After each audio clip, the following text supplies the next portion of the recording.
Political dynasty. Now to the Michigan Senate race, where El Sayed is campaigning in Michigan, appearing on stage at 2 Michigan campaign rallies. He's proactively campaigning alongside Piker. The man who says Hezbollah's flag is his favorite because it's dope. Why would you align yourself for raging anti-Semites? Who has defended Hamas terrorists. Calling them the lesser of two Israels compared to the evils. Lesser of two. That's what I find a bridge too far. When I went up to my good friend Chat and said, hey, can you walk me through some more controversial statements of Hassan Piker? Even ChatGPT went out of its way to soften the edges of Hassan and give me context. Thanks, but no thanks, ChatGPT. Hassan Piker is campaign poison. Placing yourself on the wrong side of a 90-10 issue is only going to make you look bad. It's going to be good for me. It's going to be good for the candidates that I work with. Turns out it was true. Abdul El Sayed at 27%. Oliver Larkin. Malak Kuros, everybody. Nice to meet you, Hassan. Welcome to the broadcast. Thank you for having me. Oh my gosh. What's going on, man? What's up, dude? Good to see you again. I really enjoyed it. Yeah. How you been? He's trying to get that out. Wow. What's going on, everybody? I hope everyone's having a fantastic evening, afternoon, pre-noon, no matter where you are in the world. I'm Hassan Piker, and this is the Hassan Piker broadcast coming to you live from sunny California, Los Angeles, folks. We're live and alive, and I hope all the boys, girls, and MBs are having a fantastic one because today's a beautiful day. Today's a wonderful day. No suit day. It's Thursday. No suit day. That's right, ladies and gentlemen. Not gonna lie, the suits aren't it either. I think you'd look better business casual. You know, collar shirt with a top button or two undone. No. Anyway, suitless Sunday. Okay. Why are you trying to copy Zoran? Why how is this a copying Zoran? I don't know. Anyway, suit break. We got a suit break today. No suit. Grandma stopped watching. Oh no. But we're live. We're alive, and I hope everyone's having a fantastic one. I'm a little late, obviously, as I apologize for my tardiness, for my delay, but there's a good reason for it. And this is part of the broadcast where I tell you about my personal news about what's going on in the world of Hassan Piker in between the time period where I press the stop streaming button and press the start streaming button. So help me God. And that's precisely what I'm going to do. Viva Mexico. Viva la raza. Woo! We're live. We're alive. And we got a whole bunch of shit to talk about, ladies and gentlemen. Can we get a mi gente latino? Mi gente latino. Woo! Anyway, this is part of the broadcast where I tell you about my personal news about what's going on in the world of Hassan Piker in between the time period where I press the stop streaming button and press the start streaming button. So help me God, that's what I'm gonna do for all the parasocialists out there. Speak about insects for Ken Paxton assaulting you. Oh yeah. I was victim of an insect assault last night. Wake up to piss in the middle of the night and I hear a mosquito in the room. I'm like, oh, here we go, brother. Obviously, my mom loves leaving every door open, okay? Let me tell you something. My mom loves leaving every door in the house open because it's nice. It's California. It's always summer vibes year round. And it's something that I absolutely hate. I tell them all the time, don't do this. Please close the doors. Please close the windows. Let's keep these windows and doors closed. But they don't want to do that. And of course, when I'm away, my mom is staying here. And she keeps the doors open. So I'm a big AC guy, big keep everything closed guy. And she is no AC whatsoever. Let it ride.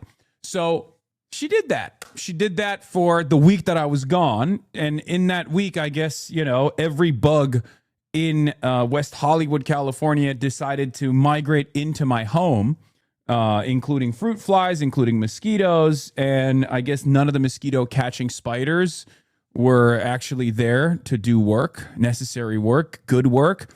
I specifically try not to kill spiders, even though I'm, not exactly the biggest fan of spiders, because I know they are out there eating the mosquitoes, right? So there's a delicate ecosystem, a delicate balance in my home that I try to maintain. But yeah, I came back. I woke up in the middle of the night, pissed, went back to sleep, heard of mosquitoes. I guess probably fine. Woke up and I'm like, what the fuck is going on in my face? I was like looking in my peripherals and on my periphery, and I realized that there's like a chunk of meat that is disrupting my vision, my eyesight. I'm like, what the fuck? And I touch my face. I'm like, uh-oh. And I took a photo of my face, And let me tell you, it was not great. I mean, this has gone down since then. It looks like I got punched in the face. This has gone down. When I first woke up, it was like, not good at all. Yeah, he just wanted a kiss. Yeah, probably. Maya taught us if a mosquito bites you, it was a female. Yeah, I know. Yeah, exactly. Another L for women. All right, so a verbena candle doesn't have to be lit. Works as a decent mosquito repellent. You can also put a cold spoon on the bite for 5 minutes. Okay, maybe I'll do that. James Fishback is coming to Miami to do a meet and greet in Calle Ocho. Let everyone know so we can get a big protest going. Hell yeah. Okay. Better hope it's not Chaga's brother. I don't know. Your collab with Trevor and Eugene makes my South African heart so fucking happy. Hell yeah. Yes, I did the Trevor Noah podcast a couple of days ago, and now it's out. And hopefully you guys enjoy it. I think it was a very enjoyable experience. It's 2 hours long. We went through a lot of stuff. We talked about a lot of stuff. Does it itch? It doesn't itch that much. But in any case, folks, I take 5 milligrams creatine, slamming 0.8 grams protein per body pound for body weight, and lifting 5 times a week. Why am I not solitary? You are. My girlfriend's South African family will know you now. Oh God, my girlfriend's dad is gonna like you, I think. Lol, hell yeah. What is this? Performance review from the chat. Hasanabi employee evaluation. Guest at events, A+. Cuba Doc, A+. Shout out Austin Ox and March. Project delivery, D. Z-Way, Obama, Newsom, Hannity, Van Jones. Reasons do not matter. Yeah, what the fuck? None of this is in my control. Not Hasanabi posting, F. Gaming, F. Overall rating, 6 out of 10. Feedback, welcome. Soundboard edition, A-. Okay. My Gen X lip sister loves show her, so hopefully this will show her the light. Hell yeah. We got some blast offs here as well. Thank you, Druku, for the blast off memes. Thank you, Druku. Yeah, you keep getting increasingly more radical with these blast off memes, it seems. But the bourgeoisie fears memory because memory teaches resistance. Oh my God. What the fuck? Dude, Kyrie, please come on the fucking broadcast, man. What are we doing? This is internet discourse. Penelope is such a pretty name. Aw, thank you. It's extremely common, so it's still pretty. I never said it was rare, and I didn't say it wasn't pretty. Holy crash out. Yeah, this is how every conversation takes place on the internet nowadays. It's crazy. Everyone's trying to fucking rage bait one another to feel something. It's really fucked up.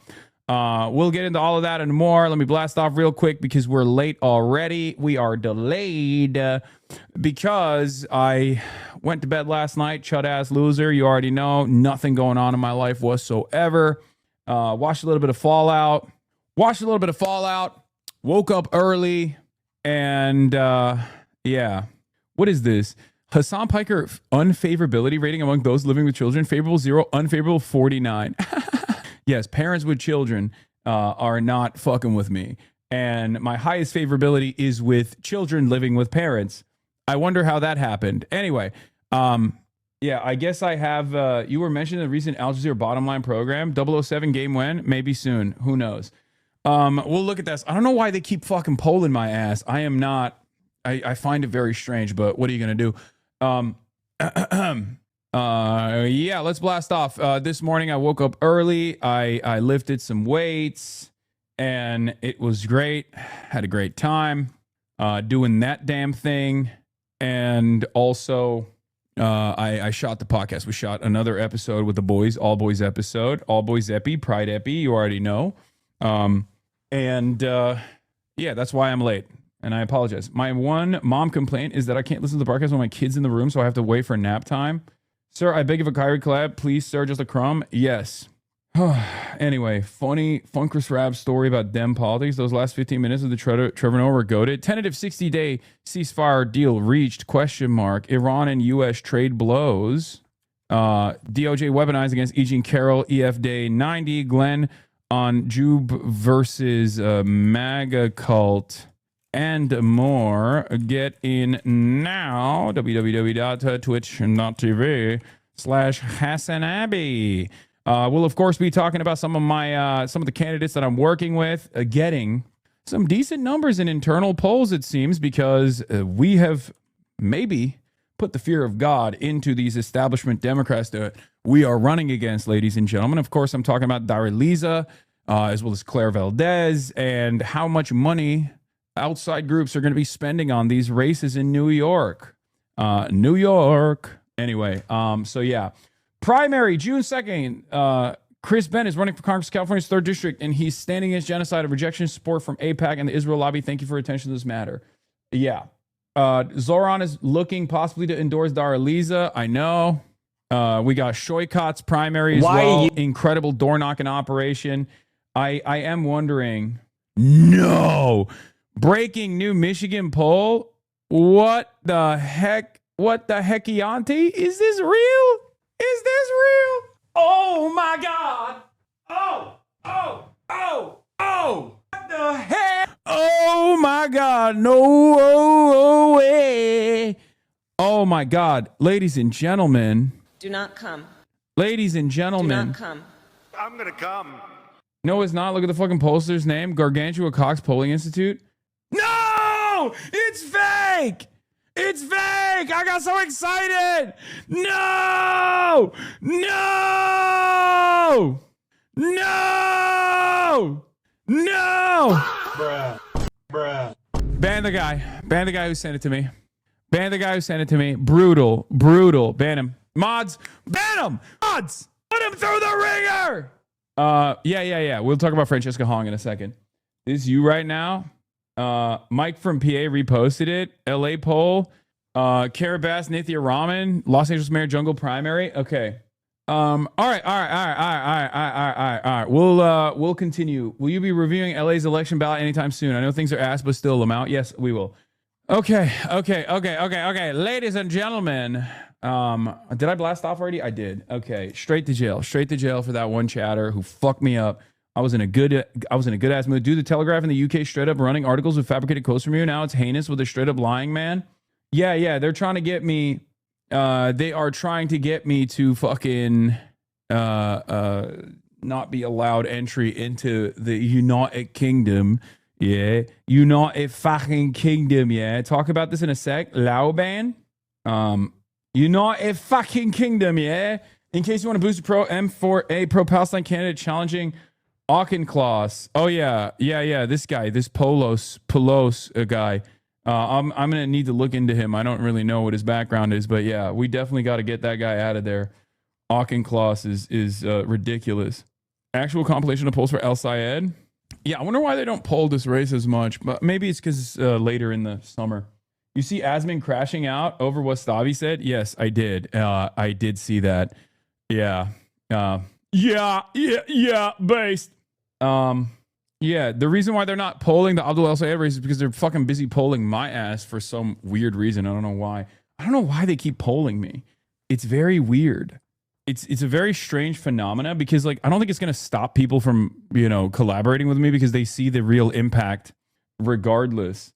Like the polls only serve some of my haters who will go, he's irrelevant. It's like, yeah, dude, your favorite content creator, if polled, would probably have even worse fucking approvals. What are you talking about?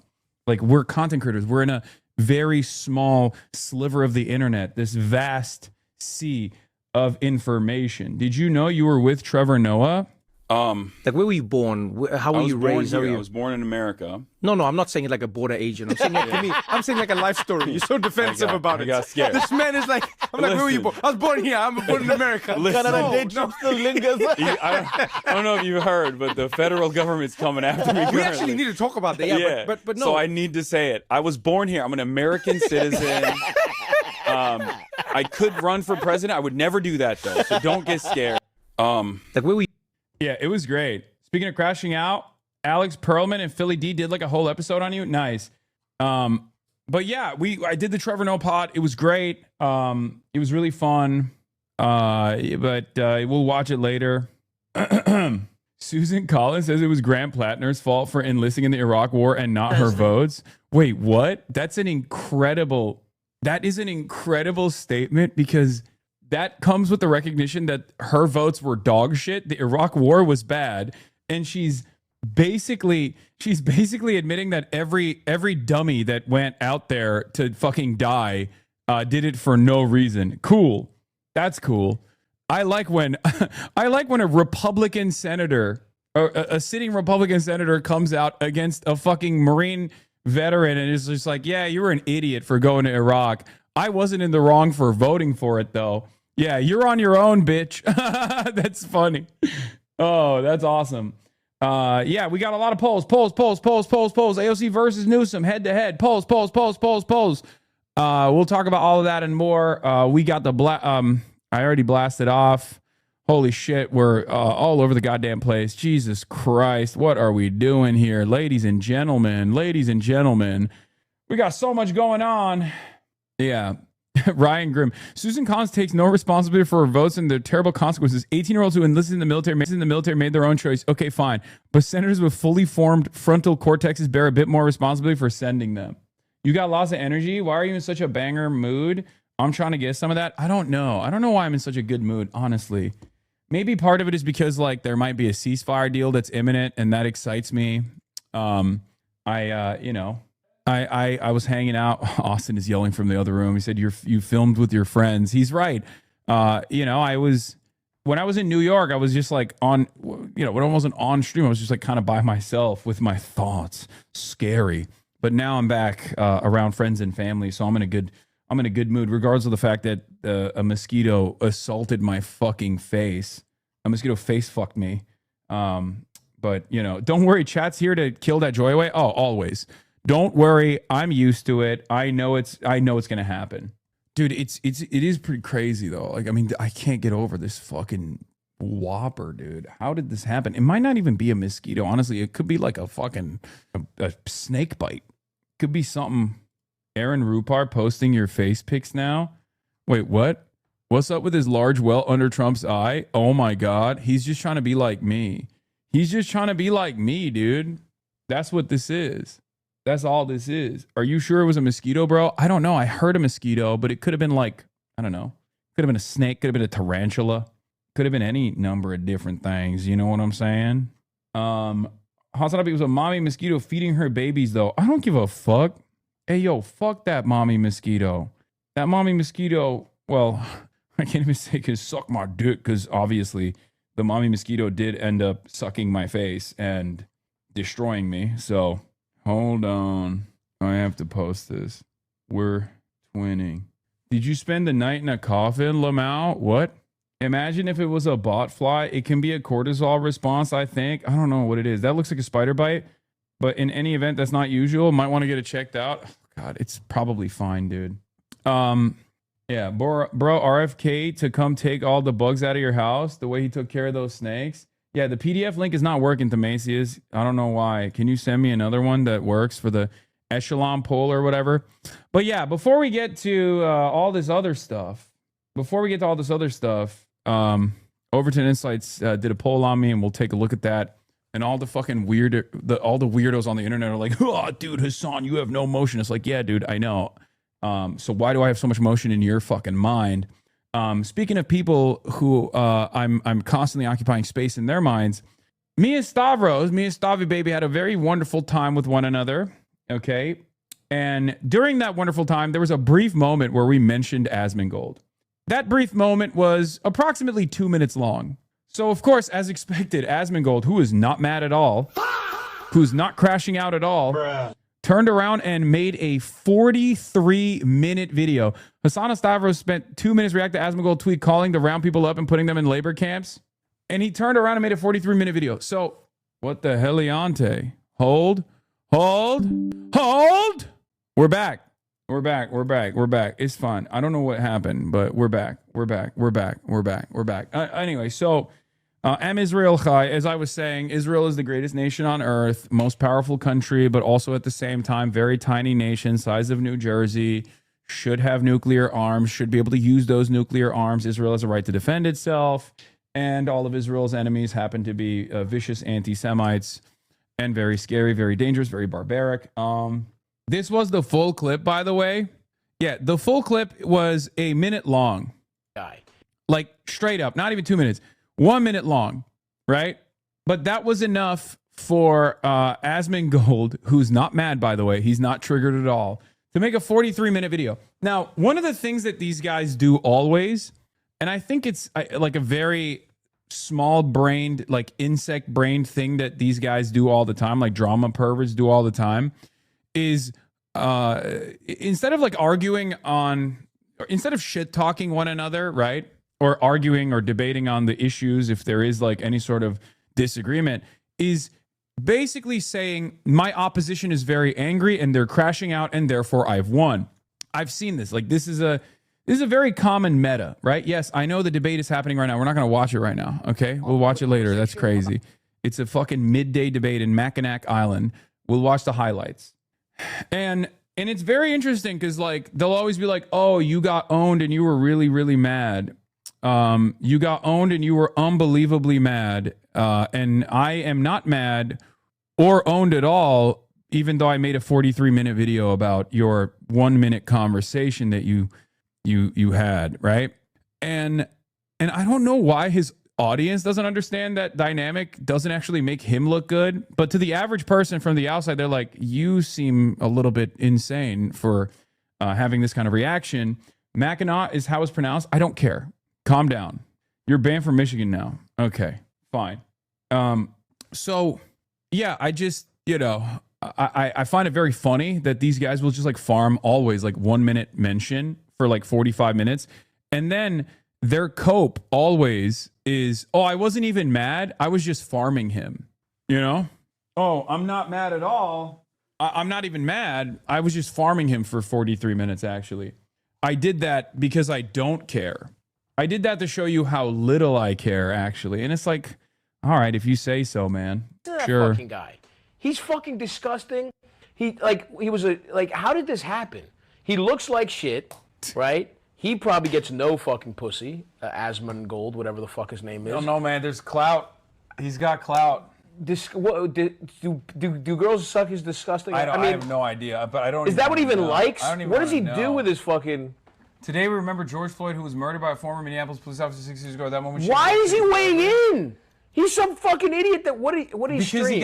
Because Elon boosted the fuck out of this shit. But what did he stream? How did he get famous? Fucking World of Minecraft? Warcraft. Oh Yeah. my God. Yeah, no. A fucking World of Warcraft guy? Yeah. People listening to that fucking guy can't take a fucking shower? Yeah. Guys, don't be like you. I'm telling you, I'm fat and ugly. You don't have to live like that. You just have, if you put light into the world and positivity, you'll get sucked off. Yeah. Don't go into the dark side with a dirty ass motherfucker who doesn't even fucking shower. He doesn't know shit about what he's talking about. So that was it, right? That's the Stavros take, which is like a fairly normie take. If you don't know anything about Asmongold and you see him for the first time, that's like, oh God, that's terrible. Like, why are you doing these things, right?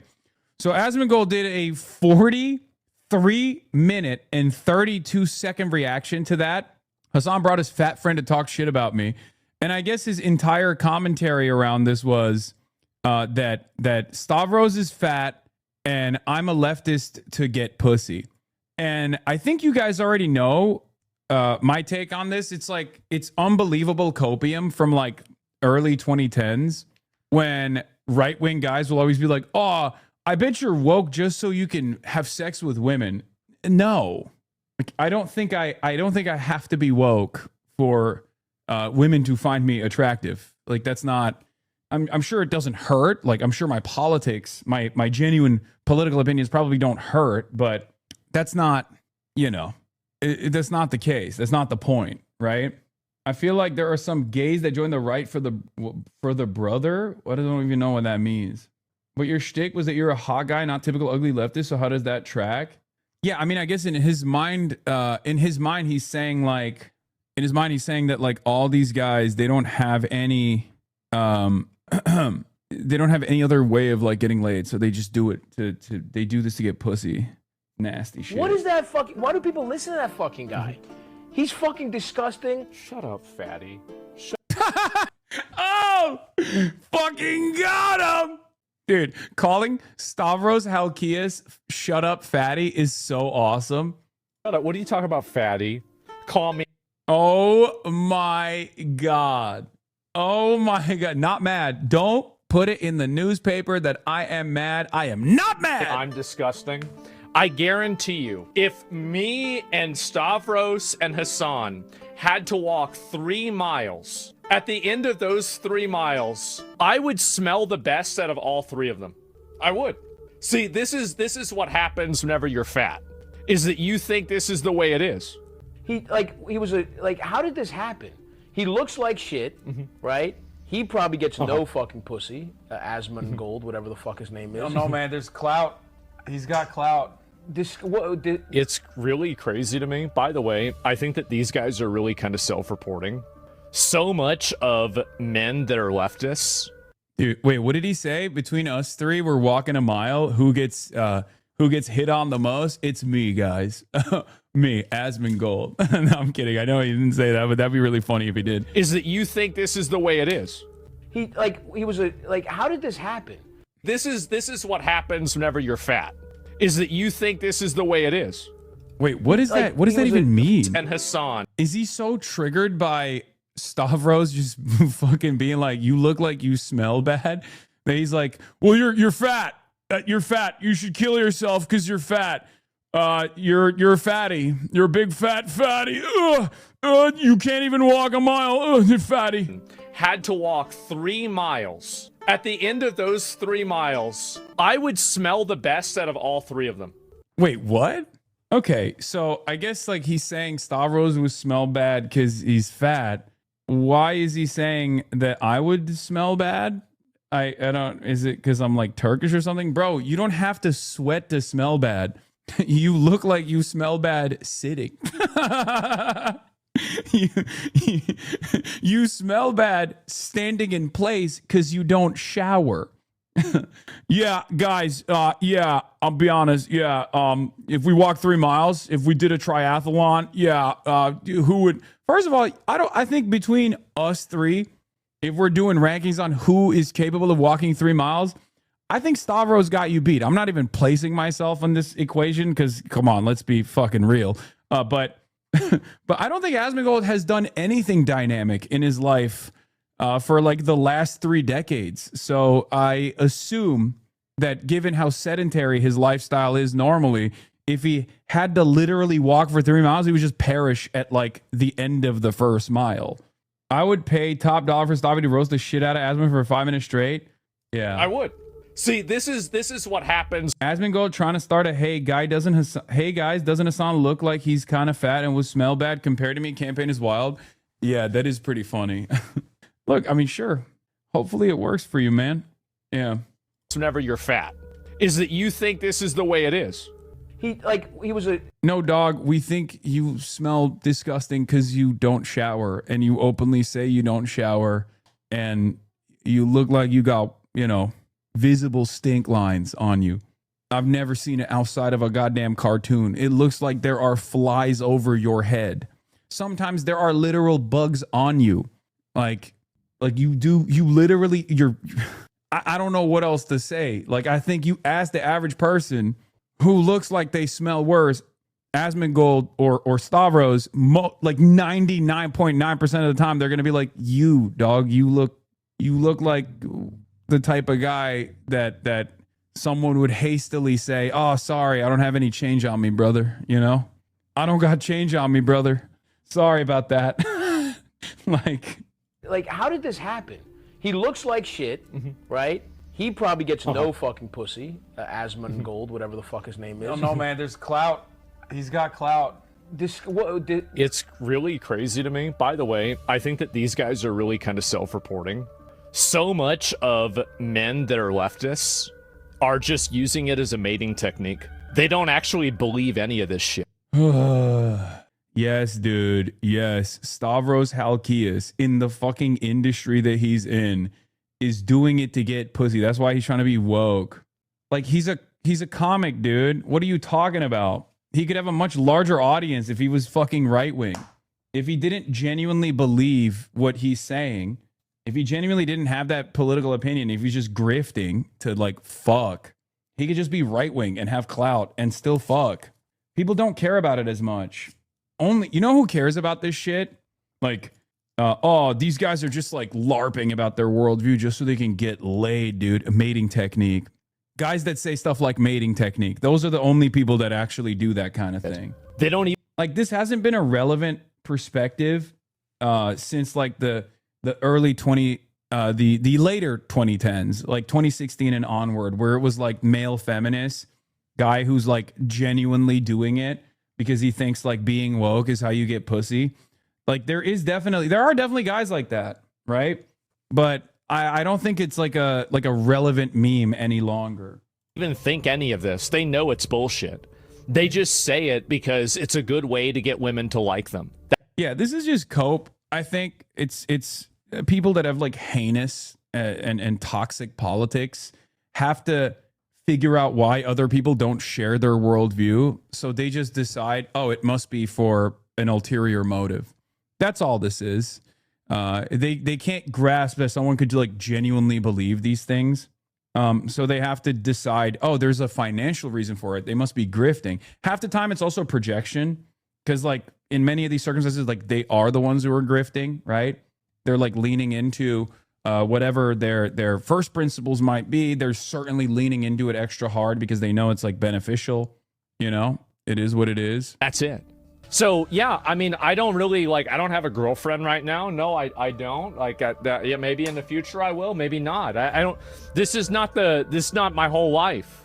There's simps. Yeah. Why is he weighing in? Why am I weighing in? Some fucking idiot that what did he stream? Because Elon boosted the fuck out of this but shit. what did he stream? How did he get famous? Fucking World of Minecraft? Warcraft. Oh Yeah. my god. Yeah, no. A fucking World of Warcraft guy? Yeah. People listen to that fucking guy, can't take a fucking shower?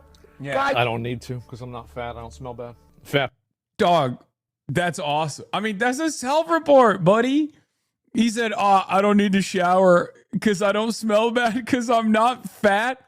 That's cope, dude. That's unbelievable cope. You get your stinky ass out of here, bro. Nasty motherfucker. Oh, no. Oh, no. This is why you look like you got stink lines on you. Yeah, I don't have BL, dude, because I'm skinny, dude. Yeah. Oh, what are you, a fucking libtard? You want to shower? People smell bad. to live like that. You just have, if you put light into the world and positivity, you'll get sucked off. Yeah. It's all about having sex with women. Their entire Wait, no, it's not. Like he's a comedian. He's joking. He's also not even saying like do politics. He's just saying like be a positive person. If you're a positive person, like women will be happy to be around you. That's the underlying premise. Oh my God, I'm realizing we're doing the autism power hour once again, where I autistically describe what jokes are, the concept of jokes. What is laughter? Is laughter the best medicine? Is it counter-revolutionary activity? Is laughter bourgeois? He's seething. Yeah, I don't even need to shower, Dad. I don't even need to shower, brother. I'm doing great, dude. I'm doing freaking fine, dude. Fuck you. Entire worldview and everything is built around the sexual approval of women. That's it. It's kind of sad. Really. And also, like, by the way, I don't really like talking about a lot of, like, relationships or girls I talk to or don't talk to or anything else. I don't like getting involved in this. It's weird. I don't need to prove anything. I don't need to... Kind of feels like you felt the need to prove something. Yeah, this guy said definitely didn't hit a nerve or anything, lol. It rules that Star Wars is the direct opposite of Asmongold, a funny, charismatic guy who gets pussy is a leftist because he gives a shit about people around him. There's no way that a fat, ugly dude with that hairline on the right there was saying someone doesn't get pussy. Lamau, buddy, literally just became a meme. Yeah, these guys don't know who Stavros is. It's very clear. So it's funny. But Stavros also probably has a lot of crossover appeal with the Asmongold audience too. Because, I mean, he's a comedian. Like, comedians are usually universally well liked. Unless they like heavily lean into one side of politics over the other. But even then, as long as their material is good, people will appreciate them. Given that Stavros is like, you know, of Cumtown fame, and Cumtown is like the OG. Like 90% of new podcasts that have come out are just ripping on fucking old Cumtown bits and failing to do so. I mean, I would even go so far as to say Shane Smith was doing that for the longest time. He's obviously gotten his own bearings straight. Like he has his own style and whatnot. But the reality of the matter is like Cumtown was an unbelievably influential podcast for a lot of, comedians, for a lot of comedy podcasts in general. Fear and no, we can't do Cometown Biz. Pretty fucking crazy. Our audience is far too woke. They would kill us. You guys would straight up murder me with a gun if I were to do, half of a Cometown bit. But yeah, it seems to me like our boy didn't have too good of a time here with this, because Asmongold and Stavros, like, here's the thing. Stavros is basically the bizarro Asmongold in many respects, where, like, neither of them care too much about their physical appearance. It's obvious, right? Like, Stavros has, like, a, getting healthier show and whatnot. But, like, he's a chiller. Like, he enjoys his life. It's very obvious, right? And yet he has unbelievably good vibes and is very funny, whereas Asmongold has rancid fucking vibes and is not funny at all. So, not sure if you heard Asmon's claim there, but he actually claimed that the singular reason anyone cares about hygiene is to get laid. Yeah, that's nasty. He's a nasty little gremlin. Also, I bet Stavros smells great. Yeah, he does. He smells awesome. A lot of people don't know this, but I mean, I was a fat kid too. And when you're fat, you are very sensitive about smelling bad. So you're like extra attentive. Bro, I used to put fucking powder under my titties. You know what I mean? Like, I was going crazy mode. Like, I would deodorize my whole fucking body and shit. So, if you're fat, you care about the way you smell a lot more than other people do. At least that was the case for me. And that's certainly carried over to my not so fat lifestyle as well, where, I got to shower at least once a day, if not sometimes twice a day, deodorize the fuck out of myself, perfumes, all this shit, because I am terrified still of the time when I was a young boy and I was very fat, and I would always worry that my like ass sweat would be, repulsive to people. Thing is, I worked hard on it. I worked hard to make sure that it didn't become a problem. What is this conversation? I don't know. I'm just giving you a little bit of insight into my life, dude. Giving you a little bit of insight, booty sweat, that sort of thing. You don't want to hear it? He's more defensive in this clip than when he gets called a Nazi, makes you think. Yeah. Yeah. What? Can a fucking quirked up white boy be a little vulnerable for a moment? Can I not be a little vulnerable for a brief moment in my life, dude? But yeah, so where were we? We blasted off. My favorite part of the stream is when the newsman talks about his booty sweat and powdered tits. Yes. Who they mention in this will shock you. GOP lawmakers urge Treasury to press ahead with probe of Hassan Piker over Cuba. Senator Rick Scott says Piker. Oh, of course it's Rick Scott. Senator Rick Scott says Piker and Kopik should be thoroughly investigated and held accountable for any laws broken. Yeah. Question has risen on whether Piker should have registered as a foreign agent under Foreign Agents Registration Act, the National Jewish Advocacy Center. Wait, the National Jewish Advocacy Center urged the government for me, a pro-Israel institution is urging the American federal government for me to register as a foreign agent? Dog, if there's one group that probably should stay out of this conversation, it's any group that is in any way, shape, or form associated with the foreign nation of Israel. That is awesome. Brother, what? Brother, what the fuck? What is this? Jacqueline, we have obtained a not yet public FARA filing revealing how Brad Parscales directed $13 million from Israel to Republican digital strategy. No, that's okay. You don't understand. That's Israel. That's Israel, dude. You can do whatever you want. If you are, you can do whatever you want if you're Israeli. If you can do whatever you want if you're doing it with Israel. You don't understand. Why would you even bring this up? Israel, it's a tiny nation. Israel, tiny nation, size of New Jersey. What are you saying? Have you actually been served a subpoena yet? No, I have not. Fox News supports DHS suspending international flights to sanctuary cities. They're going to bankrupt these companies. Size of New Jersey. What are you saying? Why are you talking shit about Israel? Israel number one. Israel not number one for you? Huh? Are you anti-Semitism? You are Hamas. I do find this interesting because you've been talked about on the news a lot more than normal lately, which is kind of insane considering you're just talking about things being fucked up right now. Same shit you've been doing for 4 to 5 years that I watched you. Yes, it's because people are starting to get threatened. That's it. That's literally all this is. People don't like that I'm, coordinating with campaigns. People don't like that I'm like working with politicians. People don't like that I'm actually helping them in some way or win elections against establishment Democrats, against pro-Israel Democrats. So that is genuinely the reason. If I was just chilling at home talking my shit and there was no such thing as the Hasanabi bump or whatever, then it wouldn't be a big problem. So what's going on is, and Michael from Pennsylvania has talked about this as well, but what's going on here is exactly what took place with like AOC as well and has taken place with AOC. I know a lot of people might not be fans of AOC in this community, but like ultimately the style is the same. They see someone that might be disruptive and they try to bully them. And sometimes they actually do concede a little bit on that, barrage of hate, like the hate farming that they receive. And then they're like a little bit more scared. But basically what happens is the right will put the beat on you and will put the crosshairs on you and will do everything they can to disparage you. You become public enemy number one, right? And when you become public enemy number one, then the polls come.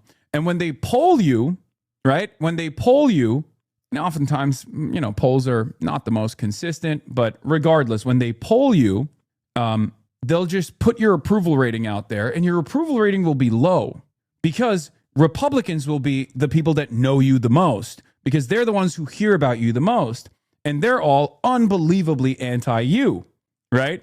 So if Democrats don't really know you that well, but Republicans know you very well and they only know you in a negative framework and they have, incredibly high disapproval ratings of you, then your poll numbers don't look that great broadly, right?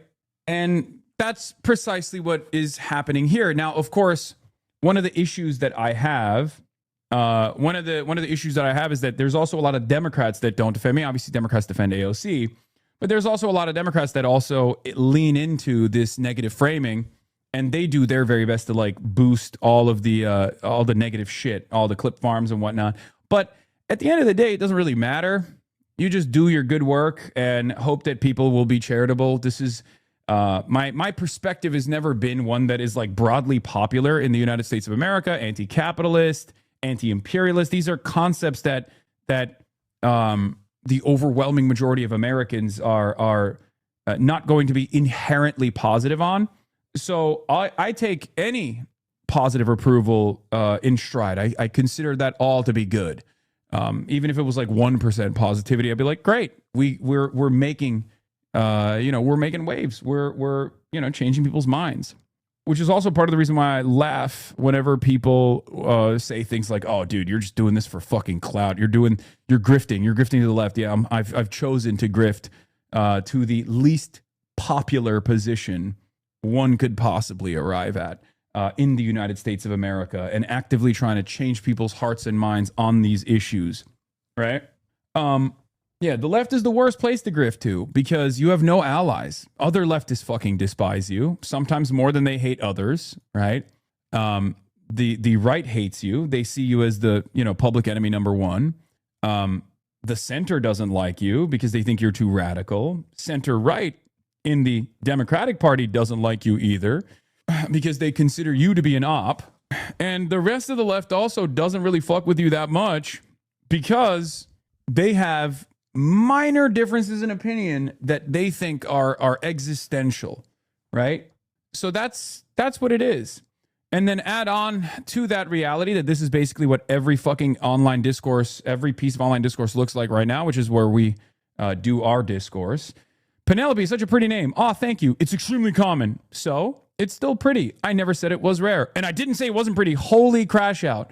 Every conversation is contentious. Every conversation is like framed negatively. Everyone's trying to rage bait one another to feel something.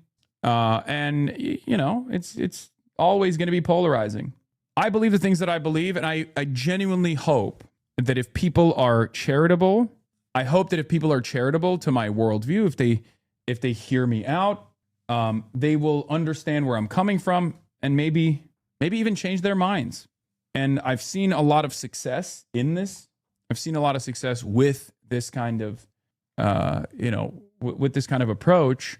And of course, I'm going to keep doing it. I'm a very stubborn guy. Yeah, never said I wasn't charitable. Holy crash out. It's extremely common. Okay, you don't have to do that. Sam Piker favorability rating among those living with children. Favorable 0%, unfavorable 49%. Yeah, so there was a Echelon Overton Insight polls, May 2026. Overton Insight polls finds that Vance and Buttigieg lead respective primaries, which I'll be honest, it doesn't lend credence to the credibility of this poll if they're showcasing Pete Buttigieg as like the highest rated contender. But yeah, they looked at all of the stuff. They looked at the main crosstabs, gas prices, living situation, religious participation. What page is it at? Do we know? Education, living situation. Candace Owens' overall favorability is at 70% and unfavorability is at 40%. Never heard of them is at 14%. Heard of them, but no opinion is at 29%. Amongst Republicans, Candace has a 25% favorability and 32% unfavorability.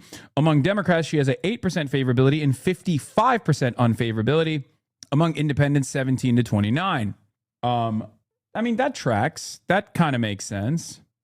Interesting that Gen Xers are the highest percentage of favorability for Candace Owens, but that also makes sense if you're lead poison generation. If you're a part of the lead poison generation, you have the highest favorability rating for Candace Owens.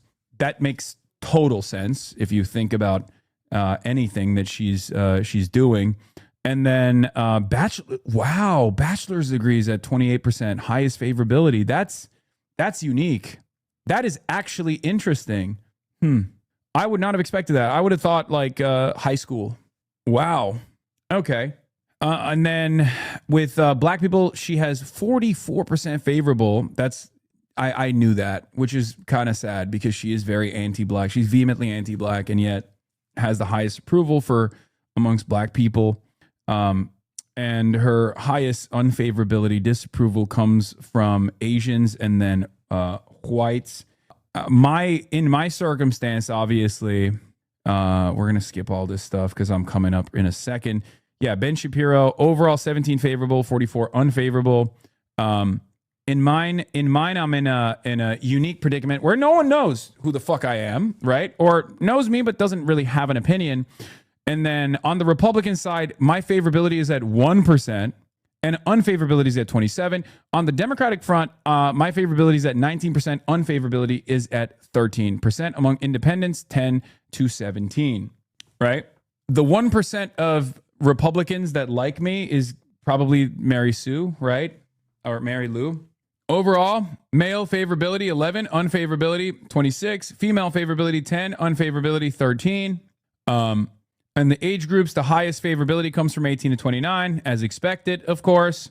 And the highest unfavorability comes from 30 to 44.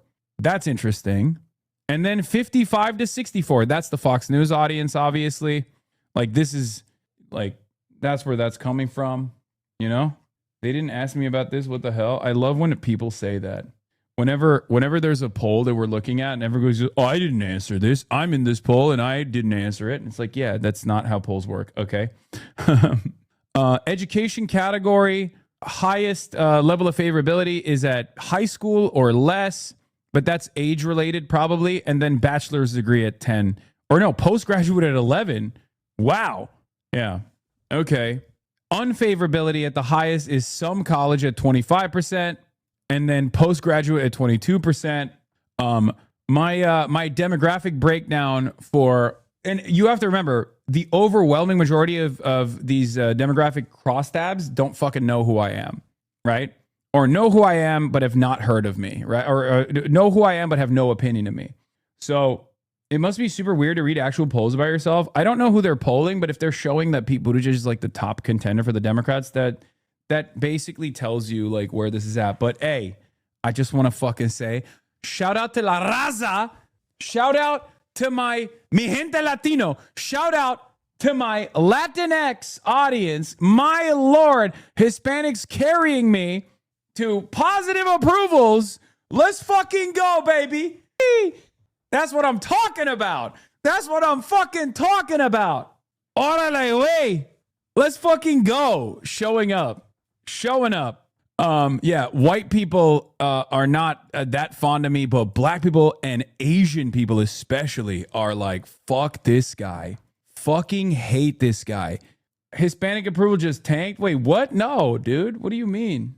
Yeah, Hispanic approval is the only positive one, and then the rest are fucking unbelievably like Asians hate my ass. Okay? They hate my ass. Holy moly. Yeah, living situation wise with children, 0% favorable, 49% unfavorable. Multi-generational household, 3-2. Alone, 7-27. Oh, the loners fucking hate my ass too. And with parents, if you're still living with your parents, you have a 42% favorability rating and 12% unfavorability rating. That's my highest. If you're living with your roommates, wait, what the fuck? 3% favorable, 41% unfavorable.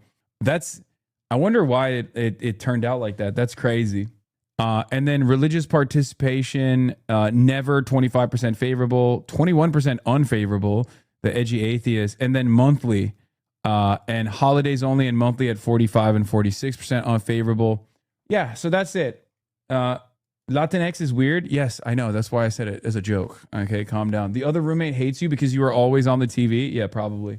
But yeah, the Asian one surprised me.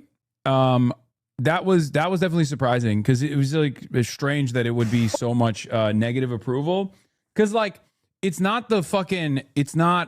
I don't know what would boost that. Like, I don't know what, because I don't think it's like I don't think it's like I've had like big blow up moments or whatever until recently when the RNC came out with that whole like Hassan is anti-Asian. Cause I said, Asians that tokenize themselves at the behest at the altar of white supremacy are dogs, the white people or whatever. And that was like a big ordeal, but maybe it could be China. It could be China related, possibly. I don't know. My Asian homie hates you because he's deep into the Drake manosphere and they all hate you. Yeah, I wonder what it is. Some of the numbers are suspicious. Not suspicious in the this was rigged way, but in the sample size are probably fucked way. Just remember that you can never read too deeply into crosstabs when they don't reveal the sample size for each demographic. It could be like 40 people that they weighed. Yeah, that's true.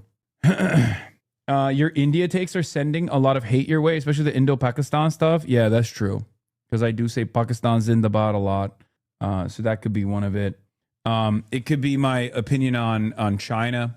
That probably doesn't, like a lot of the Asian American community does not have a positive opinion of China at all. And only recently has the American Chinese community developed a more positive opinion on China.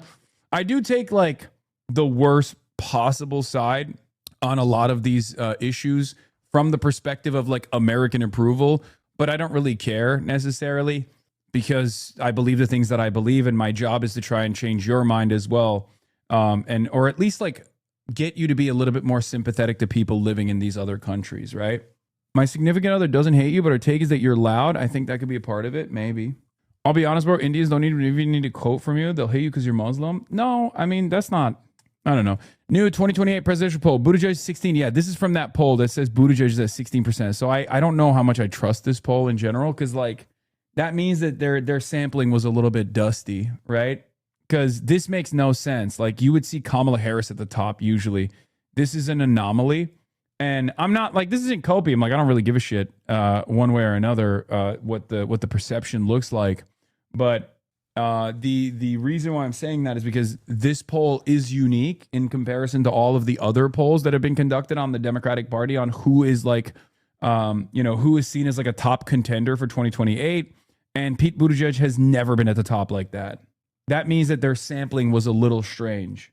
My husband doesn't like you.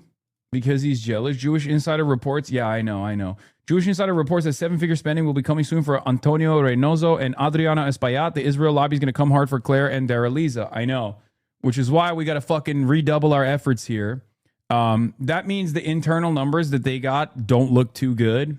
That means that Claire and Daraliza are cooking. Okay, but we have to be careful. We cannot automatically assume that this is in the bag. It's not. Okay.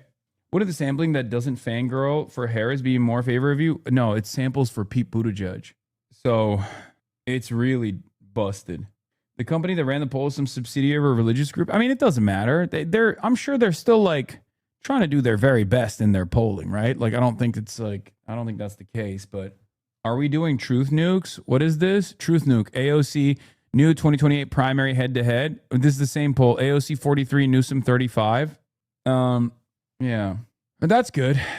In any case, let's get started. We got a lot to cover. I'm not going to look at Adam Silver, the terrorist. Overnight, the U.S. and Iran exchanging strikes, threatening the fragile ceasefire.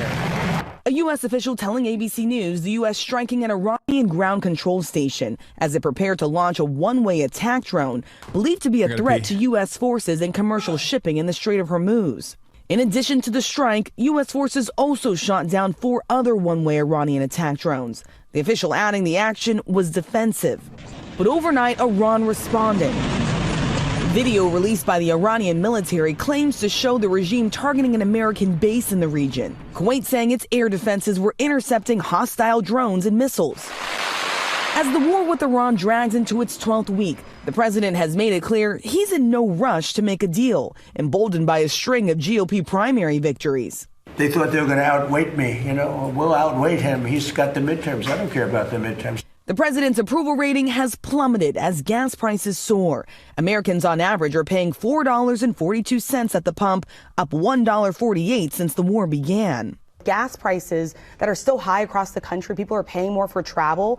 Does that give you more urgency to make a deal? Why doesn't it? Well, I'll tell you, the primary urgency, if I said this, it wasn't covered properly, but the primary urgency is that we can't let Iran have a nuclear weapon. But the Senate's top Republican with a different take, saying Americans will be voting on the economy. We need to ensure that we succeed there, and then also at the same time prove that we can do 2 things at one time and focus clearly on the economic issues that I think are going to be front and center for a lot of the American people when they vote. Days after insisting the U.S. and Iran were near a deal, President Trump now claims Iran is negotiating on fumes, rejecting the regime's demands to take control over the Strait of Hormuz in coordination with Oman.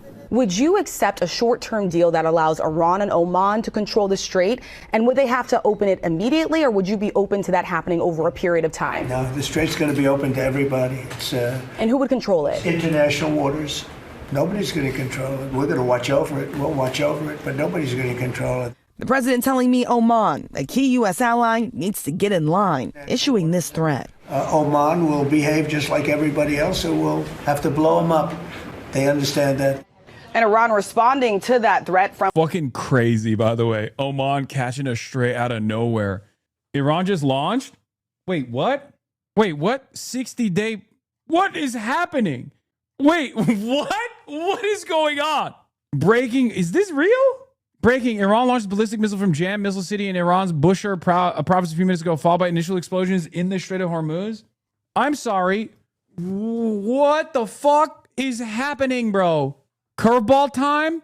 Curveball time? Jeremy Scahill, Iranian official, tells me from Iran's perspective, there's a final draft on an MOU, memorandum of understanding with the U.S., but Iran has zero trust in Trump or the U.S.'s word and can't rule out chance of more U.S.-Israeli strikes. Therefore, Iran is proceeding cautiously on any official announcement. Some voices on the Iranian side are concerned that President Trump may reconsider his position at the last moment, the official said. Trump needs to cultivate the image of a victor in the war. He added, we cannot regard President Trump's decision as definitively finalized until the final financial markets close at the end of this week. Oh, my God.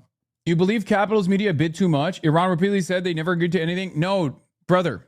This is the same principle that they've held for the longest time. I've been saying that. They have had their MOU point by point well established for literally months now. And it hasn't changed at all. Their perspective has not changed at all. Maybe the bottom line hasn't changed at all. Perhaps some of the fine print issues might be moved around a little bit. Maybe numbers here and there. Is it 20 years of no nuclear proliferation? Or is it 5 years? Or is it 15 years? Like, those are the finer details they might go back and forth on. But ultimately, their top line demands, the 10-point demands that they made on week 2, have remained intact. And America has flailed around and gone back and forth on the fucking top line demands that Iran has made over and over again. They've at times said yes to it and then turned around and bombed Iran. So obviously, it's up to the United States of America, and perhaps not even the United States of America, but Israel. It's up to Israel, because Israel is the spoiling party here. Sure, America is allowing Israel to be the spoiling party here, because America could restrain Israel at the end of the day if they chose to do so, and they're not doing it. But the only reason why this deal has not been solidified is because every time Trump comes near a final deal, Israel turns around and freaks the fuck out and makes a bunch of boss calls to the Trump administration. And Trump goes around saying, you know what, maybe the war is still on. Anyway, we got new information from DropSite as well. This is literally a minute ago. New Israeli officials are privately urging the Trump administration to abandon negotiations with Iran, assassinate Iran's parliament speaker and lead negotiator Mohammad Bagher Ghalibaf, and launch a new round of strikes targeting Iran's oil infrastructure, according to a classified intelligence assessment cited by Capital and Empire. Israeli officials reportedly believe renewed attacks could trigger economic collapse and eventually regime change. Oh my Lord, brother. What the fuck are we doing? Oh my God. I'm sorry, but if you fucking believe this, if you believe Israel here, then you want to believe it. Okay? I can't in good conscience say this is, the administration is getting duped by Israel. No, we're the ones who are duped if we believe that this administration is getting duped by Israel. At this point, you have to look at the situation and recognize that either there's like blackmail or some shit taking place, or, the Trump administration is like, yeah, we love this. We love being stupid. We love, we're all out of options. We're desperate. We know we've lost this war. So we think that we can just go as, we can go up the escalation ladder and see where that fucking leads us. Let me see if I can actually secure an interview with Trita on this today. I'm sure he's going to, sure he's going to be probably busy. Yeah. Meanwhile, Netanyahu is also,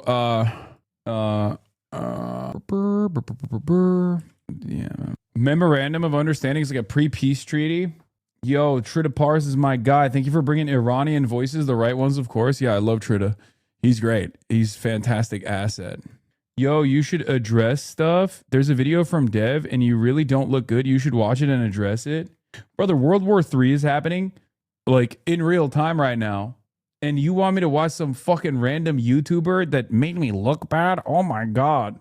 You're right, dude. I don't even know who the fuck Dev is. But at this point, he's right. He's 100% right. I am that guy. I am a really bad guy. And you probably shouldn't be in here. I am a really, really bad person. Whatever a YouTuber says about me, just know that it's 100% true. And I am that bad guy. Okay? A very, very bad guy. You're not going to change World War III, but your perception on people? I don't think you understand. I don't care about that at all. I care about covering the news. All right. That's my goal. All right, let's continue. All of the accusations are correct. I'm a bad piece of shit. I'm a real piece of shit chatter. No, don't ban that guy. We're gonna unban him. He can stay in here because he's been in here. He's been in here a lot. Look, check logs, Lamount. Please stop with Charlie Kirk. He was a good person. He literally died. What? Why'd you cut out the best part of Platinum's conversation with the ex-soldier guy? Not fighting, just curious. Anyway. Let's continue. Tasnim. Contrary to Western sources' claims, the draft memorandum of understanding has not been finalized or confirmed yet. A source close to the negotiation team told Tasnim that the MOU is not ready. Okay. Text between Iran and the U.S. has been finalized, only waiting announcement by both sides. That is not true. The text has not been finalized yet. He added, Iran has not yet informed the Pakistani mediator and the public Until then, any Western sources' narratives about the finalization of the matter are not credible. Well, it turns out they weren't. It turns out they were not credible at all. It was just wish casting. Another exchange of fire in Hormuz is underway. Reports of missile launches taking place. Now, remember, Iran was just eating it for the last month or so. America would go in and take some pot shots. Every now and then, Iran would maybe stop the transit of oil tankers at the Strait. But most of the time, it was just America blowing up Iranian soil, blowing up Iranian assets and the like. Iran had not retaliated at all, even when America was blowing up Iranian missile sites, as they did yesterday. Now, things are different. They are seemingly retaliating. We shall see if America claims that the ceasefire is still on, or if they'll say, okay, ceasefire's over, we're back to waging war. So the real players here, of course, Israel, are saying that they reportedly believe renewed attacks could trigger economic collapse and eventually regime change. Even a U.S. and Iranian negotiators work towards a framework to extend the ceasefire and reopen the Strait of Hormuz. The push comes amid growing alarm in Israel that a negotiated settlement could leave Iran politically strengthened, preserve its regional influences, cement its leverage over one of the world's most important energy choke points. Because that is what would happen. So what's the truth? Who's lying to me? I think in this situation, it's probably better to always assume that the Iranian side is a little bit closer to the truth. Because at the end of the day, they're the ones, if they retaliate, they are the only ones who will make it or break it. Because America keeps repeatedly mentioning that they want to put together a ceasefire deal, and even routinely claim that there is a ceasefire deal that is imminent, especially on Sundays. If you have been paying close attention, every Sunday night you hear from American and Western news resources saying, oh, a deal is imminent. A deal is imminent. It's never imminent, right? What is this? Careful, brother. Come on. It's like you're begging for more controversy. Wait, what? What? Because I said that the more reliable information about whether a deal or not is imminent is usually going to come from the Iranian side? No, I don't think that's a silly thing to say. That's just observing reality. I've been covering this thing every single day for the past 90 fucking days. Do you know how many times the American side has just straight up fucking lied about a deal being imminent over and over again? Straight up lied specifically to manipulate the stock markets. So much so that even the stock market impact of Trump's statements have diminished over time. In the beginning, the market would fall for it. They'd be like, oh my God, it's good. We're going to unplug the Strait. We're going to unplug the Strait over and over again. And it's not just about Iran either. Donald Trump, as you are also correctly pointing out, lies about pretty much everything. So much so that we have arrived at a different conclusion where we're like, is he lying? Because lying would imply that he knows what the truth is, or is he just fucking stupid? Like, is he lying? He knows what the truth is, and he's just trying to manipulate the stock markets, or does he even not know what his next move is going to be? So he just like fucking blurts something out every single day without any care or consideration to what kind of impact that might have. And I think it's a little bit of both. Which is why I keep telling you over and over again, you have to pay attention to both Israel and the Hasbara, the Hasbara agents in the West, like the Lindsey Grahams of the world, the Mark Levins of the world, to understand whether or not a ceasefire is truly imminent. If they start chirping a lot, that means they are genuinely close. That means the American side is legitimately close to signing something. That doesn't mean that they've actually signed anything, because Israel has final approval in this process. That shouldn't be the case, but unfortunately it is, right? But that's just how it goes. That's how it's gone for the past 90 fucking days.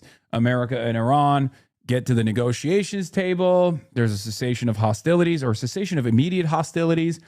And Israel turns around and says, we don't like this. And then America turns around and says, okay, I guess Israel, Big Daddy Israel doesn't like it, so fuck it, who cares? I already covered this part of Jeremy Scahill's statement. He is in contact with Iranian officials. He says, any reports citing U.S. officials on the precise terms of any deal should be viewed with extreme skepticism. Anonymous U.S. officials have repeatedly pushed false stories aimed at making Trump look good, or in a clear effort to manipulate markets. Yeah, pretty much the exact same assessment that I have. Did you see that Israeli spies say Turkey and Egypt are next and the storm is coming? Yes, I did. I tweeted about it. Jonathan Pollard, he's an American Israeli spy, by the way. Where is it? Where is it? Yeah. Oh, Jonathan Pollard, my fave, my king. Israel's bombing multiple targets in Han Yunis and in Gaza right now. Yeah, I know. Israel's also ramped up its Gaza operation as well. Again, in the middle of the war, Naftali Bennett and many other Israeli political security figures began openly referring to Turkey as the next Iran. They did not even get rid of the original Iran at the end of it, but it was a helpful clarification of the intentions of even ostensibly moderate Israeli leaders. Yeah, that's their goal. They've said it's either Egypt or Iran. It's most likely, either Egypt or Turkey. It's most likely not Egypt because Egypt is a non-entity. It's a non-factor as long as it remains in the hands of Sisi. But Turkey, on the other hand, regardless of its NATO status, is seen as a threat to Israel's regional ambitions for one reason or another. And yes, this is testing out the boundaries of Zog theory, right? Like, I've said this before. I'm not a firm and committed believer in Zog theory, Zionist occupied government theory. I think it's a bit of both. Like it's a bit of like unsinkable aircraft, and then a profound influence of the lobby and numerous other arms of the lobby. What people call AIPAC is not just AIPAC. It's so many different things that exist on U.S. soil, but it would never be able to exist on U.S. soil if Israel wasn't a reliable tool for the United States of America, right? But as I've stated in the past, if Israel gets to take shots at Turkey a couple years down the line, then we know it's undisputed. Israel absolutely controls every aspect of American foreign policy, not just the driving vehicle of its MENA policy as it is currently, but it controls every facet, like 100%, right? That's undisputed. There's no way to argue against that at that point. Because again, NATO is profoundly important for American force projection around the globe. It's one of the most consequential aspects of American force projection. It's unbelievably important for our defense contractors. So to be able to rip that apart at the behest of Israel would imply something even more insane than what Israel has urged America to do for its own regional ambitions, which is to lead them to attack Iran, lead us to attack Iran. Yes, the Zog theory is an anti-Semitic conspiracy theory, but if America were to disband NATO and allow Israel to attack a country that has American nuclear bases, American nuclear arms inside of its American bases, then it would not be an anti-Semitic conspiracy theory any longer. It would just be what is going on.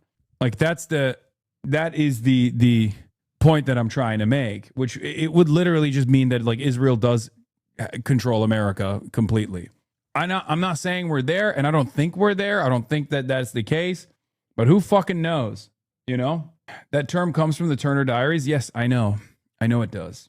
All right. President Trump to Oman, a key U.S. ally, calling it bullying and dangerous. And just moments ago, U.S. officials are confirming that Iran did try to launch a series of attacks targeting Kuwait. The U.S. says that all of those drones. Like it's the way I view this stuff is kind of like this, right? Poisoning the well, anti-Semitic canard, anti-Semitic conspiracy. Oh, Jews are poisoning the well, and for the longest time, this was a lie told about Jewish people in villages in Europe and Eastern Europe and the like to justify the pogroms that they withstood. But Israel does actually fucking destroy water supplies for the Palestinians. So if you turn around and say, oh, that's an anti-Semitic conspiracy theory at a time when like we can visibly see you destroying fucking water wells, yeah, then it's no longer an anti-Semitic canard. It's just what Israel is doing, right? And the same goes for something like Zog. It's a term crafted by anti-Semites from the Turner Diaries, which, by the way, Stephen Miller loves, ironically enough, right?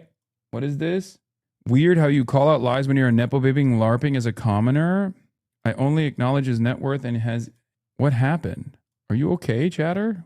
Artemis 2 crew launch. Ascend. They dropped the Platter run. Race care. Let's go. Bull riding, polymarket, bet hit, little journey, game time, pausers. Wait, what the fuck? Gaming watcher turned fucking hater? How did this happen?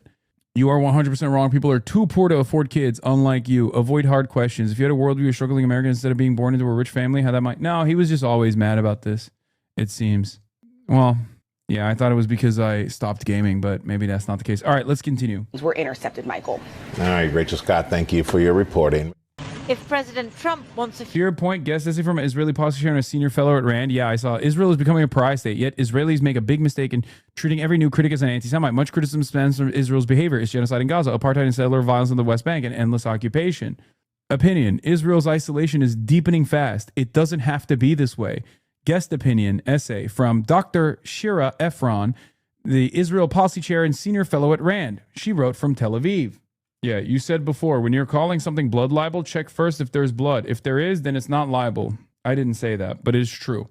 That's a good take. So I will be stealing it in the future. But yeah, that's my principle. I seek truth from facts. I look, I check, I verify, and then I make that assessment. And there have been plenty of instances where I look at something that Israel has done that's like unbelievably heinous, where I'm like, is this a fucking anti-Semitic statement about like the Jewish state, right? Even though I oppose this framing. Like, are they just slandering Israel's reputation or something because it's like the country where a lot of the Jews live? Is that the reason why people are saying this? And then I check, I verify, and then I do realize like, no, Israel is genuinely doing shit that is so unbelievably heinous that it kind of feels like it is an anti-Semitic conspiracy theory. Like the Goon Platoon, you know? Go ahead. Explain Five-ish and Cars for Kids without coming across like a Jew hater. Go ahead. Without coming across like you're doing fucking 1930s style Nazi conspiracy theories. Explain the concept of Cars for Kids to the average fucking person. Explain the concept of the Goon Platoon without sounding like an insane person. You can't.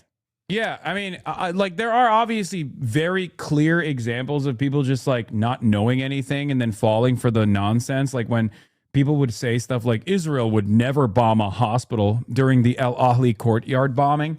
You remember?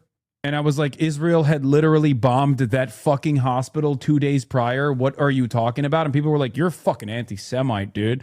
Oh, you're a misinformation peddler. Clearly, you're lying about my beautiful ally of America. This was early on, so a lot of people didn't realize that, no, Israel bombs hospitals all the time. It's their favorite fucking activity, as a matter of fact. Yeah, Iran fires missiles towards specific targets, according to the Fars news agency. I guess it's happening again. Will you consider inviting Eddie Liger from Midwestern Marks on your stream sometime in the future? Why? So we can fucking tell me that I'm staving off revolutionary potential and that everyone should join the ACP instead of like working within the ranks of the Democratic Party, which is a bourgeois capitalist party. And that, you know, he has some good takes and he has some bad takes. Okay. We can have our disagreements. But in any case, let's continue. My partner heard you say Goon Platoon. Then I had to actually explain it without sounding anti-Semitic. Yeah. Okay. So we'll look at like Israel's popularity waning and shit like that. Secretary Besant says the U.S. will not tolerate any effort to impose a tolling system in the Strait of Hormuz. Oman, in particular, should know that the U.S. Treasury will aggressively target any actors involved, directly or indirectly, in facilitating tolls for the Strait, and any willing partners will be penalized. And now Iran has launched ballistic missiles. So a lot of the information that we're going to be looking at here is now outdated. Few days to think. The Iranians are giving him something to think about. These, they say, are missiles launched this morning. What is this? Apparently targeted at a U.S. base in Kuwait after an I don't overnight care. American strike on Iran. I don't think Turkey and Israel are going to war anytime within this decade. Turkey is the country that supplied Israel industries with energy, steel, and also food throughout the genocide. I think a more realistic scenario is Erdogan and Israel both expanding to Syria and possibly coming face-to-face to bark at each other. They will then use this tension to consolidate their regime's hold within their borders. That's my assessment as well, but I've talked to some people in Turkey, analysts in Turkey, who also have a similar framework. But the only alternative here is Israel's endless appetite for destabilization, death, and destruction. So who fucking knows? Oh my God. Oh my God. Kai just farted so bad. That is crazy. Oh. It's gross. All right.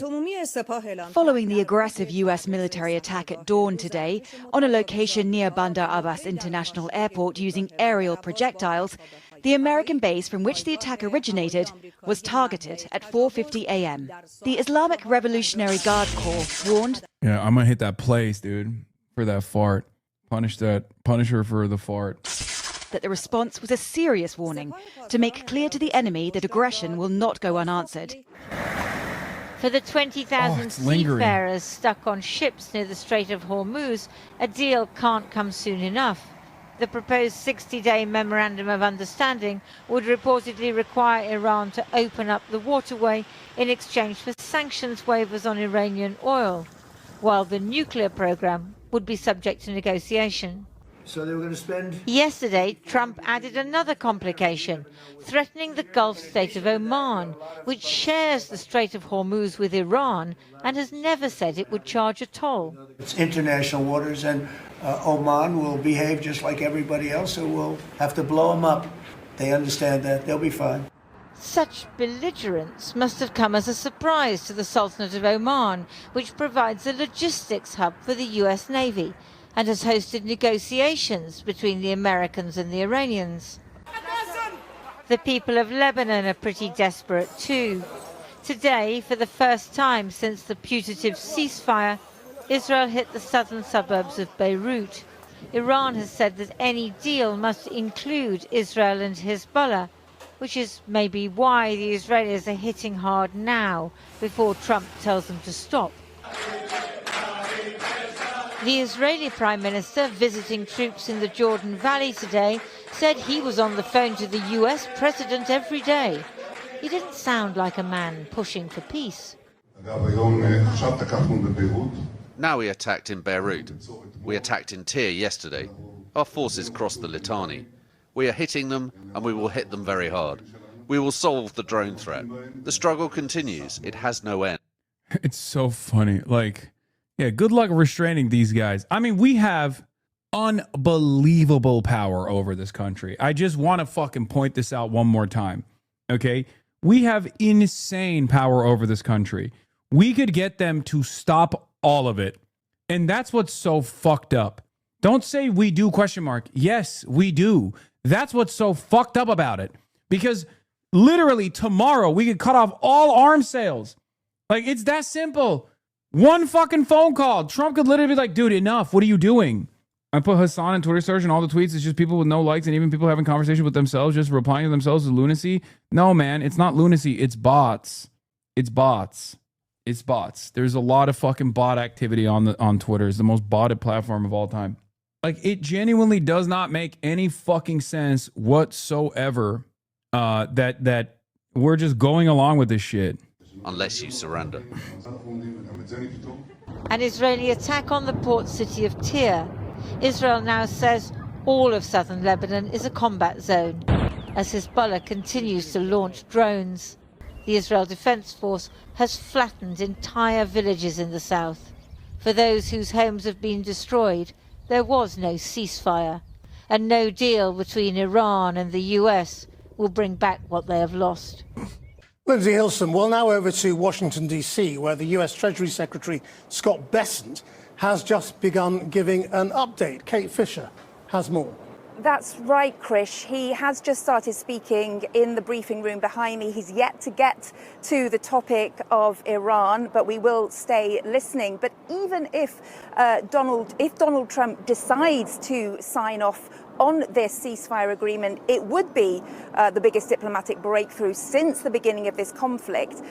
But he is yet to give any comment on it. And of course, we have been here before several times now. Even just on Saturday, he took to his Truth Social platform to say that a deal was largely negotiated and it would be announced shortly. But since then, the US... Like, I don't know what it is. I don't know what is like the leverage, you know? I don't know what could be the reason. Is it stupidity? Is it the idea that like America feels trapped in this situation and therefore can't get out of it without like escalating? Because I just don't know, man. I don't know. It's just like it feels like it feels strange. Okay? Have you seen the FPV videos? They're absolutely insane. No gore. Yes, of course. We've been looking at them on stream. Mexico should send you their new gear pronto. Their that jersey is crazy fresh. I have the new one as well. My mom was in Mexico recently and she got it for me. I love the Mexico jerseys. Beyond Zog being a Nazi term, it was created not as an admission that Zionism has hegemony in America. This is obvious to everyone, but to put America off the hook for its actions, this idea to assert America's innocence in the face of Jewish infiltrators is explicitly faulty analysis that doesn't get you anywhere. Yeah, my analysis on this is obviously never to take the responsibility away from America and then like engage in some sort of stabbed in the back myth, because that's how like right wingers deploy this when they talk about it. Like the example that I always use is George W. Bush. George W. Bush is a fucking idiot, right? He's also a war criminal. But I don't just say, oh, George W. Bush is not responsible for all the fucking Iraqis that he killed, all the people in Afghanistan that he killed, the tens of millions displaced, because it was all Dick Cheney doing it. I say he's just as responsible, if not more responsible, because he fucking had final approval on all these actions. He signed the dotted line. So I don't think Zog theory in the, like, regardless of the way that like fucking Nazis use it, like, which, you know, again, as Sammy correctly points out, which is, Zionism has hegemony in America, which is true, right? That is literally just objectively true. Christian Zionism and Jewish Zionism together is one of the more powerful ideologies that is guiding a lot of American foreign policy. I don't think that's a strange or insane thing to say. It's so funny because the people that are saying this term right now were calling all of us anti-Semites for talking about the Israel lobby 1 year ago. I know, but now they've lapped us. They're ahead of us, okay? And they're more radical than we are. So we need to shut the fuck up and whatever. Israel's influence in American politics bogs down to one: the fact that the Israel lobby is convinced preternaturally risk-averse politicians that opposing Israel is electoral poison, which until recently it was. And two, the fact that American politicians support the actions of Israel personally. There's no conspiracy. It's just the reality of the Israel-Palestine media bubble. I mean, there are moments where it pushes the boundaries, though, right? Like, we're experiencing one of those moments that's like pushing the boundaries of like the divergence versus the convergence of American and Israeli interests. For the longest time, because of how reliable and valuable Israel was to American foreign policy in this resource-rich region, we allowed them to get away with a bunch of heinous shit.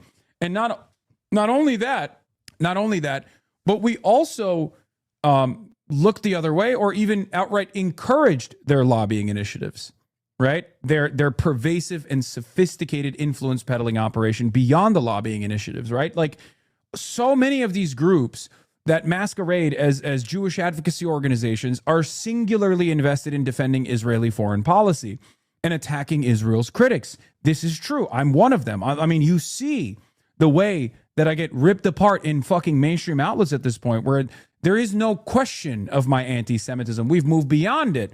The conversation is, should I go to prison or should I be deplatformed? And that is insane, because not only am I not anti-Semitic, there's not even a question. I combat anti-Semitism, right? And people still believe that I'm doing this for some kind of like self-defense purpose or whatever. No, it's because I truly fucking don't believe that Jews are monolithic and the international Jewry has this grand design, and that's the reason why America's doing the shit that they're doing.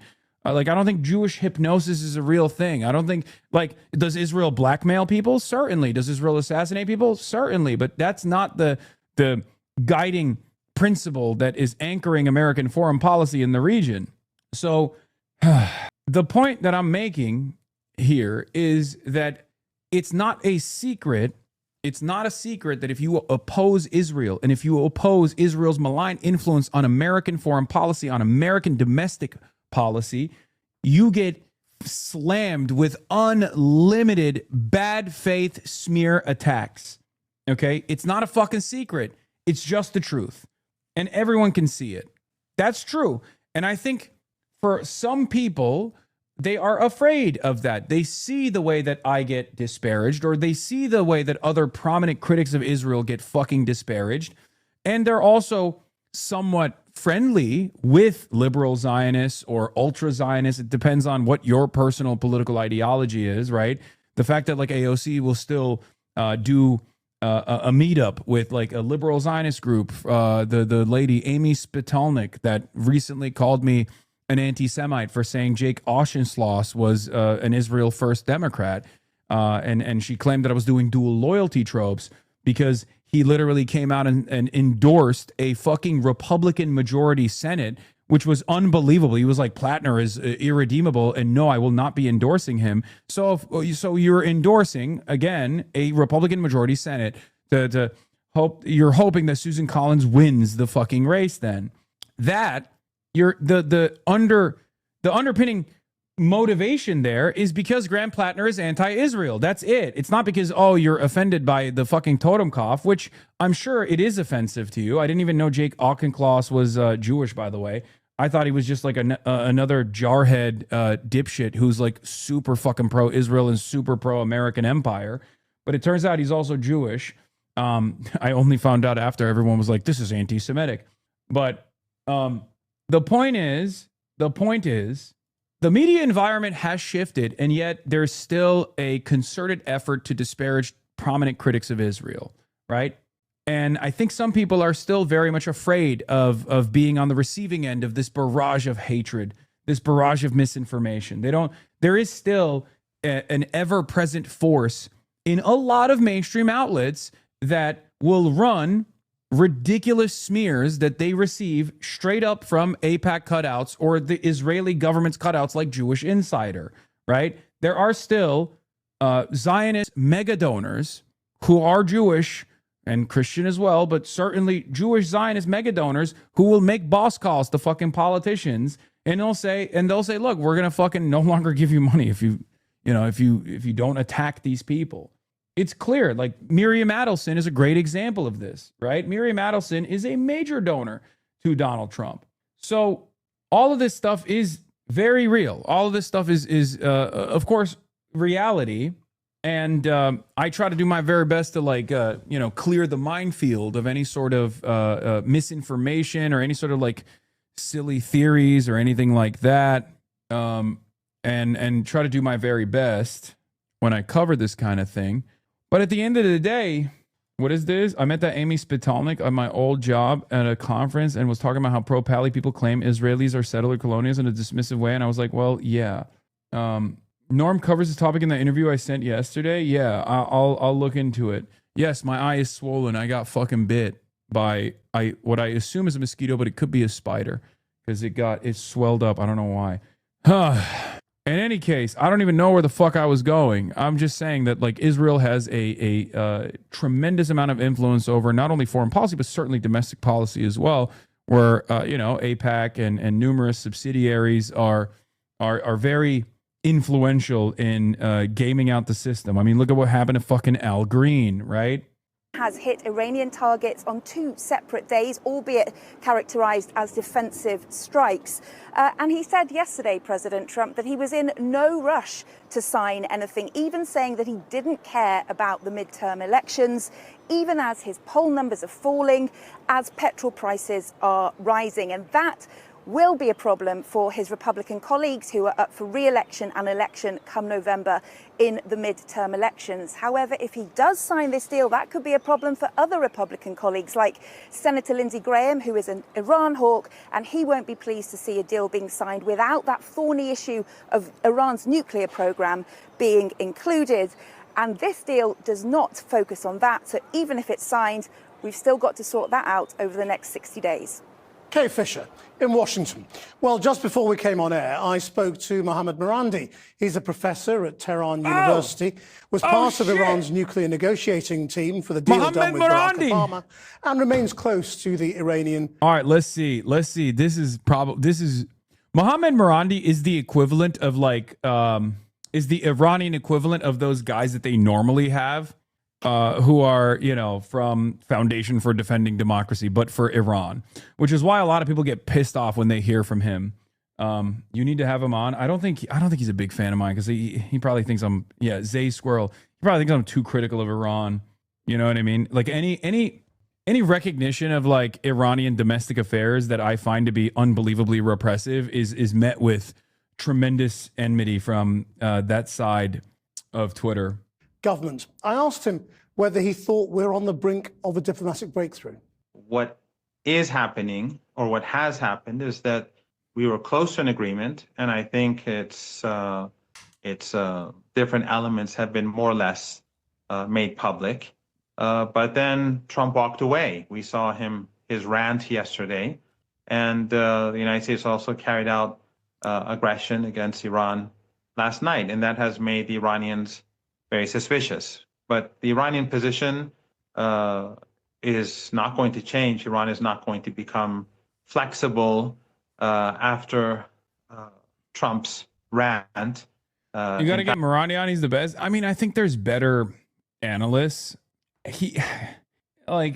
I don't mind having someone on that is like straight up a fucking regime enjoyer, because I feel like it's the exact opposite of like someone who's an FDD guy. As I said, FDD is Mohammed Morandi, but for Israel, right?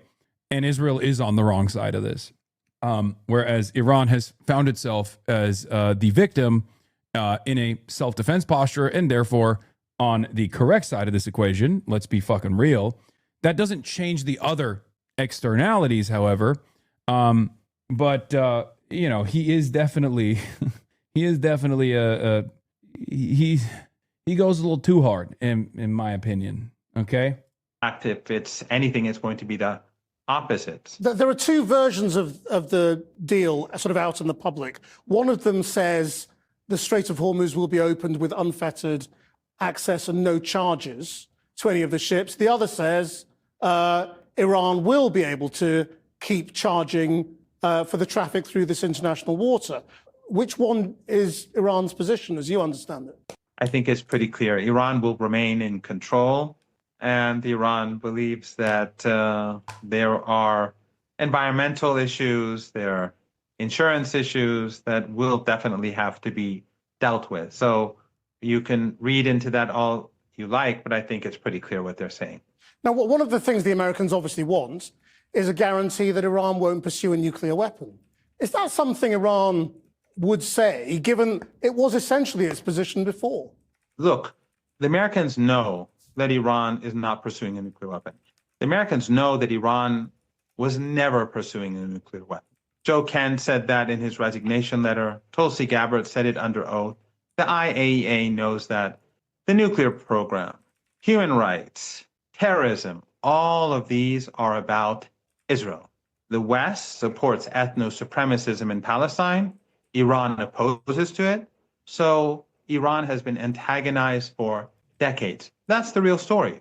But isn't it because your enriched uranium got to 60%? Which is way in excess of what you need for a civilian program, and is quite close to weapons grade. Obviously, that was going to raise suspicion.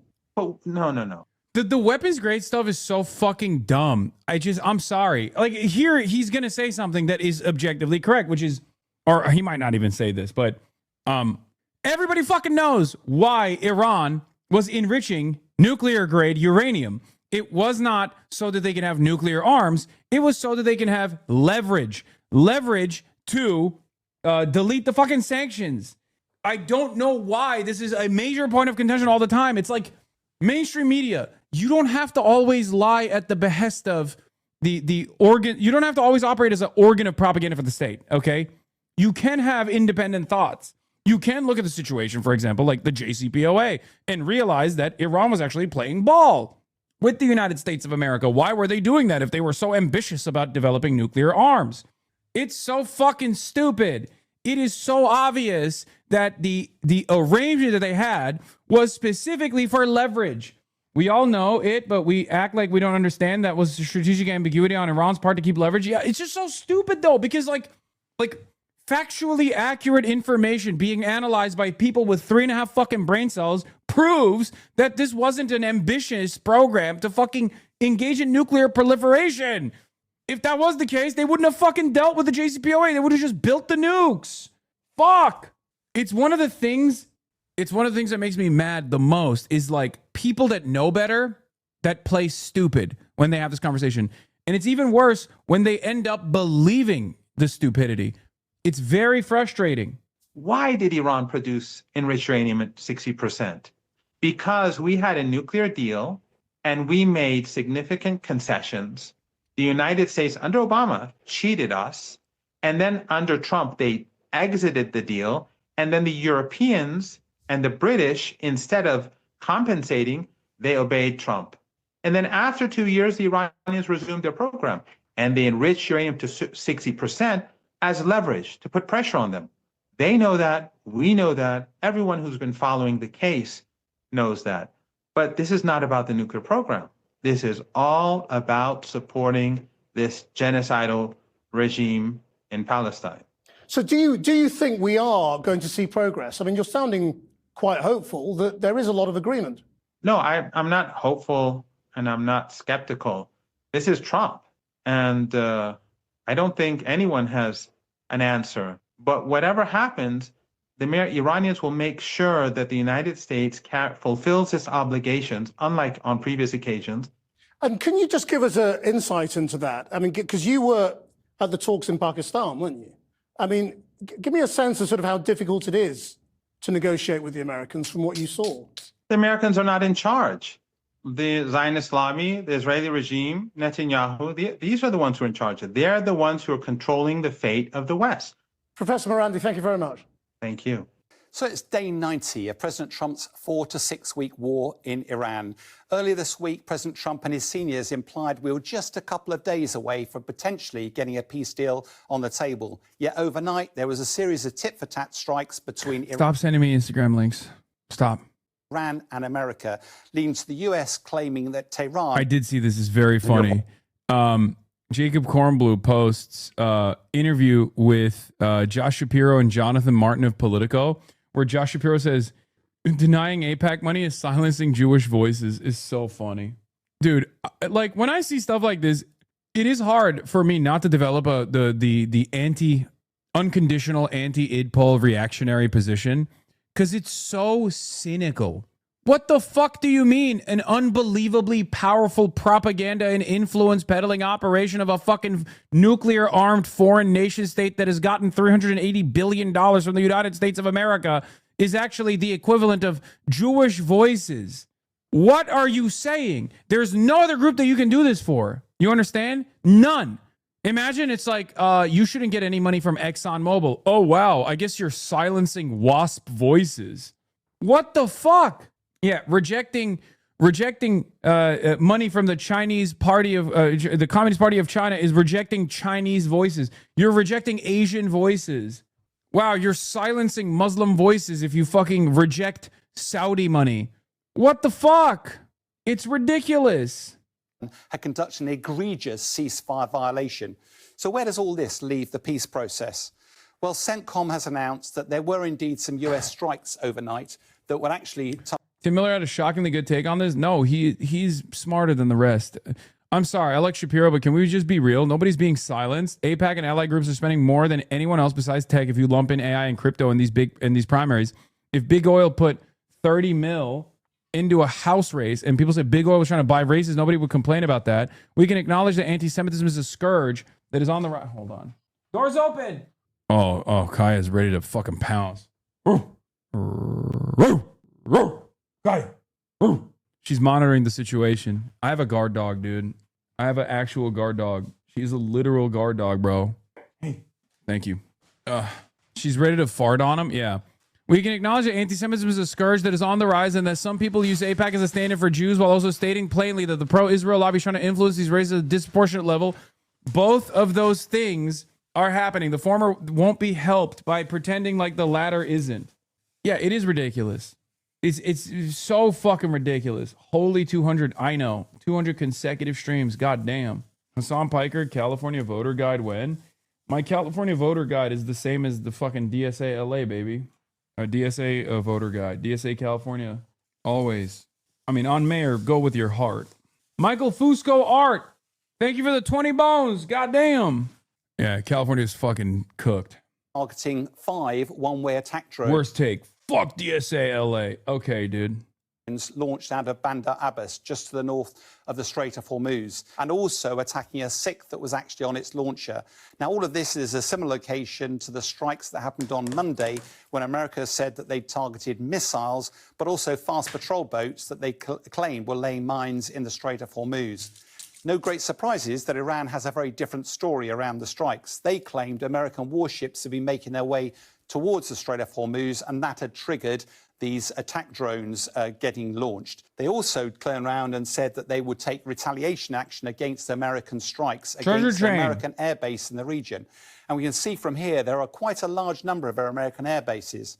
Now, CENTCOM has actually announced that there was indeed a ballistic missile strike around about 10 o'clock local time last night that was intercepted in Kuwaiti airspace. We don't know exactly which of the bases are being targeted, but that's where it was intercepted.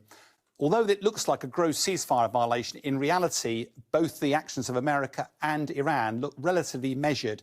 Why is that important? Because if we had got American casualties, particularly military casualties, then there would be a grave risk of escalation. It does appear as if both sides were trying to avoid that.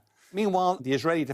Treasure Train, 35% off, 5 gifted subs and more. Subscribe to the Piker Broadcasting Service, please. I need it. As always, big prompt. What Kami says, holy shit. 50 bones. Nah, you're shameless? Wait, why am I fucking shameless? Bitch, I'm about to have a fucking long drawn out legal battle. How is that shameless? Or hope not. I hope I don't have to, but fuck you mean?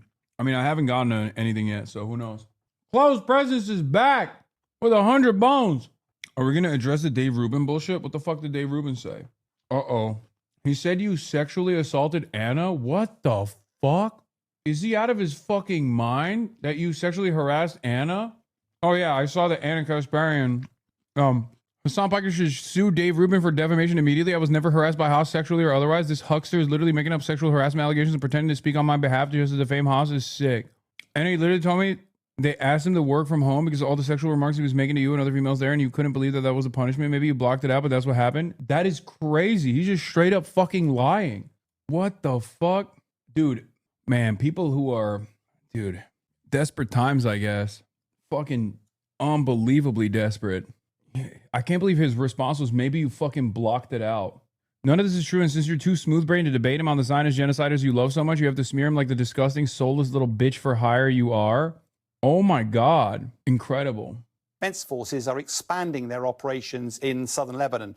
Why is that? They were originally working to this defense zone here, but it appears that the Hezbollah forces are using long-range attack drones more widely, and therefore the Israelis are having to push the Hezbollah forces even further out. Now, initial reports had suggested that they were going up as far as the Litani River, but the reality on the ground appears now that they actually are looking even further north to the Zarani River and potentially even further than that. Why is that important? It's important because... It's crazy because I don't even think Anna likes me. Any operation like that is much longer, will take a lot longer to conclude, nowhere close to ending the war. And it's also worth pointing out there's meant to be a ceasefire in place at the moment. No evidence of that at all on the ground. So where does all this leave the peace proposals? Well, the Iranian government announced what it says are details of progress to date with those talks, although it is fair to say America has said this is complete nonsense. Two main themes out of the leaked draft from the Iranians, one of which is the US forces agreed to actually withdraw from the immediate area of Iran, probably to ease the blockade, and several details around the Strait of Hormuz. Why is that important? Because for the international community trying to resolve the global energy crisis, that's a key point of focus. The challenge, of course, there doesn't seem to be any mention here of the nuclear weapons or uranium enrichment, both key areas of interest for President Trump. Now, President Trump evidently now needs some form of off-ramp and actually bring... It's so insane. That's probably why Dave thought he could get away with it. Assumed Anna would buy into the grift since she doesn't like you. Anyway, I didn't even fucking know this shit was matriculating or percolating. Anyway, let's continue. The war to an end. The one ace that President Trump has in negotiations is the U.S. military. It is the dominant military force in the region. I don't think Dave Rubin is doing that for clicks because he's desperate for clicks. I think he's doing that because he's working as a Hasbara agent. He's very pro-Israel. Of course, is that the U.S., despite success on the battlefield, that has not translated into strategic success in their war. Secondly, each time the US conducts operations against Iran, it triggers a response from Iran, often with unintended consequences for the region. And thirdly, every time the US threatens action, it actually undermines trust and confidence in the peace process, which of course will be essential in any form of negotiation. The harsh reality, though, in all of this is that President Trump has got very limited options available to him, and he is under pressure to bring this war to an end, particularly domestically with midterm elections due, but also getting the inflation rate down in America and reducing the price of gas. President Trump also knows, though, that any deal done with Iran will be scrutinised heavily, particularly around any nuclear arrangements. And President Trump knows that his legacy will be intrinsically linked to whether he can secure a better deal than that was done in 2015 by President Obama. From where we sit today, that looks an incredibly difficult challenge. We have breaking news overnight on another critic of President Trump being targeted by his administration. The Justice Department has started a criminal investigation of E. Jean Carroll, the author who sued Trump. She won a pair of multi-million-dollar settlements in connection with an alleged sexual assault in the 90s. Our national correspondent. This is also crazy. Trump is just basically weaponizing the DOJ. Another one of your ops got arrested. Students for Trump co-founder Ryan Fournier arrested on domestic violence charges allegedly yelled, "Do you want to die today?" MAGA dude. Hilarious story about Donald Trump Buffalo lookalike. What? Ugh. But before we get into that, there's some more stuff that I wanted to cover. New York Times. U.S. is developing workarounds to funnel money to Iran without direct payments. With Trump refusing to authorize any deal that could be framed as direct cash payments to Iran, his team has been quietly developing alternative financing mechanisms, according to the New York Times, which cited 3 anonymous U.S. officials. Decoy 166, thank you for the 10. 8-bit Polar, thank you for the 5. Log a Donut, thank you for the 10. We are at level 10 of the Treasure Train hype train. If you gift subs, you get 35% off. 35% off of gifted subs. Gulf Arab states have been lobbied by Trump and his team to underwrite Iran's post-war reconstruction contingent on acceptable terms. A $300 billion investment fund has been discussed among Gulf countries that, to that end, a separate mechanism under discussion would unfreeze Iranian funds held by Qatar, which would then purchase medicines and feedstock and transfer them directly to Iran. Both steps would require a U.S. sign-off, officials said. Trump's aversion to direct payment stems from years of attacking the Obama administration over pallets of cash delivered to Iran as a part of the financial settlement timed to the 2015 Iran nuclear deal. The most challenging sticking point on any form of deal, the official said, remains the fate of Iran's highly enriched uranium. I mean, I don't know. I don't know if this is like a real deal, given how little Israel wants it to happen. Mallory McMorrow, running for U.S. Senate in Michigan, says Democrats have an anti-Semitism problem. Unbelievable. Abdul said we have to fight for a revolution on the debate stage. It is. People can't afford to wait for a revolution that may never come. Well, I'll tell you this. Revolution's definitely not coming if we're not fighting for it. So let's play a game. If you're on the stage and you have never taken a corporate PAC check from Blue Cross Blue Shield, raise your hand. Anyway, all of that is to say, I think we really can fight for a world where everybody can be guaranteed health care. I think we really should fight for that world because too many people in this country are going without the health care that they need and deserve. $225 billion in medical debt. 225, that's bigger than the GDP of half the states in this country. Thank you, sir. We've got No, I'm not done yet. Now, we're running out of time. Let me just finish. I just want to say one more thing. It is important for us to recognize that all of these issues go back to how we finance campaigns, and it just keeps coming back and coming back. Thank you. We've heard. Thank you. People can't afford to wait for a revolution that may. Damn. Banger. What the fuck? Michael Fusco art. Jesus Christ. 400 bones? I've never seen anything like it, bro. Look at this. Oh my God. All right. Make it fucking rain if you want. If you like the soundboard, make it fucking rain. Okay? If you like the soundboard, you know what you need to do. Okay? We are at level 11 completed, level 12. Hype train. 35% off, 5+ gifted subs. God damn. Yeah, if you still haven't gotten anything, you got to use your Twitch Primes, dude. That's crazy. There's 1 million fucking gifted subs in the chat. If you still haven't received a gifted sub, then you're out of luck. You got to use your own. You got to make your own luck. If we get the hype train level 14, I'll play it. Holy fuck.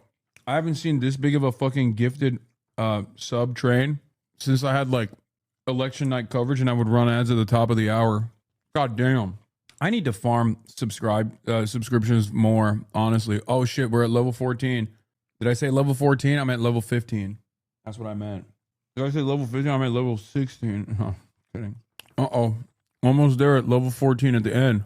Send a sub my way, please. Up, level 15. You already know what it is. We are How is Fox News feeling watching this, you think?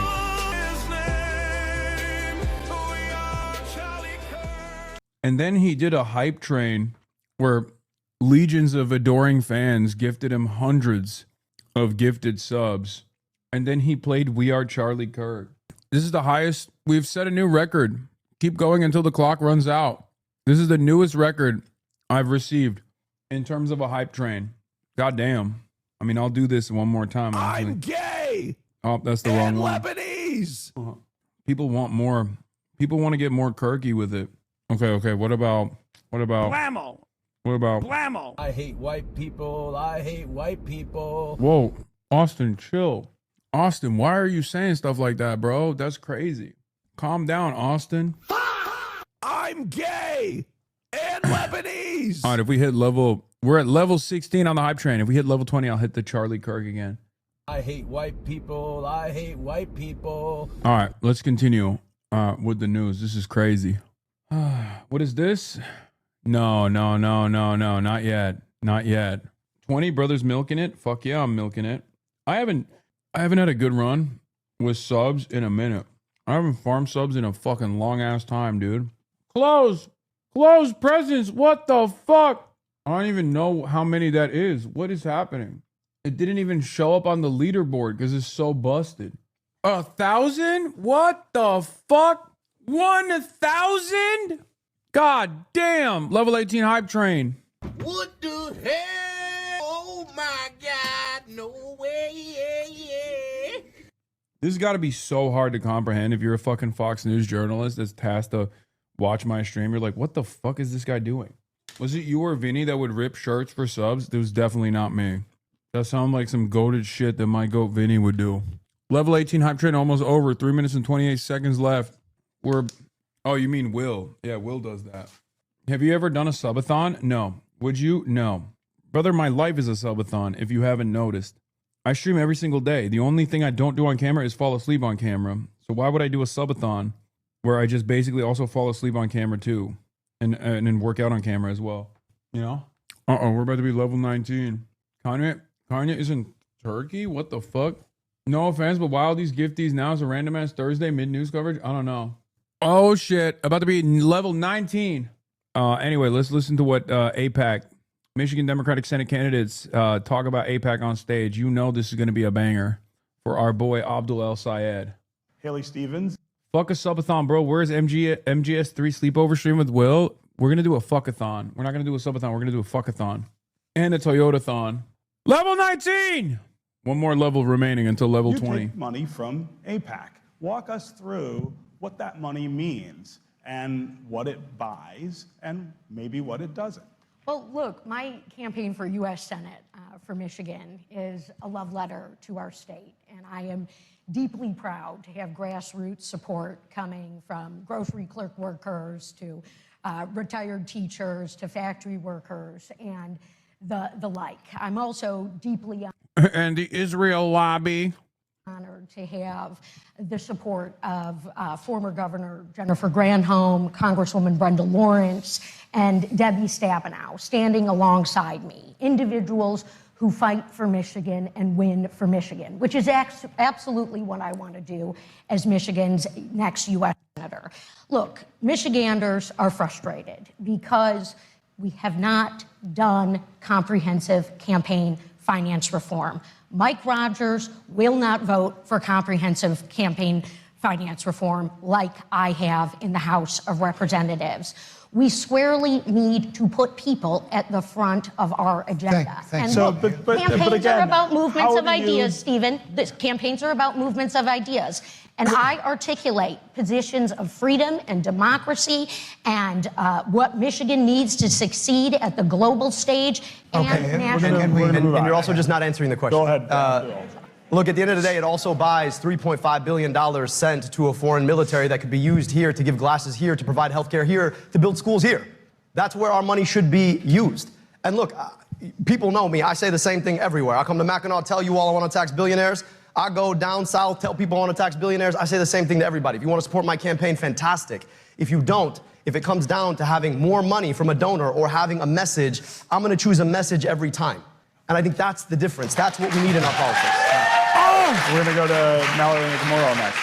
I appreciate that. And messages are great, and you actually.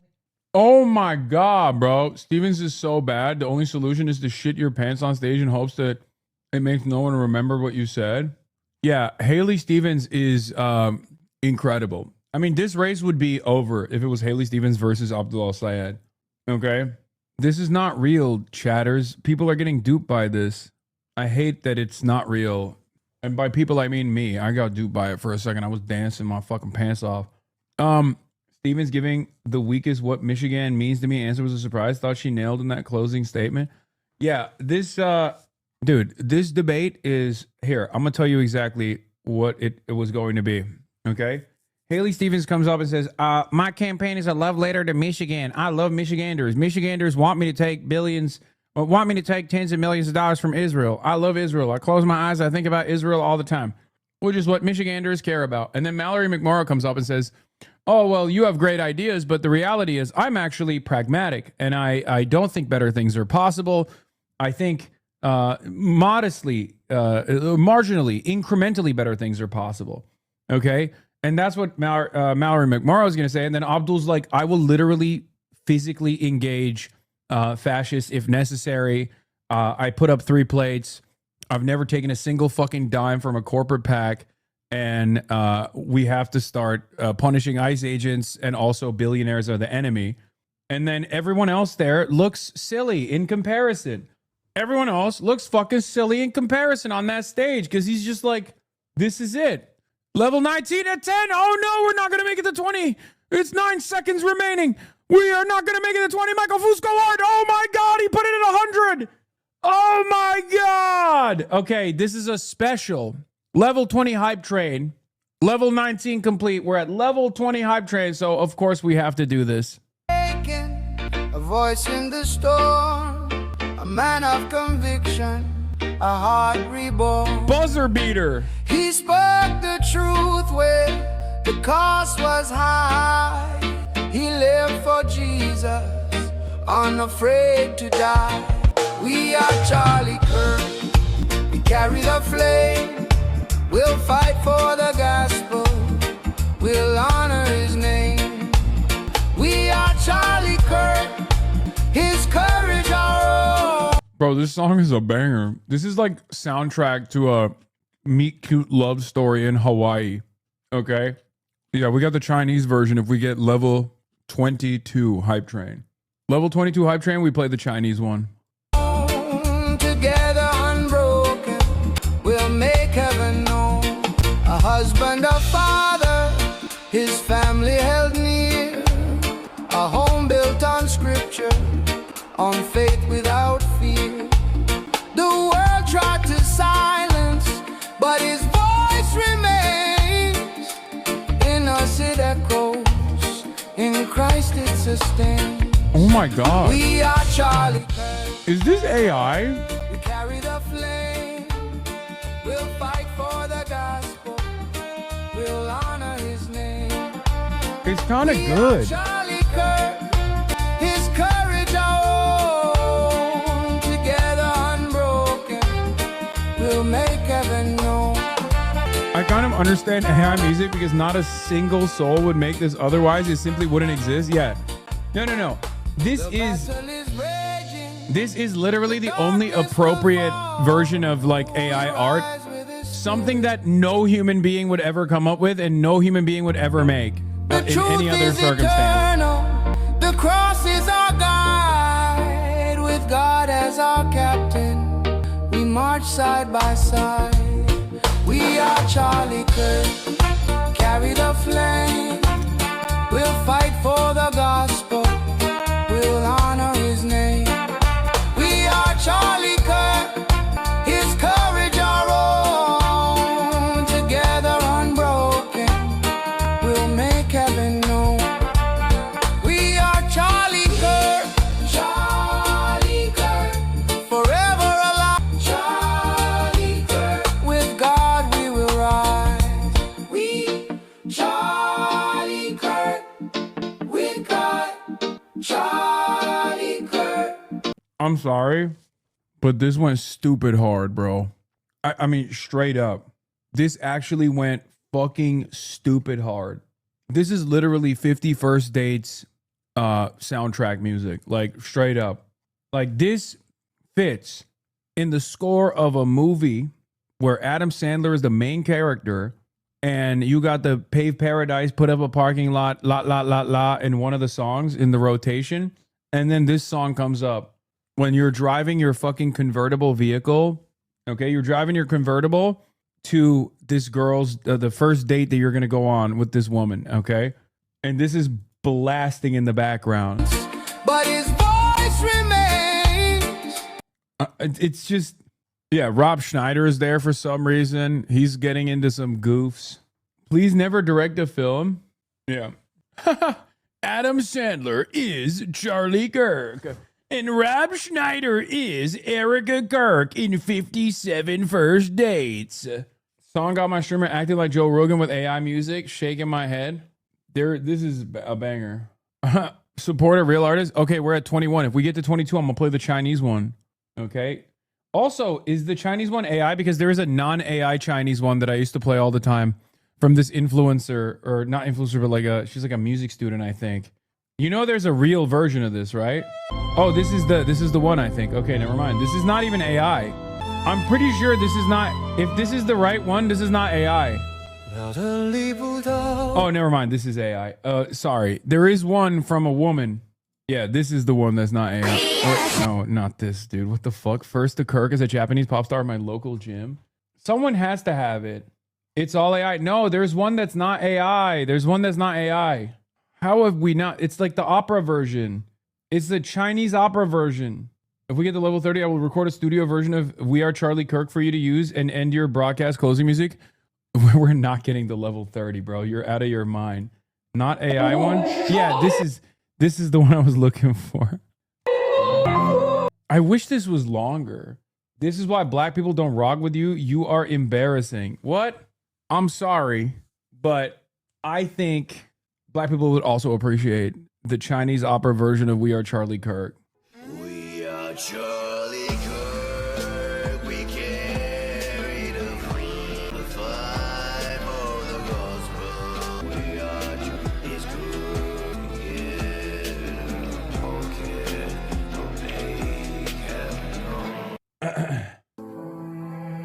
Okay, enough. What am I doing? We're at level 21. We're not getting to level 22 anyway.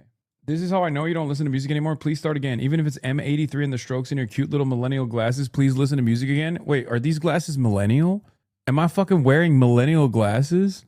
What the hell is millennial about these glasses? Support real artists. They always said that Charlie Kirk was a Nazi, then they celebrated after they killed him. They tried to tell us that Black Lives Matter and that white people have always been feeling. Wait, he did not actually say they tried to tell us that Black Lives Matter. As in, the implication is like everybody obviously understands Black lives don't matter. What? I'm sorry. Oh, 30 seconds left on the hype train. Level 21, 20 seconds left. 20, 19 seconds left. If no one salvages this, I'm just playing Tom McDonald for the rest of the fucking stream, dude. Fuck it. And then it's over. Twitch is capping ViewBotter's view counts right now. Banks went from 30K to 3K. Mitch Jones, Sear, all capped. Wait, really? Wait, what? No. All right, you know what? Instead of this, I will be playing the USSR version of Charlie Kirk for you guys. Just because we got the fucking level 21 or whatever. Он стоял непоколебимо, голос среди бури, человек убеждений, сердце. Yeah, everyone dropped but you. Он говорил правду. Who else dropped? Когда цена была высока, он жил для Иисуса, не боясь умереть. Мы Чарли Кирк, мы несем пламя, мы будем сражаться. Wow. За Евангелие, мы почтим его имя. Мы Чарли Кирк, его мужество наше, вместе несломленные. Мы откроем небо миру, муж и отец, Семья рядом с ним, дом, построенный на Писании, на вере без страха. Мир пытался его заставить замолчать, но голос его остался, он звучит в нас и поддерживает со Христом. Мы чаринги, мы несем пламя, мы будем сражаться за Евангелие, мы почтим его имя. Мы чаринги, его мужество наше, вместе несломленные, мы откроем небо миру. Битва бушует, тьма падет, мы поднимемся его дух. A whole lake dead because of this song, and buddy, it was worth it. Counting or not counting, chains unbroken. Мы идем Бог, Бога, Бог. Мы Чарли Кирк, мы несем пламя. I just need you to understand there is literally a Fox News correspondent, possibly a Manhattan Institute think tank guy, and maybe federal agents in the chat right now watching this, alongside 33,000 of you. Charlie said counting or not counting Kulak violence. Несломленные, мы откроем небо миру. Мы Чарли Кирк, живущий вечно. Мы Чарли Кирк, с Богом мы восстали. I see him everywhere, man. I see him everywhere I go. I see his tiny face imposed upon larger skulls. He's the first thing I think of in the morning and the last thing I think of at night. Charlie's light might have been taken out, but his revolutionary spirit lives on. That's right. Charlie said, be undeniable to fight for the gospel and to carry his flame. All right, let's continue. Getting back to the AIPAC conversation at the Michigan policy, the Mackinac Policy Conference, a quest for common ground. I thought 9/11 was the first thing you think of in the morning. No, that's what my haters think. Yeah. McMorrow equals Starmer. I know. We need to know how to deliver them. On this campaign, I have not taken a dime of corporate PAC donations. I have not taken a dime of AIPAC donations. This campaign is entirely funded by 120,000 individual donors, more grassroots support than my opponents combined, the most amount of money from Michigan, and we are building up a campaign that shows that we can run very differently, that we can win very differently, thank that you, we but we can want to reject focus. the Democrats. I just want to ask focus about on the the last issue. two campaigns, though. Mr. El-Sayed, we want to focus on the issue and get some more specific. And we were talking about foreign policy, but yet we're talking about campaign finance Excuse reform. me, Ms. Stevens. We want to focus on this question. This is a divisive issue. This issue of the conflict between Israel and the Palestinians. Bro, never in my life would I have thought there would be a motherfucking centrism conference in some random part of Michigan where the debate moderators were holding to account Democratic Senate hopefuls in the primaries for taking AIPAC money. And it's like any kind of association with AIPAC would be perceived as the negative one. I think you guys need to understand something. Random, it's Mackinac Island. Okay, man, it's random to me, okay? I love you, Michigan. I love the Michiganders, but like I've never heard of Mackinac Island. I'm a goddamn bi-coastal elite, okay? Calm down. Also, that's not the main point. The main point is not Mackinac Island's historic importance, okay? The main point I'm making is that this is a let's establish common ground conference debate, and the moderators are literally asking. The moderators are asking, like, well, can you address the fact that you got AIPAC money? Like, AIPAC is a funding vehicle for your campaign, and what do you get out of that? And what does AIPAC get out of that? Like, that is, like, AIPAC associations being considered a significant negative. Do you not understand how insane that is? For those of us who've been here already for years, and this is what I was talking about with Dara Liza as well. Like, if you've been an anti-Zionist for, like, the last decade plus, okay, or even longer than that, this is not a moment that you thought you would ever see in your lifetime. I promise you, a lot of you learned about Israel after October 7. Maybe you knew a little bit about it, but you weren't as vocal, or maybe you never had the positions that you have now, right? But for people that have had these positions for a decade plus, this point that we have arrived at is unfucking believable. Unbelievable. Now, there's still so much more room to grow, okay? As I always say, sometimes jokingly and sometimes not jokingly, there's still a lot more people out there who don't hate Israel sufficiently, who don't hate Zionism enough, okay? So the idea that the idea that like, oh, we're done, we're good, is wrong, okay? We're not done, we're not good. There's a lot more room to grow. I need you to understand that. Having said that, however, given what this conversation used to look like, given what the overarching attitudes used to be, it is unbelievable that we're here. It has divided obviously the three of you, but also your party. And you have many Democrats, Jewish Democrats, raising concerns about anti-Semitism. Is there an anti-Semitism problem in the Democratic Party? Ms. McMorrow. There is. At the Democratic convention, an attendee yelled an anti-Semitic slur at my husband, who is Jewish, who was walking with my 5-year-old daughter. That is terrifying. We need to be able to state very clearly that what the Netanyahu government is doing is wrong, that the violence needs to end, that we need to bring about long-term peace and... Okay, don't say cap, chatters. Like, that probably did happen, okay? Don't be ridiculous.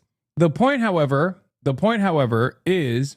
like, the correct way to approach this is like, dude, anti-Semitism exists in the United States of America. And yes, there are going to be Democrats who are anti-Semitic as well. But if you think that, like, there's a significant amount of anti-Semitism on the Democratic Party side, as opposed to the Republicans, you're a delusional person, okay? Like, anti-Semitism is morally repugnant. It's completely unacceptable. And unfortunately, it happens. So we have to analyze why anti-Semitism grows in this country. But the unfortunate reality is many people don't want to ask that question. Anti-Semitism grows in this country historically during unprecedented levels of violence that Israel commits against the Palestinians, against the Lebanese population, against Arabs as a whole.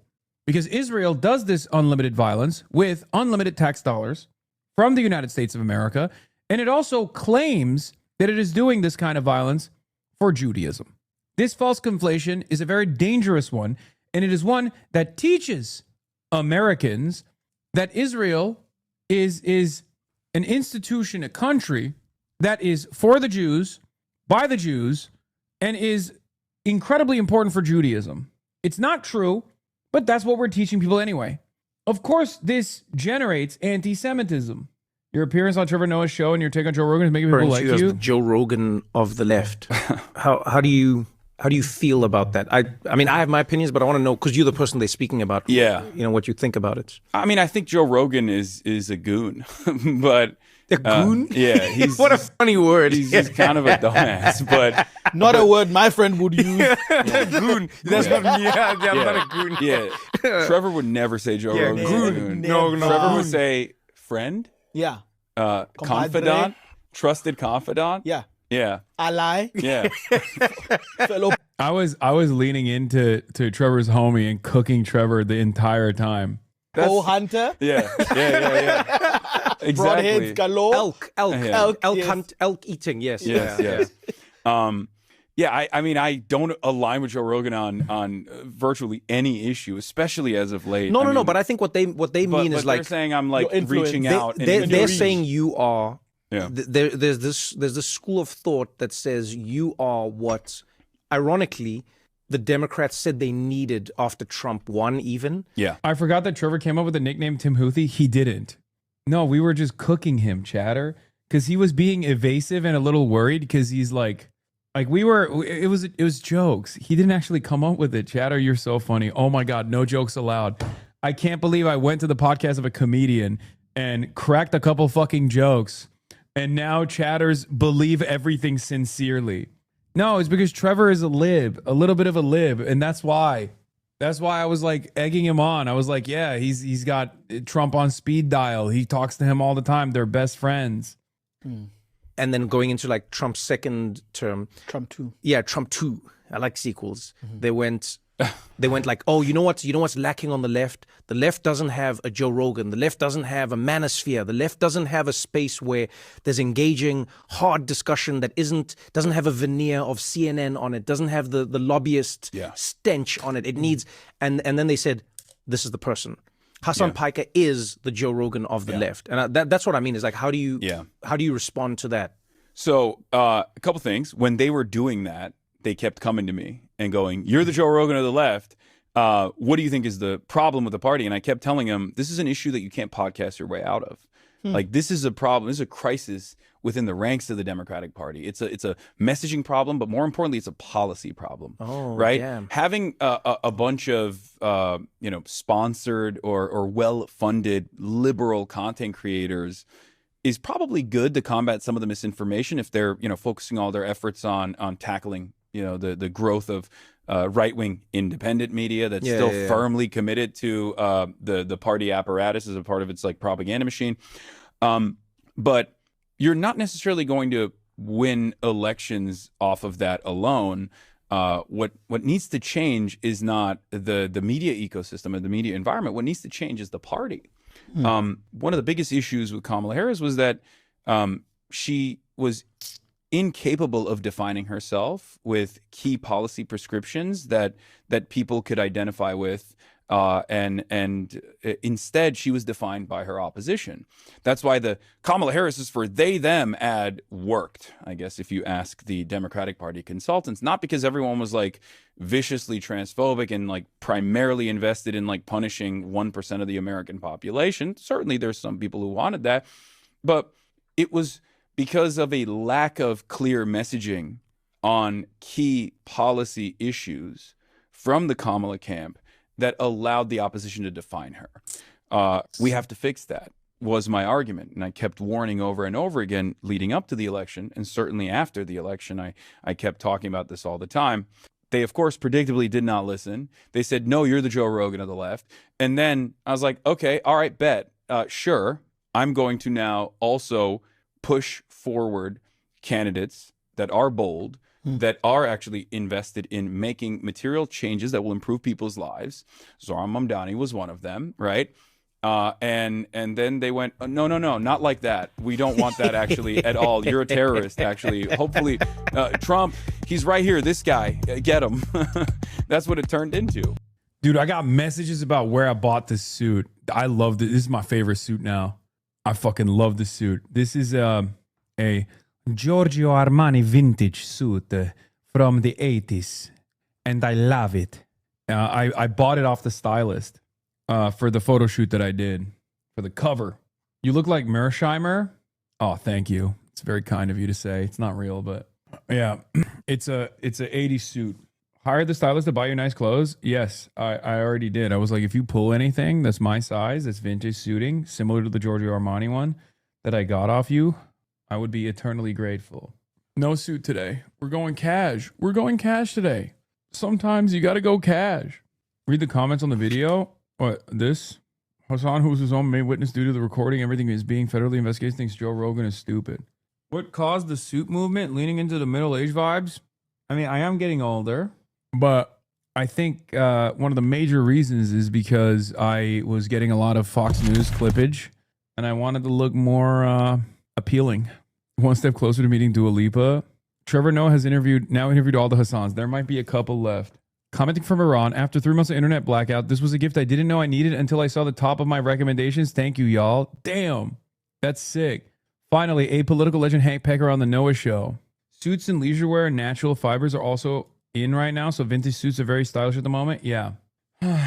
Your Wikipedia page has more views than Joe Rogan right now.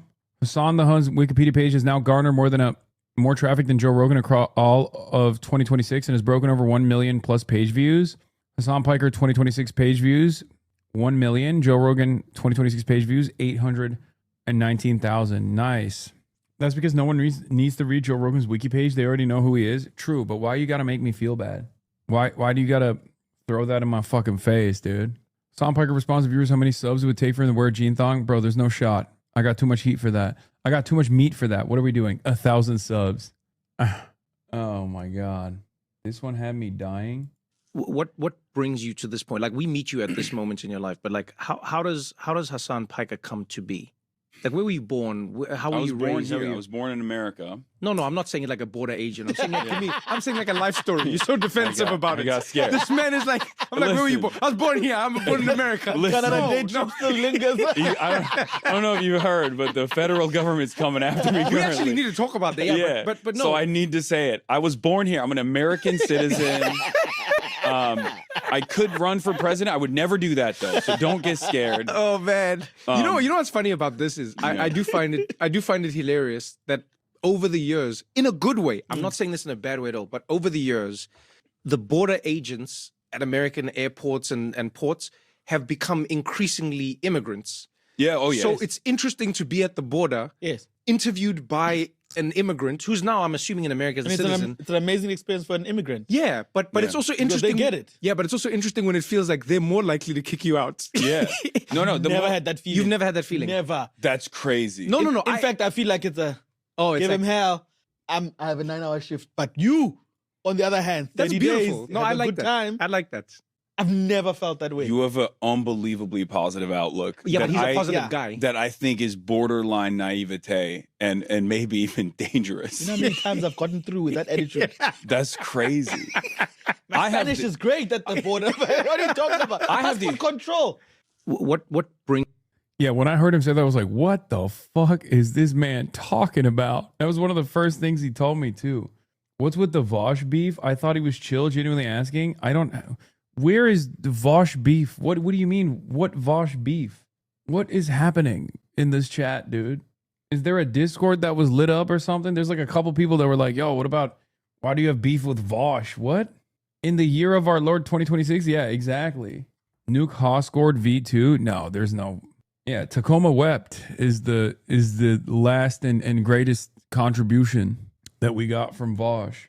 Anyway, let's continue. Security for Palestinians and for Israelis, and that turning that into not an anti-Netanyahu, but an anti-American Jewish message is dangerous. But at that convention, you said, you did not support U.S. aid to Israel. Is that your position? I would have voted in support of 40 of the 47 Democratic senators who would have supported the Sanders resolution blocking arms sales to Israel. Yeah. Okay. Michiganders are scared, all right? We have rising. Yeah, Michiganders are scared. They're scared about what might happen to Israel. Michiganders want to give unlimited arms to Israel. Michiganders like myself go to sleep and think about Israel and wake up also thinking about Israel. Michiganders know am Israel high. Michiganders love Israel. It's the greatest country. It's much smaller than Michigan. I'm scared. You put me next to a brown Muslim man. Michiganders know brown Muslim men are scary. Political violence and extremism. A temple in my congressional district was blown up by a homegrown terrorist. I serve in the Congress on behalf of an incredibly diverse district, and I am also, leading on combating anti-Semitism in a bipartisan way. That does not have to be a partisan thing. I am, a proud Democrat who has been clear and consistent in a tough time about a horrible, brutal war. Yeah, Jay Mershon, that's what you get for fucking peddling misinformation. Take a day off. We need to move along. Mr. El Sayed, can you answer? So, look, I know what it's like to be discriminated against because of how I pray. And I know that anti-Semitism and Islamophobia tend to go hand in hand. And the real issue when it comes to either of them is the scourge of white supremacy. And I think it's absolutely critical for us to differentiate between love, respect, and admiration for Judaism and the Jewish people, and a continued policy that has us sending our money to a foreign government. We can walk and chew gum at the same time. So for me, when it comes to fighting anti-Semitism, you are not going to find anybody who is not Jewish who has the same focus on taking that on as somebody who understands that these two things go hand in hand together. And so we can do that because we love all people. But it should not mean that we allow our money to subsidize apartheid and genocide. Thank you. Against other people because people tell you that that's a... No, let him cook, by the way. I'm noticing that every time he starts cooking, they're like, all right, stop. All right, shut the fuck up. Enough. You're doing too well. About hatred for anybody. That's about love for everybody. Thank you, sir. Yeah. Yeah, Abdul is so good, bro. Bizarre moment at the Michigan Senate debate after Haley Stevens says the filibuster must go. She asked the Democrats should use the filibuster to not allow the big ugly bill to pass this increase their debt. Pressed on whether she opposed or supposed to filibuster, Stevens says we should remove the filibuster so Democrats could have voted down the legislation, the tax bill. That's not how the filibuster works. Removing it allows all Senate bills to pass at 51 votes. It would not have allowed Democrats to stop Trump's tax bill, which was already exempt from the filibuster. The filibuster. Yeah, the other side of this is that like a lot of people assume that just because someone is a politician or standing on a fucking podium that they automatically are intelligent or knowledgeable on everything they speak of. Now, of course, Haley Stevens should be knowledgeable on how the filibuster works. She is, after all, running for the Senate, right? But you'd be shocked at how not knowledgeable the average politician is. Must go. The filibuster must go so that we can codify health care. And by the way, Nolan, to your other good question about the debt and the deficit, we should use the filibuster to not allow the big ugly bill to pass that increased our debt and at the same time eradicated So we're not going to Michiganders' filibuster Medicaid. here. So wait, you said you would get rid of the filibuster, but you also want to use it. Which one is it? I said I want to remove the filibuster. Right, but then you just said you should filibuster what's going on with the deficit, right? I mean, it's pretty simple. While we have it, we should use it. And when we have the power, we should eradicate it, is what she should be saying. But I don't know if she understands that the bill that she's talking about was not something that you could have filibustered anyway. I'm saying that I want to change the rules, of which I've been a part of. I voted for rules packages on behalf of the people of Michigan. And I believe, Stephen, what I said is we should remove the filibuster Democrats could have voted down the legislation, the tax bill. That's what I was saying. Democrats should have been able to vote down the tax bill, Stephen. That's why I said we need to get rid of the filibuster. That tax bill should not have happened. Okay, let's talk about the rules. They're cooking her. Setting that aside, notable to all three Michigan Democratic Senate hopefuls call for nixing the legislative filibuster at the debate. I believe we have to abolish the filibuster. We have to get rid of the filibuster. The filibuster must go. Michiganders. Gaslighting the debate moderator about what she said. Yeah. Who's worse, Fetterman or her? I mean, Fetterman is genuinely the worst. Like, I probably think Fetterman is worse than Haley Stevens, but that's not really a metric because Fetterman is not just like any Republican. Fetterman is one of the worst Republicans in Congress, even though he's a Democrat. So it's pretty fucking hard to find a politician, especially one that's currently running in the Democratic primaries, to communicate on issues that is going to be like John Fetterman. Buddy, John Fettermans are in the Republican primaries. Okay, there are Ken Paxton is the John Fetterman. Do you know what I mean? Like John Fetterman is almost entirely aligned with all of Thomas Massey's horrible instincts and horrible policy prescriptions. And then simultaneously, he's worse, far worse than Thomas Massey on the issue of Israel. Hi, everyone. It's Congresswoman Haley Stevens, proudly representing Michigan's 11th district. On my primary election night, I wanted to thank AIPAC and the pro-Israel community. Our values spoke very loudly. Not hiding anything from voters. I'm not breaking FEC laws. By any stretch of the means. In fact, I'm compliant with the FEC laws and what's gone on. What the fuck? The camera's breaking. Camera can't handle the hate that Haley Stevens is bringing. Michiganders want me to take money from AIPAC. Don't think bro expected this title to be so hard.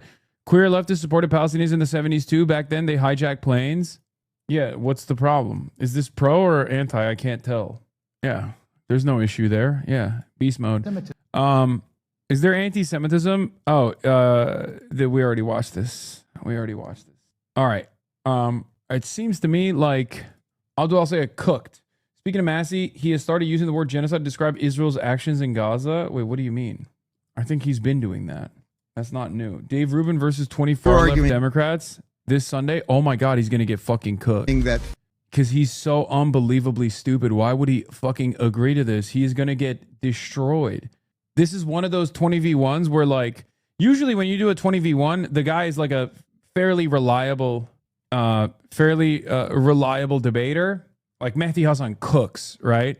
Glenn Greenwald, I want to watch that one still. Like, this is the exact opposite. This is where, like, any random Tom, Dick, or Harry could just destroy Dave Rubin because his worldview makes no sense.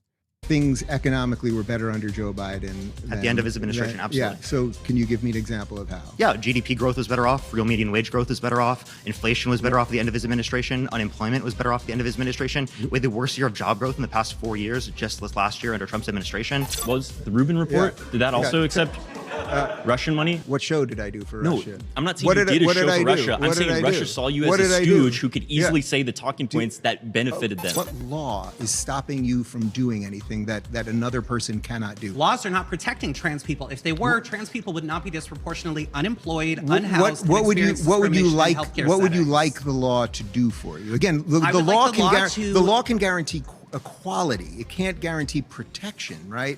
So yes, it certainly can. My first surrounded claim is that wokeism did more damage to America than Trump ever did. What?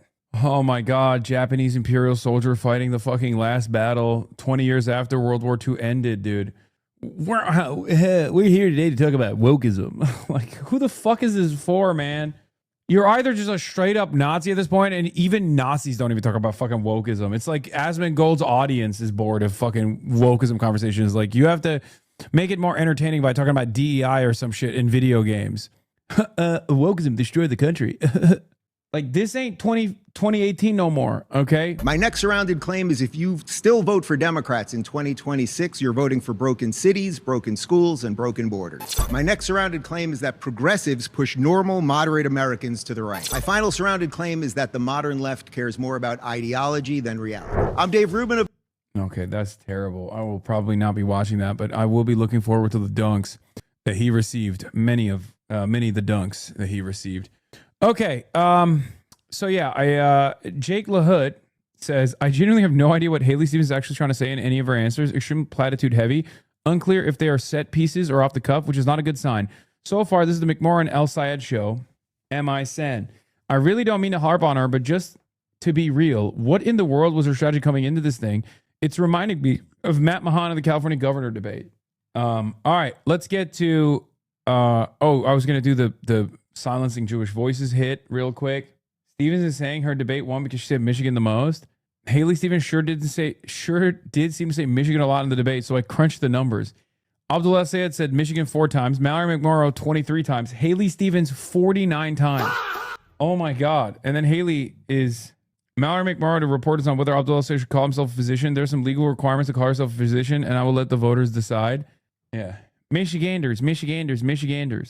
I mean, Haley Stevens' debate performance was dog shit, and it's not surprising at all because she is utterly devoid of charisma, which is part of the reason why she's perfect corporate stooge, perfect stooge for AIPAC, and I've told you this already. She's not gonna make it.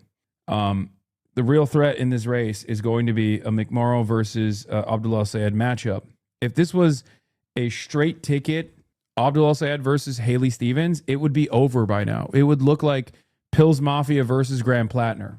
Communist Mujahideen Susan Collins says Plattner serving for imperialist military should be questioned. Yeah, I think she's trying to win the Bad Empanada constituency. I'm not going to lie. Like, this is unironically and sincerely the Bad Empanada position, which is that the average military grunt is personally responsible far more responsible for American militarism than the politicians that actually vote for these endless wars. Okay? So I think she might actually win over the Bad Empanada vote. I mean, he's in Argentina. He can't vote, obviously. And I don't even think he's allowed to vote in Argentina either. But regardless, all 18 of his fans that are in the replies of every single person spamming Bad Empanada owned you, which is the peak of praxis, of course, or Bad Empanada called you a Zionist, which is, again, the second peak of praxis. will be voting for Susan Collins, it seems. Says that you sent him to war, but in fact, he enlisted twice. Correct. What is your comment on that? Well, first of all, he not only enlisted twice after the war was started, but he also went to work for a security company, a controversial one named Blackwater. Dude, Susan Collins is a fucking Republican. Saying that an American veteran is personally responsible for war crimes and then literally bringing up Blackwater. Like, look, that's cause for concern for me. Okay?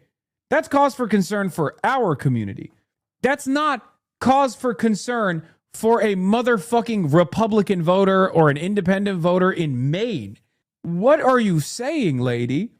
I'm so confused about this statement because it is verbatim. It is verbatim something that you would hear from Pat Empanada, right? And it's not even the wrong analysis, or at least it's not even completely ridiculous to be like, yeah, okay, you did fucking join Blackwater in 2016 or was it 2018? It was crazy, right? But for the average American that is receiving this information, not us, the average American that's receiving this information is going to hear this and go, yeah, of course, a fucking Marine Corps guy joined security contracting because they had no other option or he just didn't know what to do with himself. And he thought he could just like go back to waging war because that's all he knew for fucking a decade, right? It is very funny that Susan Collins is hitting this attack line as a Republican in this race. After his term in the service was over. Did Plattner not kill in battle? I find it hard to stomach Plattner from that alone. Fuck Susan Collins too. Guys, this calculation is utterly fucking insane. I don't know how to explain this to you, but the politicians are still far more consequential and far more responsible than the fucking average grunt is. Hello? Like, it's very shocking. It's a shocking point of contention like that I don't understand, where people were like, well, Marjorie Taylor Greene is a better leftist than Graham Plattner is, like, because Marjorie Taylor Greene never actually took up arms and like killed someone. Okay, but she voted for wars and continued to vote for wars when she was in office. Like, if the politician's vote is blameless and the trigger man holds all the responsibility, why are we even voting for people? If we're talking about like condemnable behavior, I still think the politician is far more consequential and is doing something far more condemnable. And it's in the Constitution, the responsibility for war rests with the individual soldiers and not Congress. Yeah. Like, seriously, who's worse? IDF veteran who's like joined Breaking the Silence or whatever, or Itamar Ben-Gvir now?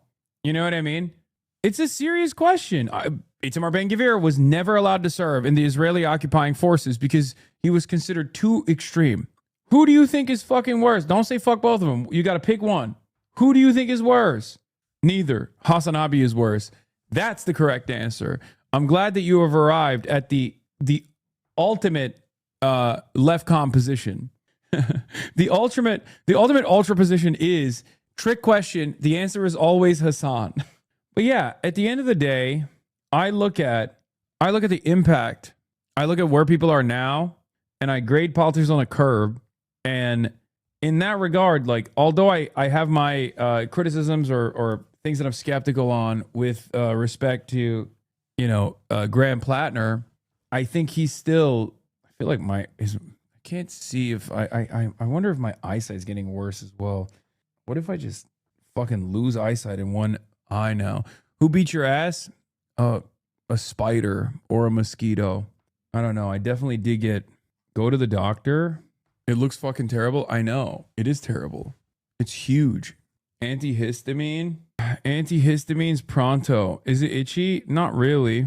Do you have kissing bugs in your region? Kind of looks like that. I don't know what a kissing bug is. The swelling is a bit much. It might be an autoimmune response. Sorry for backseating. I think I need to put a cold spoon on it. And no, I'm not losing vision in it. 500 subs to pop that shit on stream. Y'all are fucking crazy. Anyway. Lines in your Josh Shapiro. Your party. We saw it play out in this primary here in Philadelphia, in which AIPAC, which historically was a bipartisan group that supported pro-Israel candidates, came in and helped the candidate who wound up coming in third place, I think, and lost. Has AIPAC now become, in a Democratic primary at least, an anchor around some of these candidates, something to be avoided? Yeah, I don't know. And look, it's never been an issue in any of my races at the state level, but I do think it has cynically been used by some. I'm going to make this a broad statement, not about the race here in Philly, but I think it's been used cynically by some to try and silence certain voices, to try and say that certain people participating in politics shouldn't count or should be viewed in a toxic way. Now, do I agree with every political decision they've made, every endorsement they made? Of course not. Have they hurt themselves, do you think, AIPAC? But I think what we have seen is a weaponization of that, and I think that is a danger for our system. When you have people who are advocating for issues that they feel strongly about, and they are having their voices silenced, I think that's a problem in our system. There's a blurring between being against AIPAC and being against Jewish folks giving money, you're saying? I think it does get blurred because now what you are seeing is not, quote unquote, AIPAC money or however it was termed, but you're getting the Jews who give to that candidate who also support AIPAC. I think it's very dangerous in our system.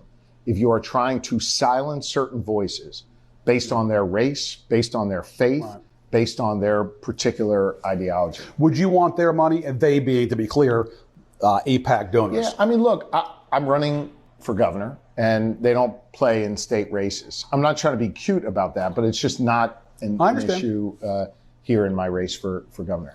But this could be a factor down the road if other opportunities do present themselves, right? Well, I'm not looking down the road. I'm looking at how we can win a re-election. Why do you have that much Benadryl? You aren't supposed to take it regularly. It increases dementia risk. Dude, are you fucking insane? Are you actually fucking insane? Are you all right? First of all, it's topical, and I just got it, and I just put it on my eye. Are you okay, chatter? Do you think I'm just sucking this down like it's a fucking tube of peanut butter? What are you talking about? Literally just saw me open up a fucking fresh bottle of Benadryl and assume that I'm just sucking it down, dude. How many tubes you eating a day? You're doing the Penelope thing? No, I'm not. You're the one who thinks that I'm like doing something crazy here. I literally just have topical Benadryl, and you were like, whoa, why do you have so much Benadryl? You better stop. You better not take all that Benadryl at once. To be clear, what Shapiro is saying is actually way stupider in that he's arguing spending is more speechy than speech criticizing it. But to get there, you have to go past Citizens United.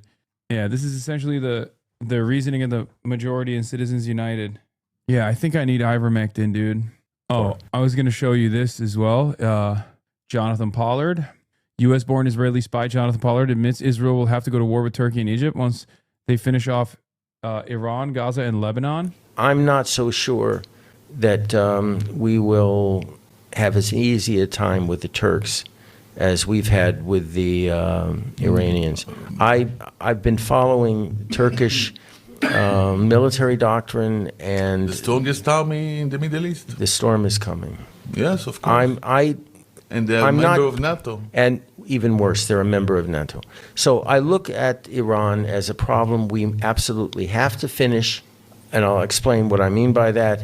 Gaza, same thing, and the Hezbollah. Why am I fixated on this now? Because NATO, we have to be prepared. They are a part of NATO, strongest army in the Middle East. We must defeat them. We must delete them. For the next war, which will be probably against Turkey and Egypt. I'm not. Yes, Turkey has the second largest standing military in NATO after the American one. Turkey's military is also trained in counterinsurgencies as well against, Kurdish militias and villages. But the Iranian defense systems are far better than the Turkish ones, let's be real. And yes, Egypt is not even a point of contention here. Yeah, I mean, as I said, it's NZEG, right? This is NZEG shit. It's NZEG mindset. Straight up. That's what it is. People who are, there are talking heads in Israel who legitimately are trying to push for this. And that's where we're at. Yeah, Berkeley IGS poll shows top 2 vote getters advanced in November. Karen Bass, 26%. Nithya Raman at 25%. Spencer Pratt at 22%. and Ray Chen Huang at 9%. Spencer Pratt also, Matt Hamilton reports, new last week, Nithya Raman's campaign staff pushed activist Ray Huang to drop out and back Raman with discussions of financial support and possibly a seat at the table, as Huang told me. You can be the savior of the left, Huang said. Her staffer was told. Huang refused. And then Spencer Pratt said, Ray Huang is a real one. I disagree with her on almost everything, but I respect that she actually walks the walk, unlike these corrupt champagne socialists like Nithya. Guys, please don't say based. Oh my God. Oh, I have no say in this. I'm not going to say anything in this. I'm not going to. Oh God. Oh, yeah. We're getting Bass again, aren't we? Maybe.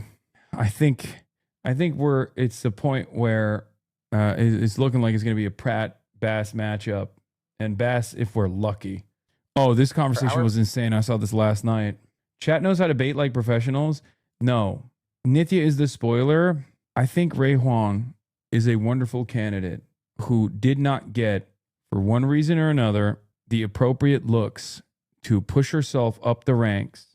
And unfortunately, for many of you, it doesn't matter. And you get lost in the sauce. Like, there is no viability at this point, especially 2 weeks out. There's no viability even a month out when there were other people who were ahead of her. I don't know what happened with the matching funds and all this other stuff, but it's just like, Hasanabe Bump didn't work this time. That's why, I mean, listen, I've already told you guys this, but like, me linking up with a candidate is not going to make it or break it. It's not the end all be all. And I purposely stayed away from the race when there were 2 DSA candidates. I don't even want to touch it with a 10-foot pole. It's unbelievably busted. Address this. It's time. Okay, calm down. It's not happening. The real crazy one is, if Tom Steyer straight up said Israel is committing a genocide, I would have fucking pushed for him. And he might still win he might still get in the top 2 without my aid, but he just could not commit to it. I think if Tom Steyer came out and actually, cut above, I mean, he did communicate on the issue of Israel far better than all the other candidates, but like, he still would not commit to saying Israel committed a genocide. And it was, I think that would have literally dusted Becerra.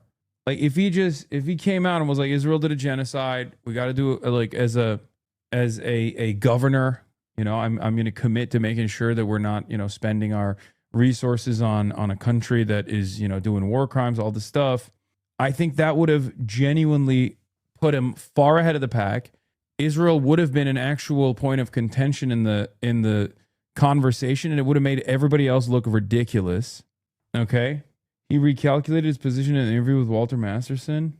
One time I took 12 Benadryl and forced myself to stay awake, and then I saw you in my room standing over the bed staring at me silently. Please apologize. I'm sorry. Did you see this? I don't get why Nithya entered the race. Ray was polling well before she entered. We didn't need her. Yeah, but she did.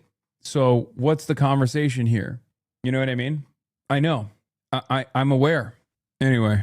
Yeah, I don't know what she's doing. She's doing some crazy shit too. This whole like quote retweeting Spencer Pratt and saying it's clear that LA is fed up with the status quo, which is why I'm running for mayor. I trust voters will vote for a change that bends the arc of the moral universe towards justice and good. Like, I want to make it clear that Spencer Pratt does not deserve any voice or soundbite in my campaign or the city hall that I love. His rhetoric, platform, and campaign are the antithesis of who I am. It's Steyer versus Becerra. Steyer needs to lock the fuck in. Yeah. The numbers guy might be in hot water. Has Patrick Bet-David apologized yet for promoting a massive Ponzi scheme, Goliath Ventures? Has he addressed if the reported $1 million his company was paid for this for this will be paid back to the victims? I reached out to Patrick Bet-David directly about this. No response. Conference this year is brought to you by Goliath. Wait, he's a numbers guy. CoffeeZilla. He's a CoffeeZilla. I'm a numbers guy. What do you mean? I'm a numbers guy. Patrick Bet-David was recently subpoenaed by Goliath Ventures in the legal case, so I wouldn't be surprised if he's forced to hand back the money one way or another. The alleged $1 million paid to Patrick Bet-David Consulting comes from a Channel 9 investigation by Darylene J. into Goliath Ventures. CoffeeZilla, you're not a numbers guy. Have you connected with DSA Long Beach? No. Why are you guys asking me this question over and over again? Is DSA Long Beach in the chat? Why are you guys asking me if I've contacted DSA Long Beach? Why am I supposed to contact DSA Long Beach? What the fuck's going on at DSA Long Beach? What happened? DSA Long Beach is doing great work.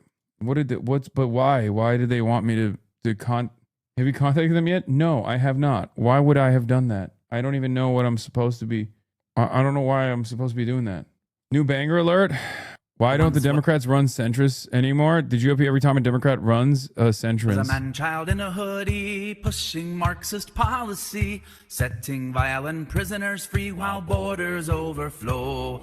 Soon may the Fetterman come to bring us radical socialism. One day.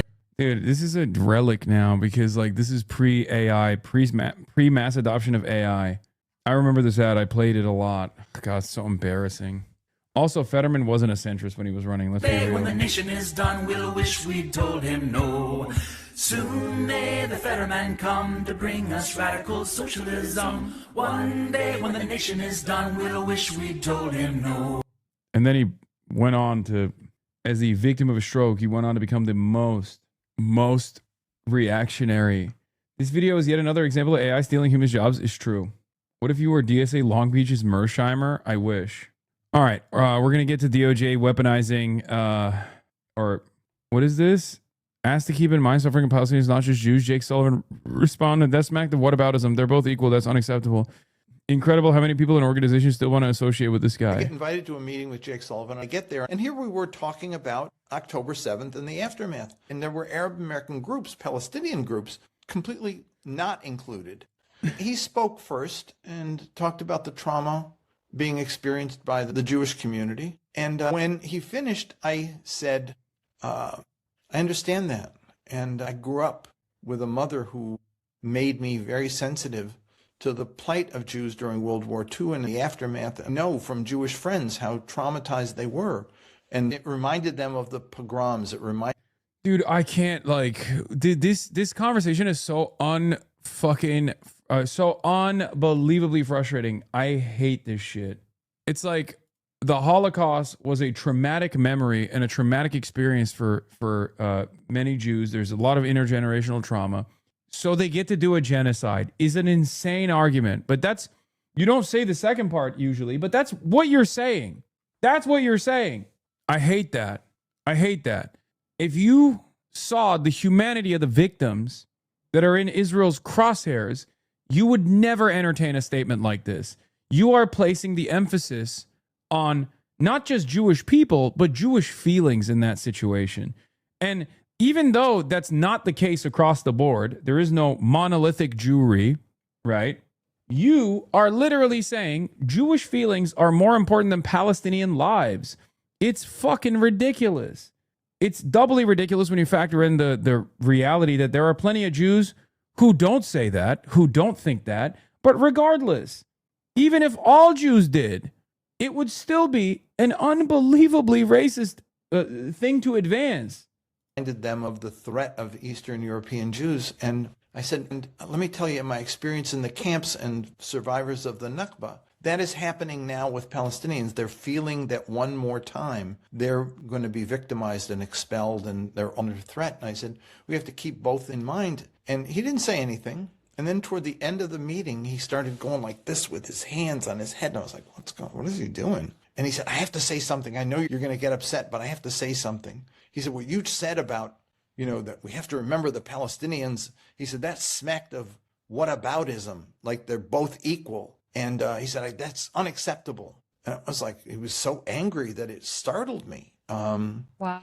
And I said, I did not say, this justifies that. I just said, there are two peoples and we have to consider the consequences to both. It was a bad experience. Then I went to Blinken, and the meeting with Blinken was weird because I remember saying to him, or somebody else said to him about the number of civilian casualties. And he said, it's intolerable, absolutely intolerable. And I said, we should push for a ceasefire. He said, no, that would be intolerable. I said, so there are two intolerables, and you've chosen the one that will make more of the other intolerable happen. And he just nodded. He did a lot of nodding. I don't know whether it was ideology, whether it was just being out of touch or in denial or what. I had never dealt with people more detached from the reality of what was taking place than these guys. Dead air. FBI got him. No. That Blade of the Sun Twitter account posted this. Amos Goldberg, professor of genocide studies at the Hebrew University in Jerusalem. Yes, it is genocide. It is so difficult and painful to admit it, but we can no longer avoid this conclusion. Jewish history will henceforth be stained. Yeah, you're going to start seeing a lot more of that, by the way. That's why, like, Omer Bartov talking about, like, well, Zionism wasn't supposed to be this, but it's turned into this, is actually kind of important. So Omer Bartov is another Jewish Israeli Holocaust scholar, right? And he got to the genocide conclusion far before many of these other guys did, even though it was also still very late. But he's still trying to like rewrite or whitewash or launder or maybe come to terms with what Zionism has become now, when in fact that's what Zionism always was. But I'm not going to constantly fucking yell at people like this because it's going to take a while for them to get there. Okay? I know that a lot of people will yell at those people. You can just disagree with them. I know Omar Bartov just came out with a new book. Yes. I'm talking about a Jewish Israeli Holocaust scholar who recognized that it was a genocide, wrote about it in the New York Times when it was like a year and a half in, right? Or something like that, who just came out with a new book. And in the new book, he talks about Zionism and how Zionism is turned into fascism. Okay? The problem is, it always was fascism. But if you have a prominent Holocaust scholar, a prominent Jewish Israeli Holocaust scholar, basically even linking Zionism to fascism in this current iteration, he's only one step away from openly recognizing that from the start, from the Nakba, and what Zionism always has been is fascist. The point is, it takes a long time to get there for a lot of people, especially a lot of people who are older, especially a lot of people who have seen this their whole lives. And by the way, Crystal Ball did a fantastic job here with J Street founder Jeremy Ben-Ami, who, once again, as a liberal Zionist, wants to maintain support for Israel, wants to maintain a relationship with Israel in America. That's the job of J Street. But can't square that circle because it makes no sense. Gideon Levy debated Omar on this position recently on Democracy Now! Wait, he did? No way. God, that's so goated. Democracy Now! Is so awesome. I would love to talk to either of these people, by the way. I've tried. I don't know why I can't get Gideon Levy on the broadcast. I don't know why he doesn't fuck with me. Maybe he also thinks I'm anti-Semitic. Israel has committed or is committing genocide in Gaza is a conclusion that's been reached by many international bodies, including of history, he asked. Yeah, how is it possible that a state founded in the immediate aftermath of the Holocaust stands today credibly accused of perpetrating large-scale war crimes, forcible displacement of civilian populations, and crimes against humanity? By what bitter cunning of history? Omar Bartov is the Dean's Professor of Holocaust. Gideon Levy went on Jackson Hinkle's podcast. Bro, Gideon Levy went on Sex Pestany's podcast, too. Oh, my God, dude. I'm going to fucking link up with Francesca Hong. Wisconsin DSA heads. Please. I know. I saw. Okay? Wisconsin GOP got 16 likes on this idiotic fucking post. Francesca Hong wants to abuse her power as governor and send the National Guard to defend criminal illegals against ICE agents. Oh my God, I know. She's awesome. She's amazing. Stop being fucking annoying, chatters. I'm already linking up with her. Okay? You literally, I don't know if there's a DSA Wisconsin group chat in this community, but we have seen more than 16 times, more than 16 different people from Wisconsin have linked me this fucking tweet. The tweet has less likes than the amount of times it has been spammed in this chat. I've clicked on it like 18 times and I clicked away. Please. Especially because Francesca Hong is amazing and I'm going to do something with her anyway. And I've said this already. I am the DSA co-chair in Northeast Wisconsin. We are mighty. I know you guys are all mighty in your own way and you're doing a fantastic job. Please stop spamming shit. They just jealous since you came to Minneapolis. Hasanabi, ignore the noise. If it's 16 people, just drop it, dude. You don't have to have a rant for a full minute about it. No, it's more than 16 people. It only got 16 likes, but more than 16 people posted it, is my point. They told you they'd take your good mood away. I know. Oh, by the way, at 4 p.m., I'm going to have Trita Parsi on to talk about the last version of this ceasefire/no ceasefire, just for the record. Trita Parsi will be in the building. Well, not in the building, but on the broadcast. Okay? Let me tweet that out, actually. Talking to Trita Parsi about the latest updates on the ceasefire / resumption hostilities straight of 4 p.m. PST. Anyone? Hasanabe Heads in Discord, New Hampshire. What is this? Or are there really over 50K watching you right now? No, there's 30,000 people watching. Do you not see the number? It says 30K, not 50K. Take more Benadryl so we can get the Hat Man on the broadcast later. Who's the Hat Man? Oh, Boots Riley. I was supposed to have him here, but he was not around when I wasn't around when he was in LA, unfortunately. Let's dig into that a little bit more and what you mean when you say that you support a Jewish homeland, because this really gets to the rub of why, in my view, it's very dissonant to hear the term liberal Zionist, because liberal would indicate you support equal rights for all, you support, civil rights, equality, human rights, etc. And the expression of, a Jewish homeland or a Jewish state is a sort of ethno-supremacist expression, where the moment that there are too many Palestinians, you have a demographic problem because we can't possibly have. Dude, I've told you, more people have linked this link than people have liked it or responded to it. You get hung though, but Wisconsin, Hassan, how excited do you think Trump will be? Speaking of Gaza, wait, what is this? This is not even the same link. Chud's crashing out over Fran in Wisconsin. A Palestinian or a Muslim or an Arab majority here, because that will destroy a whole state. And so what I'm wondering how you square the circle of being, a progressive who does support equality on, matters here domestically, but also supports this ethno-supremacist state of Israel. So the word that I try to push back on would be ethno-supremacist. The concept of Israel when it was founded was to be a place where Jews around the world who had been living stateless for 1,800 years and had suffered through, whether it was the pogroms in Russia or the Inquisition in Spain or the Holocaust in Germany. I mean, just a litany of a history. The idea that there should be one place on the planet where the Jewish people can claim citizenship because of who they are. That is what the state of Israel was founded on. The people who founded the state of Israel, of course, were by and large socialist, right? I mean, it was a very left of center place. Yeah, they were national socialists. It's literally true.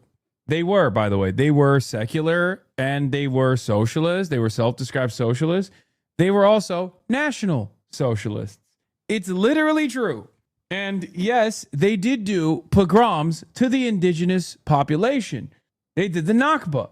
And their guiding principle was Zionism, which is an ethno-supremacist ideology that requires the extermination of the outgroup being the non-Jews, the outgroup being the Palestinians.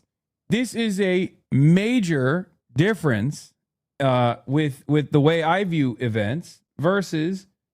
My uncle says Trita is a Nepo baby or related to the IRGC in some capacity, and info about this is completely unclear, and I personally find it idiotic, but Iranian diaspora never stop excuses. I do love my uncle. He's just really against the regime. I'm for Trita. Glad to hear from him. I know they say that he's not, I think he's not Muslim. He's, isn't he like Sufi or something? And they say he's fake Sufi. He's actually secretly Muslim and he hides it or something. And he's actually a IRGC operative or something. It's very funny. The Iranian diaspora has a litany of different opinions that are all very wild. Or he's Zoroastrian? No. I meant like Shia. He's not Shia Muslim. Sorry. Sufis are Muslim. What the fuck? Guys, you know what I mean. You understand what I'm talking about. I just meant he's not Shia. Okay? But I think he's Zoroastrian. But they were saying that like he's fake Zoroastrian. It's crazy. And the ideals of socialism and the ideals of creating a Jewish home coexisted in the state. And it was, really the dominant ideology. It is not per se that right-wing ethno-nationalists like Bibi Netanyahu, Itamar Ben-Gvir, Bezalel Smotrich, the ambassador here in the U.S. Naftali Bennett, Yair Lapid. Like, liberal Zionism is antithetical with like the liberal humanism, right? The ideas of like liberalism, respecting other cultures, all these other things. It's a walking contradiction, which is precisely the reason why when he brings up members of the Knesset that are like far right, he can't bring up Naftali Bennett, even though Naftali Bennett has the same exact opinion on what must be done with the Palestinians as Benjamin Netanyahu does, or Yair Lapid. I mean, the peak of J Street thought is supposed to be, what's his face? Yitzhak Rabin, right? That's the peak of J Street thought. And Yitzhak Rabin was famously the head of national security at a time when the first Intifada was taking place, and he wanted he famously was the guy responsible for breaking the hands of tens of thousands of Palestinian children as a symbolic way to quash the protests, because Palestinian kids at the time would throw rocks at tanks, and it became the symbol of Palestinian resistance at the time. And even Yitzhak Rabin's two-state solution, in his own words, was a state minus, right? Maybe he was trying to sell it to the Israeli population, or maybe this was a genuine opinion. But even with the Oslo Accords, Yitzhak Rabin told the Israeli Knesset that he wasn't actually trying to develop a full state for the Palestinians in a two-state solution, but instead he called it a reduced state for the Palestinians. And that's their guy. Like, Yitzhak Rabin is the most woke Israeli leader that has ever existed. And guess what? They fucking killed him for it. So even with the peak of liberal Zionism, the two-state, which is also not even something that we can create at this point, it's just virtually impossible, unless Israel somehow commits to taking 750,000 of the most rabid, ultra-nationalist, religious psychopaths and forcibly expel them from the land, right? Which they're not going to do. No, that's just never going to happen, right? There is de facto a singular state there, and it's an ethno-state that is maintaining a fucking apartheid. I'm in favor of a two-state solution. I am. As long as, you offer reparations, restitution, and also forcibly expel 750,000 settlers from the West Bank and East Jerusalem. Almost 1 million Jews illegally occupy Palestinian territory. I think that is less likely to happen than a one-state solution, a secular solitary state, a secular solitary singular state that has equal rights and representation, that offers reparations for all the stolen land and for all the death and destruction to the Palestinians, that offers a right to return to all the Palestinians. That is a more realistic solution than a two-state solution. Hassan is growing more lib in 2026. Brother, you are not listening to my words. For some weird reason, whenever I talk about this shit, people lose their fucking minds because they just shut off their brain. Okay? Either of those options are fine by me. Okay? I say I'm a one-stater for that reason, though. That's far less likely than expelling illegal squatters and is also not supported by any rule-based order bullshit. What do you mean? I mean, I just don't think that that's going to happen. I'm in favor of it. I'm in favor of it.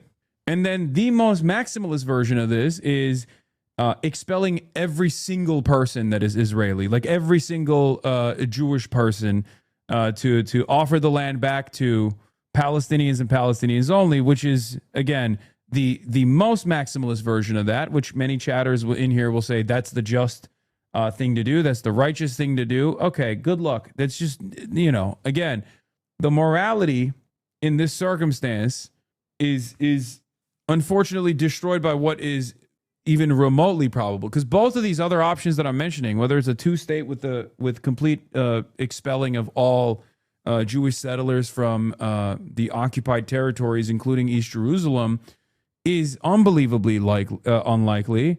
I personally think the abolition of the apartheid with forcible recognition of the war crimes and the creation of a singular state where everyone has equal rights and representation is more likely.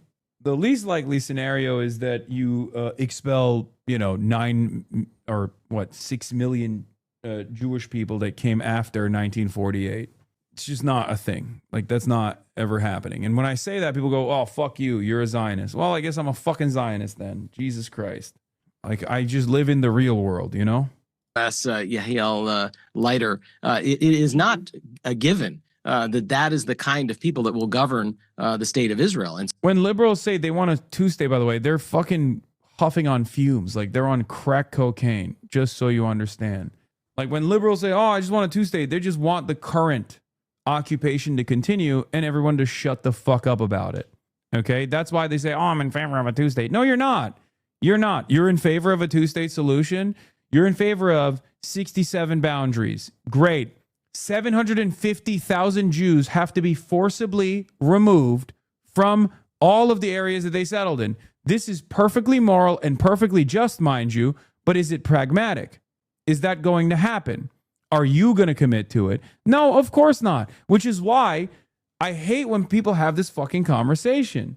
67 borders, two-state. Yeah, you're just saying that. You're literally saying that, and you are not actually invested in that at all. You know it's never going to happen. The two-state has been a rallying cry for liberal Zionists, knowing full well that in the process of the so-called peace process since the 90s, every single Israeli government expanded on the settlement, settlement project, okay, while dangling the two-state as an option. That's the reason why Arafat, by the time he passed away, had fallen out of favor. Yasser Arafat was insanely popular at the beginning of this process. Unbelievably popular. And a decade plus of back and forth negotiation, passed away, assassinated, whatever you want to call it.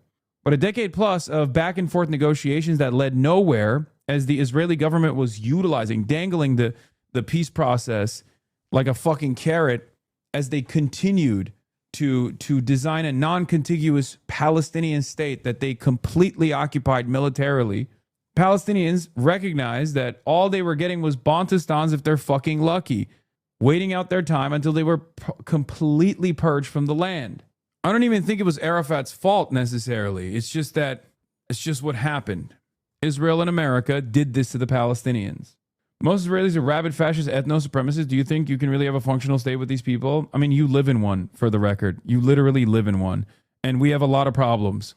But it's infinitely better than what Israel looks like between the Palestinians and the Israelis. You live in one today, right now. In the United States of America, you literally live in that exact reality. What do you think the fucking Jim Crow was? What do you think chattel slavery was? It took 200 years of evolution to get to this point. And this country is still unbelievably white supremacist, but in comparison to the shit that Palestinians have to go through, I think it's a much more positive, a much more improved set of circumstances, don't you think? And we're still working through those issues. Same with the abolition of the apartheid in South Africa. Anyway, let's watch the rest of this. So I do believe. But doesn't that become a sort of inevitability once the core of your project is we must maintain a Jewish majority? You know, I mean, nailed it. Crystal's so good. Israel de facto has control over, from the river to the sea, as you would say, over the West Bank. I don't think you know what's best for the Palestinian people. We should be advocating for the Palestinian people that have sovereignty over their land. They shouldn't have to live side by side with their Nazis just because their biggest advocates don't think it's possible. As a black American, I think desegregation was a mistake. It's not bait, it's enfant door. Many of our elders say the same thing, hard truth. Oh, God. No, Enfant is not trolling. They sincerely believe this stuff wholeheartedly. You know you agree with Charlie Kirk on that, right? And I guess your elders too as well. Thank you for carrying Charlie Kirk's flame and having a principled stance on the issue of desegregation. Oh my God. That's not a hot take. A lot of foundational black Americans believe the same thing. I know. And that's why it is a fucking hot take, because it's an unbelievably reactionary take. Foundational black Americans, or ADOS initially, are like a CIA cutout, dude. And of course, I'm a white guy, so when I say this, I'm what do I know? I'm a fucking child of Yakub and a nasty cracker saying this shit, but it's ridiculous. I don't even want to get into this, because then I'm going to be like, I don't care about standpoint epistemology when it comes to identifying and propping up reactionary points of view. you're bringing up foundational Black Americans as though they are representative of the broader Black American existence. Of course, it's a hot take. I mean, if you're Palestinian living in the West Bank, your day-to-day life is structured by what the Israeli government is going to allow you to do and what it's not. Israel has taken over 60% of the Gaza Strip, and Netanyahu is threatening to take over the rest of it. And once again, if you live in the Gaza Strip, even in that part that hasn't been taken over, your day-to-day life is structured by what the Israeli government says you can do and where you can go and how you can live. So there is de facto control from the river to the sea. But the suppression and the apartheid and the demographic engineering that occurs through mass murder and ethnic cleansing is necessitated by the idea that we must have a Jewish majority. And so doesn't it end up being inevitable? Also, when you say desegregation was a mistake, go experience the South then, I guess, because segregation is still very much alive in the South, So it already fucking exists. Yeah. So I don't know what we're talking about. You can go and experience it still to this day. And given the trajectory of white supremacy in this administration, we might see segregation. You will hardly understand just by visiting. Yeah, I'm just saying, go live there for a little bit and you'll see. And not only that, but also we're moving in the direction, we're rolling back the clock on all of the gains made through the civil rights struggle, regardless with this administration. That you have this sort of, genocidal, right-wing, ethnic supremacist government, if that's the core ideal at the center of the state. I don't agree. We probably just won't see eye to eye on that. The problem for Israel is that if it insists on keeping all the land, which the right wing is insisting, right, to be from the river to the sea and to annex and take over all of the land, then you have 15 million people that live in that land. It's like saying denazification was a mistake. It never happened. So what's your point? I mean, even in principle, saying that is still ridiculous, right? That's the whole point. Whether it happened or not doesn't matter. What matters is, do you disagree with the theory of it? And that's what's fucking insane. Because in practice, denazification never actually took root in Western Germany. However, it should have. So I'm not going to sit here and be like, well, denazification was a mistake.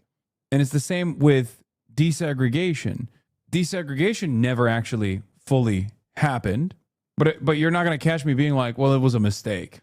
And a little bit less than half of them are Jewish. So you actually cause a bigger problem for those who want to have a national homeland of the Jewish people if you keep all the land. The only way, actually, for there to be a state that is Jewish in nature and democratic and provides rights to all of its citizens, and to have Palestinian people have their rights, is for there to be a division of the land, for there to be some of that land, and the numbers are 78-22 as the split between. Yeah. By the way, one of the peak examples. Blasian is 100% right about this. By the way, it says famously Black people were left alone when we tried to live separately. Are we doing this in 2026? Every person who says it can eat shit, absolute ignorance, hiding behind Black identity. Where are all the thriving Black communities that separated? Oh yeah, they were fucking killed, bombed, raped, and flooded. I was gonna say one of the best examples of this is obviously is Tulsa. It's the best example. Black Wall Street, like. That is was a thriving Black community that was surviving in spite of segregation, and white people hated it and they fucking destroyed it. They bombed it. They literally used TNT that they dropped off of motherfucking airplanes at a time when there was like 12 airplanes around. White people were so goddamn racist at the time that they were like, one of the 12 planes that we have in existence on U.S. soil, we're going to use to drop bombs on top of Black people. Okay? Like, how the fuck do you even find a plane at that point, dude? And you can draw a straight line from that to the fucking move bombing in Philadelphia in 1985, when the American Police Department in Philadelphia literally dropped C4 on a block where Black people were living, the Africa family was living, and they burned them alive. And the police chief famously at the time said, let it burn. When the fire department wanted to take out the fires, he said, let it burn. They took out an entire fucking Black neighborhood. That's America's history. That's America's recent past. And that's America's current day as well. it doesn't even end there. The depravity doesn't end there. They took the bones of the Africa families' remains, and they were in Princeton University until like 3 years ago. Anyway, it's 4 p.m. I got to talk to Black Excellence. Capitalists can run into the arms of Tucker Carlson and every other Nazi ready to devour you. Let Jay-Z and LeBron save them then. I'll be here fighting the top of this fuck-ass system. Anyway, we're talking to Trita Parsi. Hold up. All right. Let me fix my freaking camera. There it is. Hello. Can you hear me? Hey. What's going How's it going? on? Hold on. How you doing? I'm doing all right. Let me do a couple tweaks here just to make sure. Welcome back from Cuba. That we have everything ready to go. Has it been that long? Oh, hold on. Yeah. It's been that long. Okay. Yeah, I mean, don't even bring up Cuba right now. I don't know if you saw the news. I did. I don't know if you're familiar. How's it with, going? I mean, it's going all right. I've yet to receive a subpoena. According to Fox News, I've received it, but I have not. So I don't know where they got that information from. But 1 second. Why is this? We got to flip some stuff around here. I assume you lawyered up? Yeah, I'm gonna be talking to a lawyer soon. Yeah. But so far nothing has taken root, so I don't know. Okay, I think. Hold on, I'm just sizing your thing real quick. Okay, this is again one of the byproducts of just doing real time production in a one-stop shop. You want EVP of Quincy Institute, right? Yep. Okay. And then if you could. And I'm going to plug your Substack as well. Awesome. Yeah, and that we would should be awesome. mods, you should spam Trita's Substack. Wait, oops. Okay. And then we're going to swap cameras real quick. Okay. I did it. I think we're good to go. Boom. All right. The sizing is terrible. I'm going to fix it. All right. Trita Parsi, thank you so much for coming on. It's an interesting day to be talking to you, but there's been many interesting days. It's day 90 of Operation Epic Fury, or as I like to call it, Epstein's Fury. And seemingly these past couple of weeks, there was a real will they, won't they style situation where everyone was wondering if we were finally going to arrive at a reasonable conclusion. Was the Trump administration going to concede on the quite reasonable points of contention that Iran was addressing? Israel obviously did not enjoy that at all. They didn't appreciate it.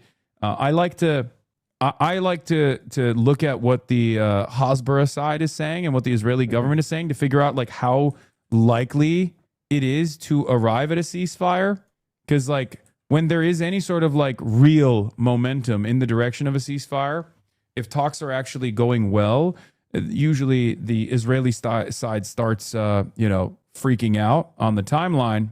And we definitely saw that from the Lindsey Grahams and the Mark Levins of the world, but then also from the Israeli government as well.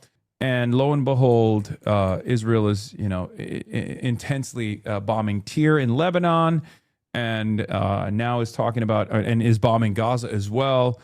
And reasserting its control over additional chunks of land in both of these countries or in both of these regions, places. And Iran has sent some rockets, I believe, to the Strait of Hormuz as well, after America bombed some Iranian sites yesterday. So where are we? So let me first say something about what you started off with, looking at what the Israeli and the pro-Israeli reactions have been. And I think there is an important distinction.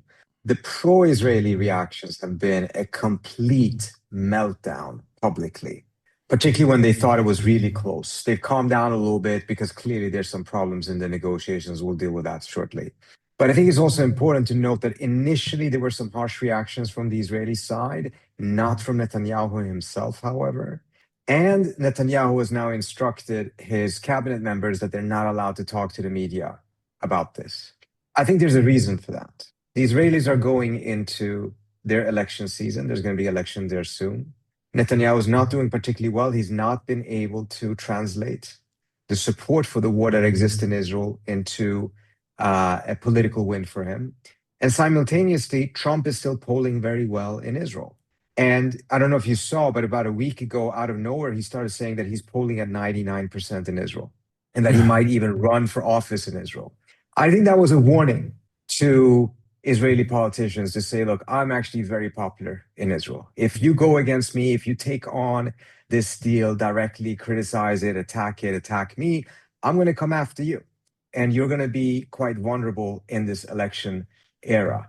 And as a result, I think it was fascinating that even Netanyahu, even when people were expecting a memorandum, was like issuing AI-generated pictures of himself standing alongside Trump rather than actually going up against him.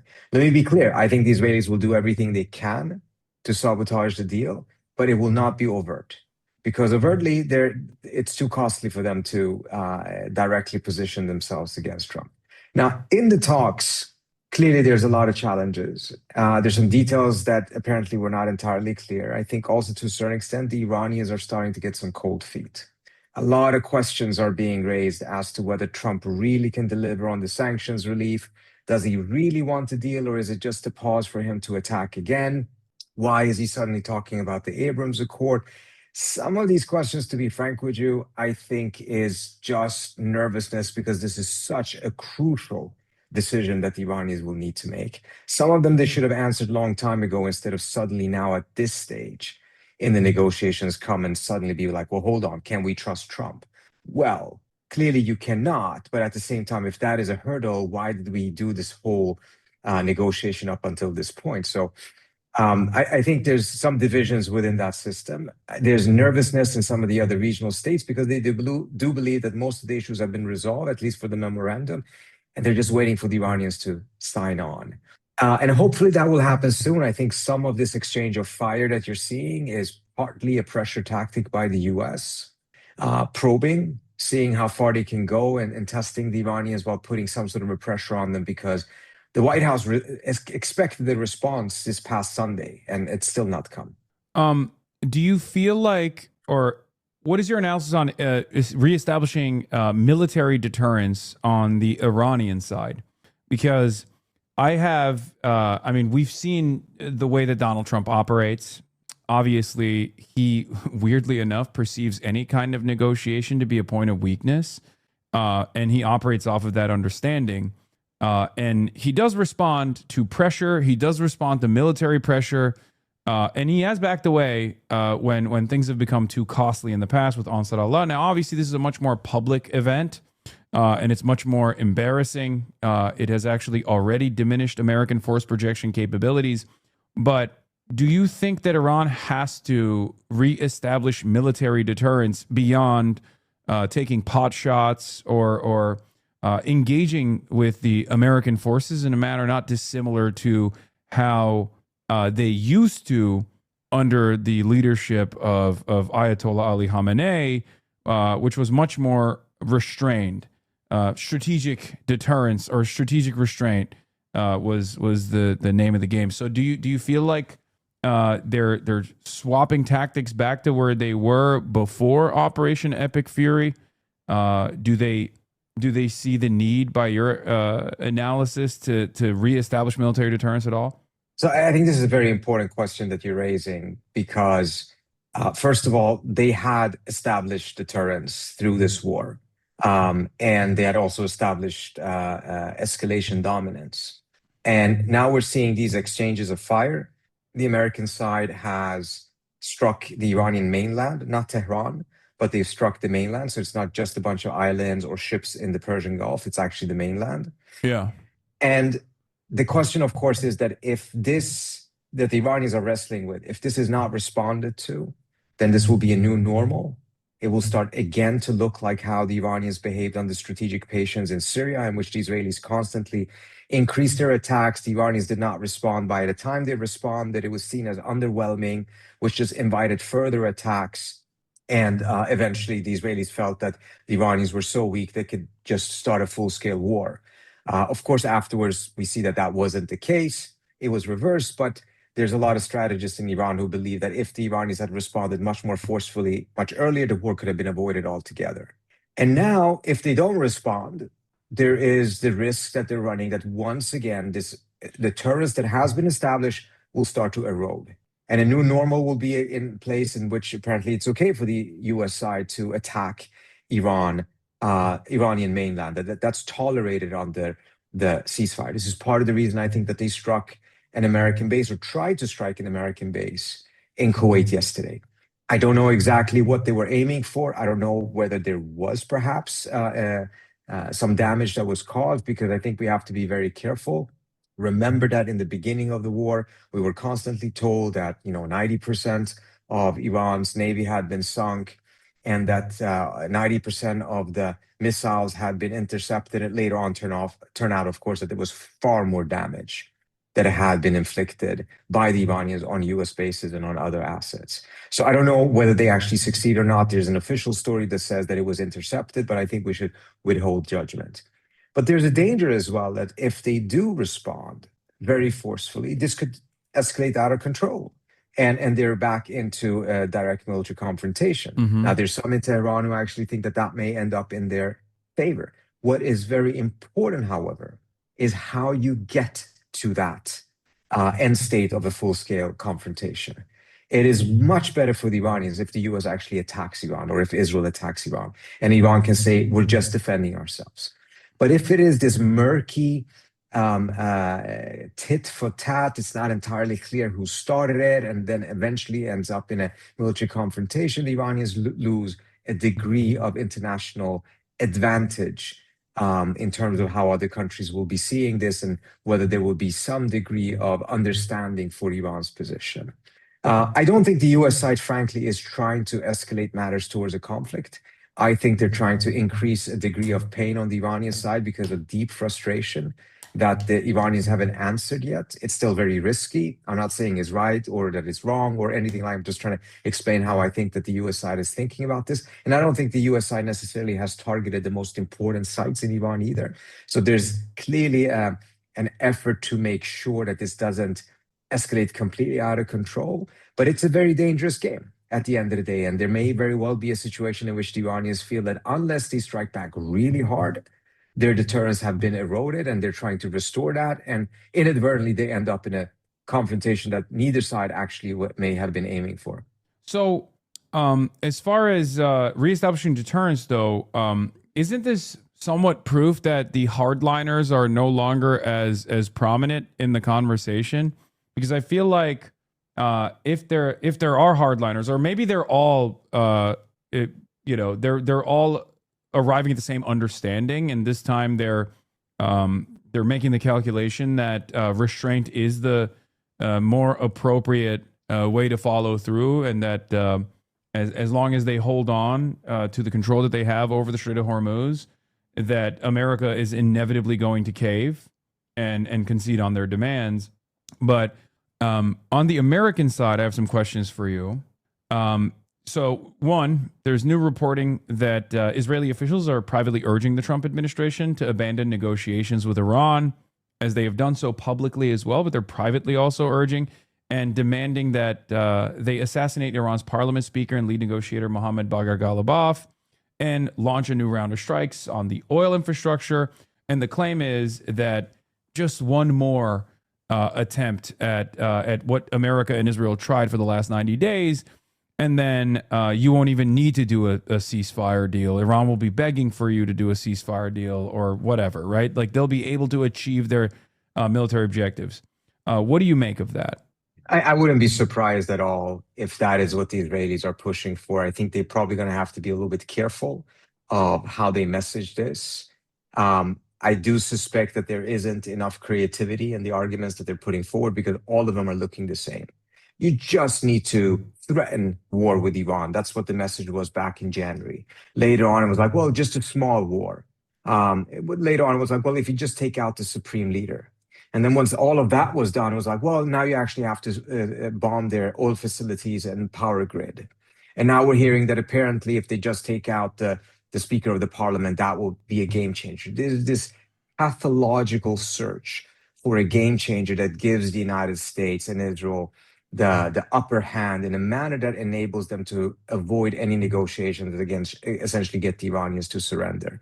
And unfortunately, the US side has fallen for that argument, both because of internal voices favoring it, and of course, because the Israelis have aggressively pushed for it. None of these measures have proven to be a silver bullet or anything that actually turned things around. And I do not think that any serious person in the administration at this point thinks that taking out the lead negotiator at this point, which is the Speaker of the Parliament, does anything but kill whatever little pathway for a diplomatic deal that was in existence. Remember, prior to this, the Israelis also assassinated another person, then Speaker of the Parliament, Ali Larijani, who had been in conversations with the American side, who had been reaching out, and there had been some connection between the two sides, in which they saw him as a credible person to deal with. He was more on the conservative side, but seen as a pragmatic conservative, but someone who essentially was emerging not as the final decision maker, but as the consensus builder in chief. Someone that could rally that entire system and make sure that people could come to an agreement on a yes or a no on a proposal. And someone who had some experience in negotiating with the West in the past. And it was clearly deliberately done by the Israelis in order to sabotage diplomacy. And any effort to do so against Ghalibaf would be an even more efficient way, not because he's more important, but because it just absolutely shows that there is no seriousness behind diplomacy if the U.S. greenlights that assassination. So Israel wants to destabilize Iran. Israel wants to spoil the deal. On the other hand, America, or at least the Trump administration, according to the New York Times, is also developing workarounds to funnel money to Iran without direct payments because Donald Trump is worried about looking embarrassed. The number that they're probably going to unfreeze of Iranian assets is probably going to be upwards of $20 billion, which is far larger than Obama's, I think, what is it, $1.7 billion, and far larger than Joe Biden's $6 billion of unfrozen assets. And he doesn't want that to be a direct cash payment, purely for symbolism, I assume. So they're trying to get the Qatari accounts that this money would be sent to actually purchase things that Iran needs, like medicine and food supplies and things of that nature, and then transit those goods rather than make the cash payments. Do you feel like do you feel like that report is accurate, or is it just information that the State Department is pumping out to the New York Times to lend credence to the idea that a ceasefire is imminent? And if not, if it is legitimate from your assessment, do you feel as though this is a sign that America is much more predisposed with a ceasefire negotiation and much more sober in their assessment than Trump lets on? Look, a couple of things, Hassan. First of all, my own conversations with the administration have left me with the impression that there are absolutely elements that are very serious about a deal, and that they recognize that unfreezing of assets is an absolute necessity. In fact, major sanctions relief is going to be a necessity to get the final deal. And in that, yes, they do want to avoid the optics that existed during the Obama administration. However, I just want to point out one thing. Obama unfroze assets that were much, much larger than 20, 30, 40 billion. At the time, I think it was up to $100 billion. But there's a difference because those assets, those funds were in foreign banks, and by unfreezing it, the Iranians could get the money back. The 1.7 that you're referencing is money that the US owed Iran because of a lawsuit between the two countries that was clearly going to go towards Iran winning. So the US and Iran settled that. And then there was actually money from the US side that needed to be sent to Iran. And that made all the kinds of more complicated issues. And because the US couldn't send them money electronically because of American sanctions, they ended up having to hand it over in cash. And the optics of the idea of pallets of cash on an airplane in Geneva with a US plane landing, unloading the money and then loading onto an Iranian jet is just something that gave that story such legs. But that was not a minor thing, but compared to the larger number of, ultimately it's cash exchange, right? Like one is a direct cash payment as an award for a trial, but like at the end of the day, $100 billion. And I believe the total number, the total dollar amount of frozen assets is around 200 billion, right now at this point. There's some question marks. Most people put it somewhere between 120 and 150, but I don't know anyone who actually fully knows. It could be as much as 200, because bottom line is this: the frozen asset is Iran's money. Yeah, it's not American money. Yeah. The 1.7 was partially Iranian money because it was returning money that the Iranians had paid the United States for weapons that they had ordered under the time of the Shah that were never delivered. Because between the Iranians paying for it and the US supposed to have delivered it, there was a revolution in Iran and the US refused to deliver the weapons. Yeah. The Iranians took the US to court, eventually were on the cusp of winning. The US decided to settle, and some of that money was Iran's money that was returned, but then there was interest rate. About 1.3 out of the 1.7 billion was actually interest rate. That was added on it because this was going on for like 40 or so years. So there's an element there you can say, well, that part of that was at least American money, but everything else is Iran's money that is being returned to them because they had been confiscated by the US using the international banking system as if it is an instrument of American statecraft, and said these amounts are now frozen in those accounts. Now, going to the detail of that story that says, hey, the US side is much more comfortable if the money is not just sent back to Iran, but essentially it's in a bank in Qatar and some other place, and then the Iranians can use it to buy food, etc. That was the deal that the US struck under Biden with the Iranians. Now, that was built on a deal that the previous Trump administration had been negotiating with Iran, but never got to it. At this point, I am not so sure that that's going to work.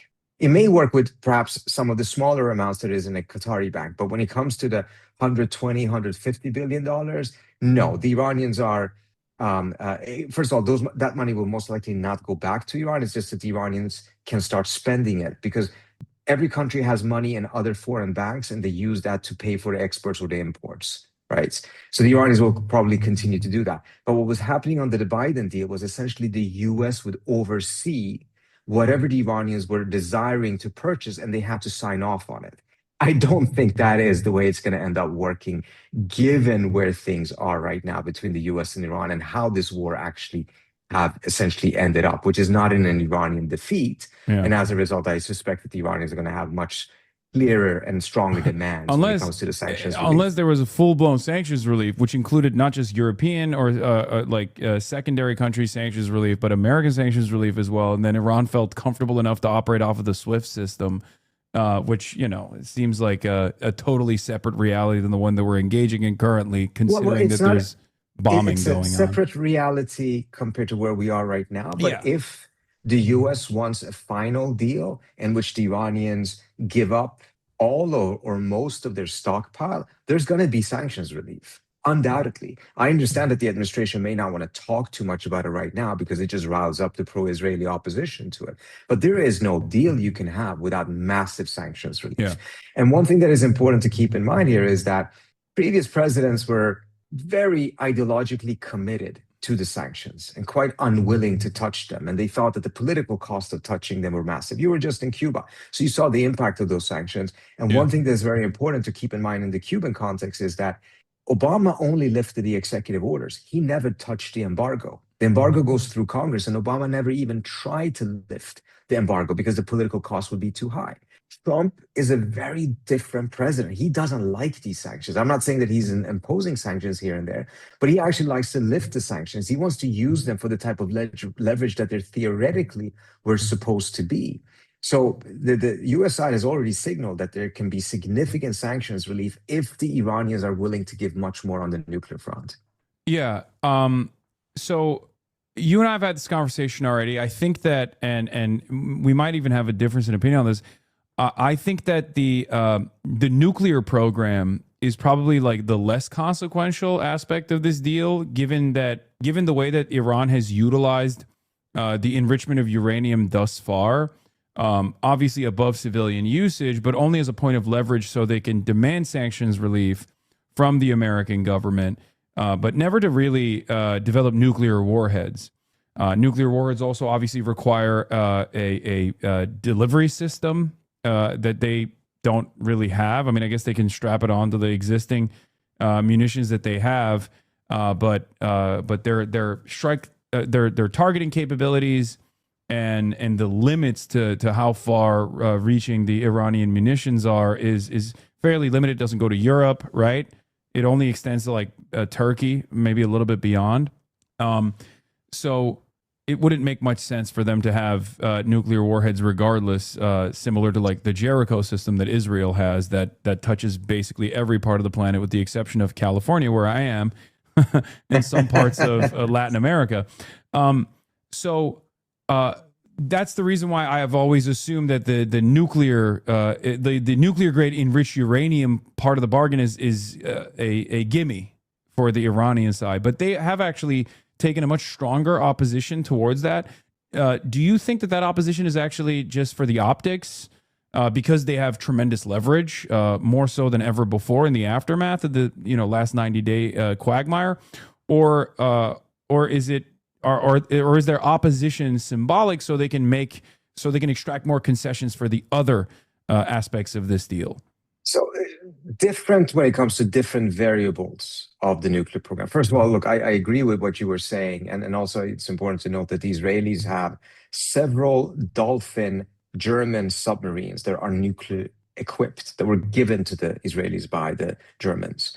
So Israel has nuclear weapons in almost any water that they would want, and can shoot nuclear weapons. So unfortunately, Hassan, you may not be as safe as you think in California.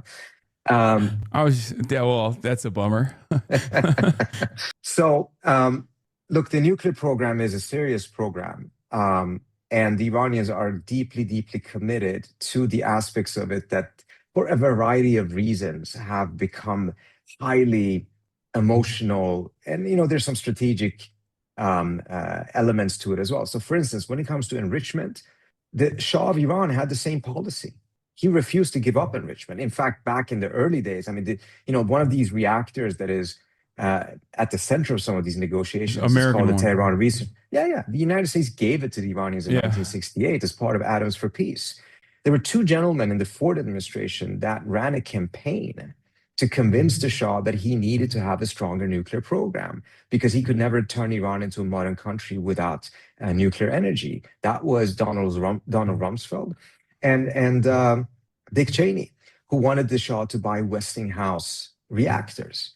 So, and the Shah was going along with it. He wanted to have enrichment on his own soil. He did. Later on, towards the end of the 1970s, the US's position globally changed, and they wanted to restrict the spread of enrichment technology.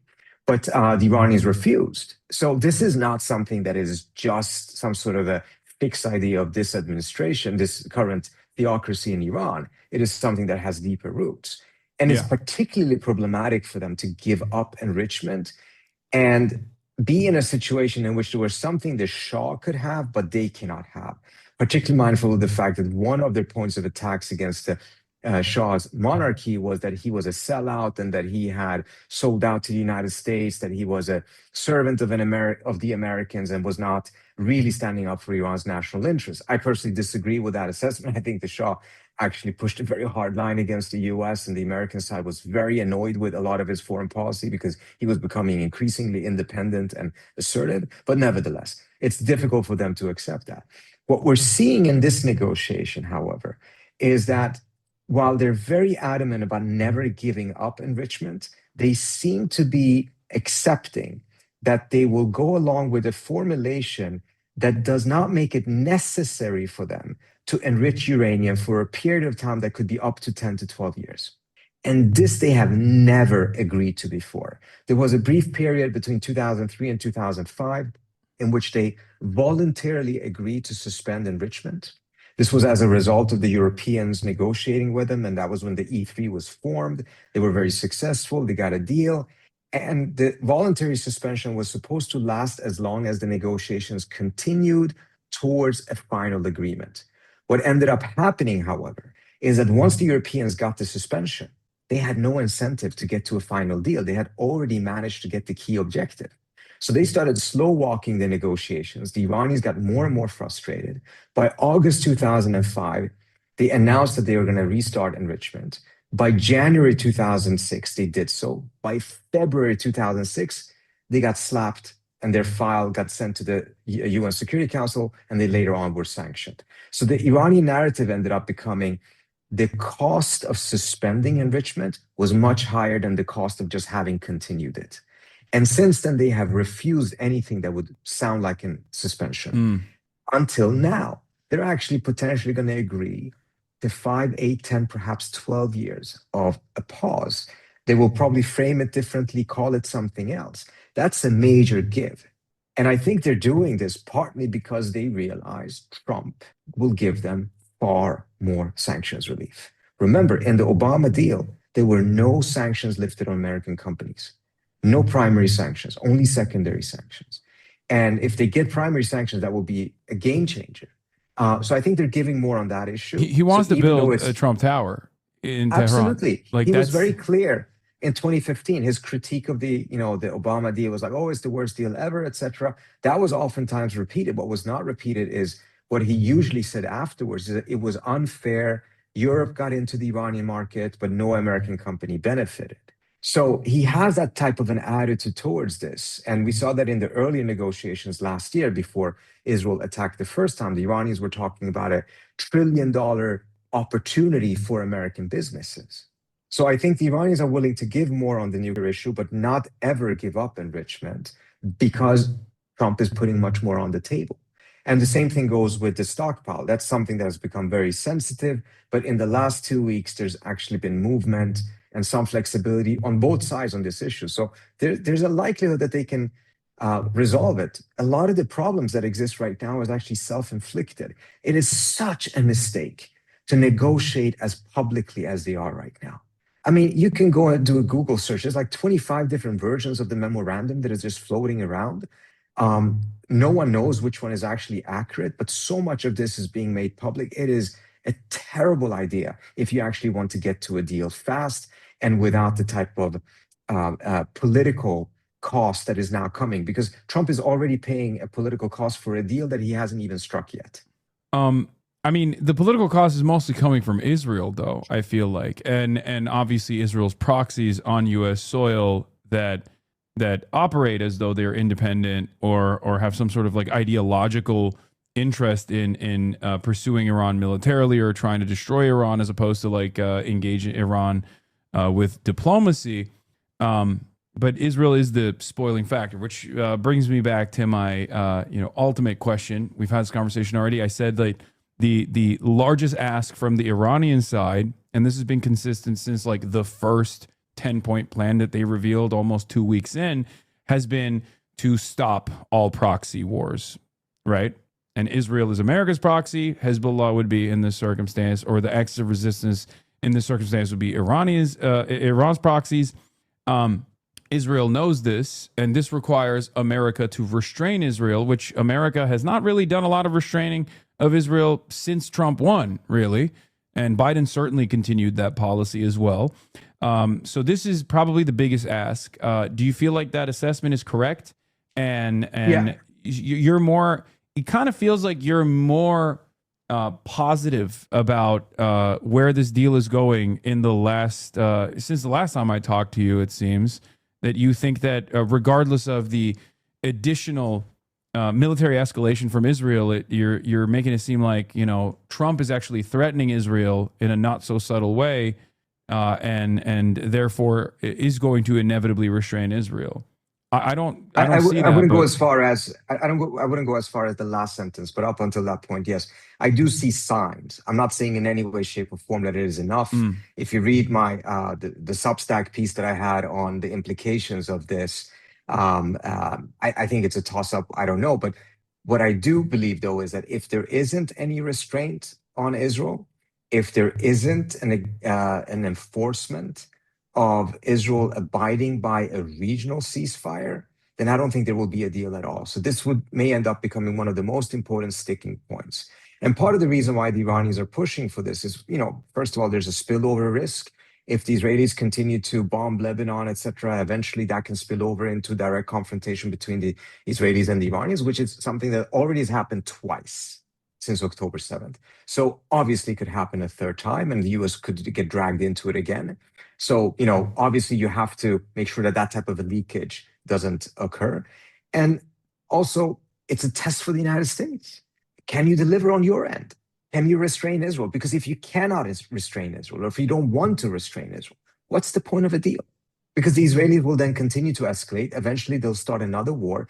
You'll probably end up back in that war. So what was the point of all of this agreement? And Iran making concessions on the nuclear front, etc., if ultimately you're incapable or unwilling to hold the Israelis back in all of their efforts that they're constantly doing to sabotage the deal that you yourself negotiated. So I think this is going to be a critical point. And one of the things I point out in the Substack piece is I can see a scenario in which Trump, as he has done before, pressures the Israelis, forces them to abide by a ceasefire, but within days or weeks, the Israelis find a way to wiggle themselves out of it. They claim self-defense, they start bombing Gaza or Lebanon again, and that will then create a problem for the Iranians. At that point, will they walk out of the agreement?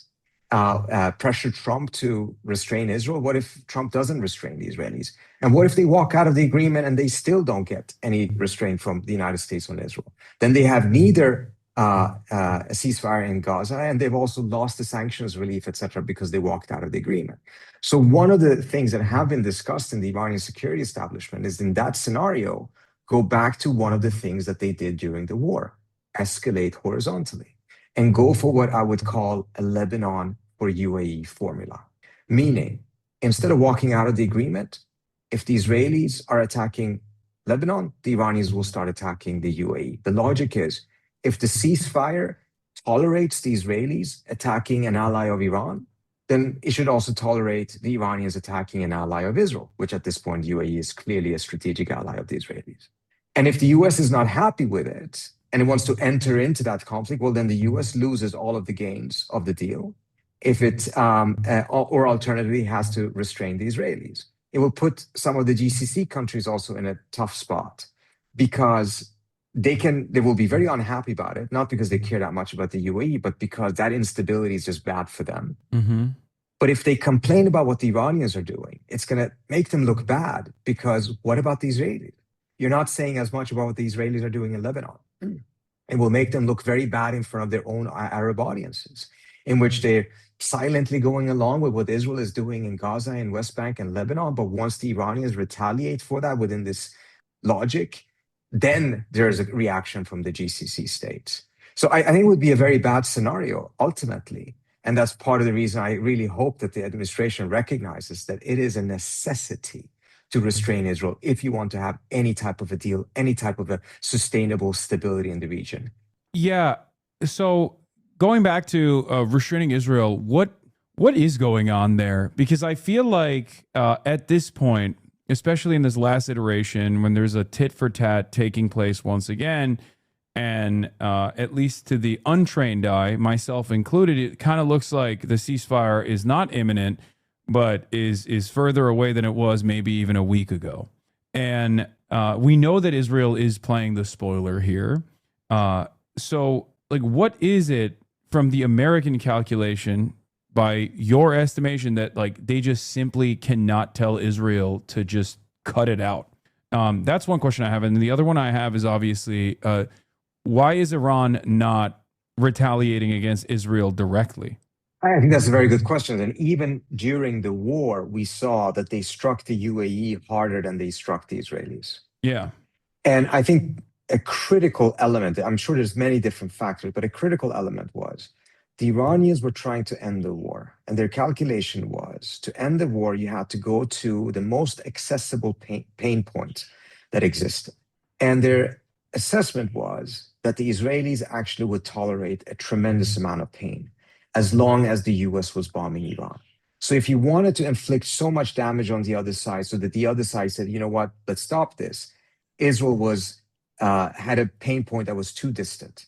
Whereas if you struck the GCC, if you closed the Strait of Hormuz, you struck American bases, and in the beginning, they were doing everything they could to inflict significant American casualties. And they were successful in the first couple of days of the war with the attacks that they did in Kuwait, in which a very large number of American soldiers were injured, and some of them were also killed. That was, they went all out trying to get as many as possible either injured or killed in order to make this too costly for the US to continue.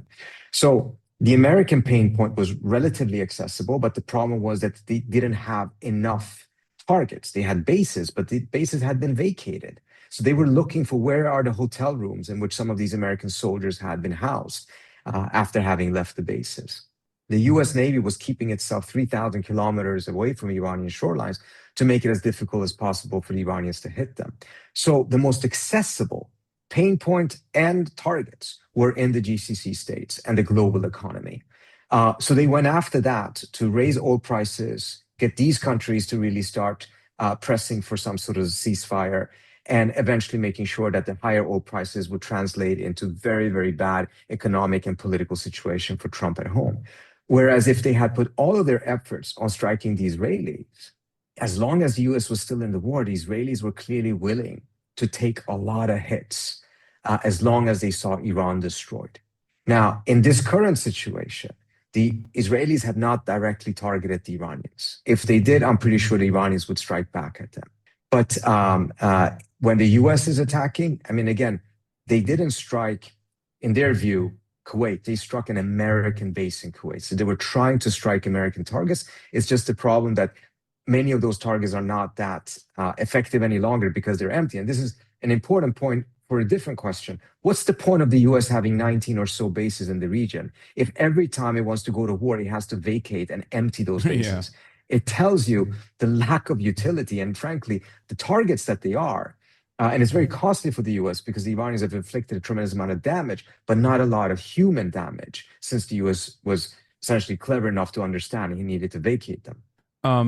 And the other question I had was, there's very clearly a divergence. There's very clearly disagreement, at least within the American intelligence apparatus and the American military, and their assessment, their capabilities, and their risk profile versus what Israel has been telling America over and over again. The idea that you could do something similar to the Maduro operation. I mean, that clearly was wrong. And it became such a spectacular failure that what Trump thought he was going to have was maximum leverage going to China, turned into maximum leverage for China. And he's already made tremendous concessions to China, restricting $14 billion worth of weapons transfers that were supposed to go to Taiwan and things of that nature, totally conceding to China's demands, which is, I think, ultimately good. I mean, it cools off the Taiwanese Strait, but certainly not good for the blob and their framework and how they wanted to always advance against China. Now, at what point is Trump going to say, okay, you have, pardon my French, fucked me over too many times to the Israeli side, and tell them to dial it back? And why do you think that hasn't happened yet? First, I think that's a really important question because many of us really hope that he would say that on day one when he took office. Yes. That he would, because, remember, the narrative during the campaign and the speeches at the RNC were focusing, I mean, look at Don Jr.'s speech. He was praising the appointment of J.D. Vance and saying this is a huge blow to the neocons. We're going to really go against the war lobby. Things of that nature. So, they pumped up a lot of expectation, perhaps naively, that they would be serious about this. And what we may not have paid as much attention to, although people like Eli Clifton at Quincy, one of my colleagues and co-founders, always was arguing this point, is you got to follow the money. Yes, they're saying a lot of these different things. It resonates with the Republican and the MAGA base, but at the same time, Miriam Adelson is coming in with, what was it, $200 million? 250. Yeah, 250, and they will ultimately have a tremendous amount of influence. And they surely have. So, there was always that type of a balancing. There was never going to be a clear cut and clean situation in which he would completely go in the direction of the more anti-war elements within his administration. The problem is that the balance that he struck is one that is shocking to a lot of people who were part of his base. Seeing what he did in June, seeing what he did in Venezuela, and then going along with not just a war, but a major war that even was, overtly a regime change war. It's just stunning that he went along with that. The question then now again then becomes exactly what you asked. Okay, so he did that too, based on what the Israelis were telling him, and it completely backfired. It's the worst decision he's ever made. He's in a terrible situation as a result of it. Isn't it time for him to just break? And the problem is, are you going to say no to all of that money? That is, the influence that a lot of those different major donors have, not just with him, but with the Republican Party as a whole. And that question constantly has to be part of the equation and part of the reason as to why we end up in these type of scenarios, despite everything that he promised that he would not do. Okay. Well, I see that. But there's so much moneyed interest or so much direct money that Donald Trump could be making from the other Gulf nations. I mean, they're not shy about bribing him. UAE probably has bribed him a lot more than the rest, though, unfortunately. And UAE is basically little Israel at this point in the way that they're operating in the Gulf. But there's a lot of money he could be making from Iran as well. So I don't feel like it's just the $250 million that Miriam Allison gave him. That's like, causing him. That's not money that he gets in the same way. These are political donations that goes into the political machinery. Yeah. Right. And the Iranians cannot give any money to any, given the sanctions and a whole set of different other factors. And frankly, the GCC states, to the best of my knowledge, you should talk to Eli, who's much more of an expert on this, or people like Ben Freeman and Nick Cleveland in my shop, who follow these issues very closely. They've not played the game the same way as the Israelis have, or the pro-Israel crowd has, which is a lot of political donations. Yeah, but they have a lot more bandwidth to do so, because there's a lot of Zionist advocacy networks within the United States of America that no other country, not even just the Gulf nations, but I don't think there is a British lobby in the same way, or a level of pervasive British influence in the same way that Israeli influence exists over American foreign and certainly even domestic policy. Absolutely. And I think it's important to understand there is, diminishingly so, but there is a population within the United States, whether it is Christian Zionists or others, who view themselves, define themselves as pro-Israel, and are putting both money and constituency pressure in almost every congressional district. Whereas you don't have a lot of people in the United States running around having fuzzy feelings about the UAE or Saudi Arabia, and as a result are both combining political donations and political constituency pressure in favor of those countries. So it's a very, very different scenario. Yeah. So yeah, I mean, the influence is definitely there. I wonder how much pressure is enough for Donald Trump to crack, especially because unlike previous administrations who maintain some degree of ideological loyalty to NATO Atlanticism, to constant intervention, there's varying degrees of intervention. You got the neocons on one side, you got the Obama strategy on the other. Donald Trump is more pragmatic than they are in some ways. And I guess my question is when does that pragmatism kick in? Do you feel like it's going to happen? Are you positive about the way things are going so far? Because I am not, certainly. I feel like it's going to get worse before it gets better, and I don't even know when it will get better, considering that the Trump administration's assessment so far is we can manipulate the stock market. People are tapping into their strategic reserves. It doesn't seem to be running out, the oil, regardless of the 20% of the entire energy supply, or almost 100% of the entire energy supply of the Asian markets is completely shut off at this point, or diminished dramatically. And he seems to not care about that at all. So let me give you a couple of factors as to why I think I wouldn't call myself optimistic. That's almost a dirty word in this context, but perhaps less pessimistic than you are.